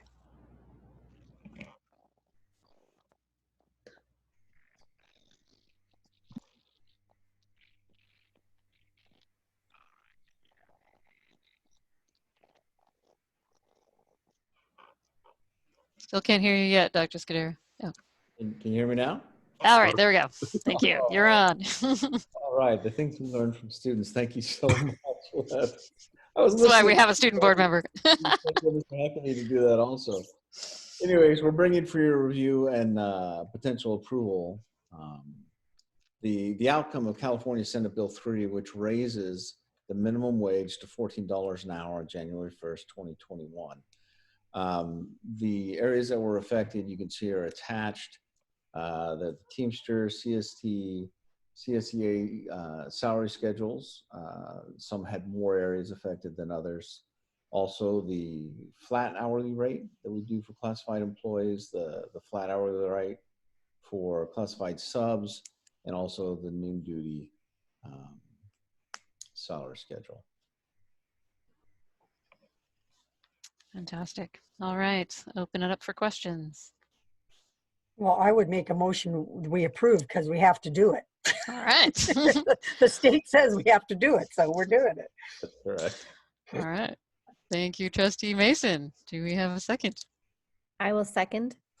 Second by Trustee McFerrin. All right, we'll call for the vote. Trustee Alas. Yes. Trustee Mason. Trustee Yes. Mason? Okay. Yes. Trustee McFerrin? Yes. Trustee Mayo? Yes. And Trustee Nzewi? Yes. All right, I also vote yes. That motion passes 5-0 with concurrence from our student board member. Thank you very much. That's good news. A little bit of a bump for some of our staff members who really deserve it, could use it the most, it seems. So I really appreciate that from the state. And we will find the budget for that. All right, moving on, item 20.7, review and potential approval of nomination of new member to the Budget Advisory Committee.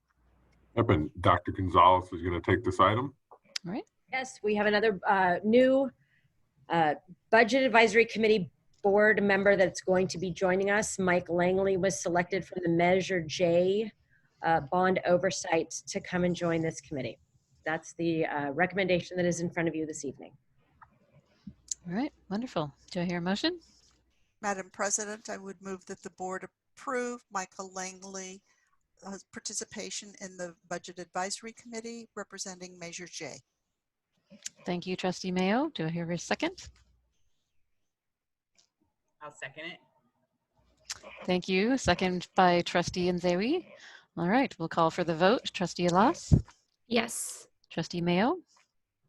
Yes. Trustee Nzewi? Yes. Trustee Mason? Yes. And Trustee McFerrin? Yes.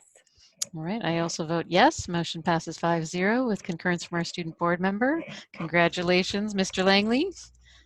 And wonderful that you'll be able to continue on the Budget Advisory Committee in a different, under a different category. All right, last one here. Let's see, 20.8, review and potential approval of revision of job descriptions.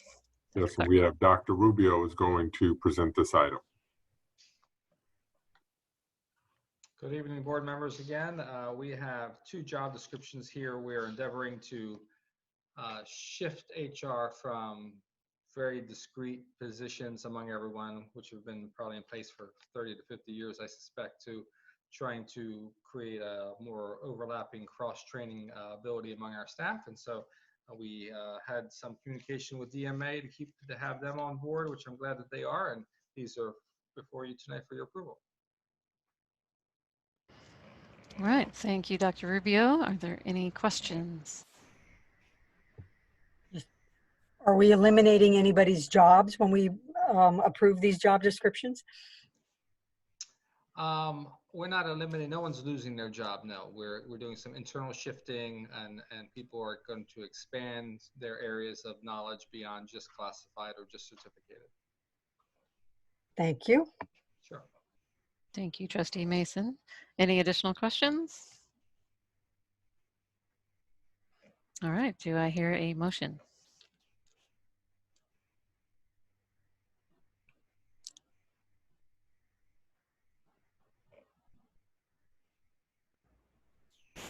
Madam President, I would move that the board approve the job descriptions for HR analyst and HR specialist as presented. I second it. All right, thank you. Motion by Trustee Mayo, second by Trustee Nzewi. I'll call for the vote. Trustee Alas? Yes. Trustee Mayo? Yes. Trustee Nzewi? Yes. Trustee McFerrin? Yes. Trustee Mason? Yes. All right, I also vote yes. Motion passes 5-0 with concurrence from our student board member. Thank you very much. Thank you. Madam President? Yes. I recall from the CAC meeting that the CAC committee was going to forward a name for the Budget Advisory Committee. I was wondering if we will see that on a future agenda. Dr. Clark, did you want to speak to that? No, I would imagine so. If when and if we receive that name, then we bring that forward. Okay, oh, thank you. I see Dr. Aguili. Did you have a response? They have a candidate and her name's been forwarded to the committee. So you should be expecting to see that very soon. Okay. Thank you. Thank you very much. Thank you, Trustee Mayo. Thank you, Dr. Aguili, for that. We'll make sure to have that on in the future agenda item. All right. We have no carryover closed session items. 23.1, any future agenda items?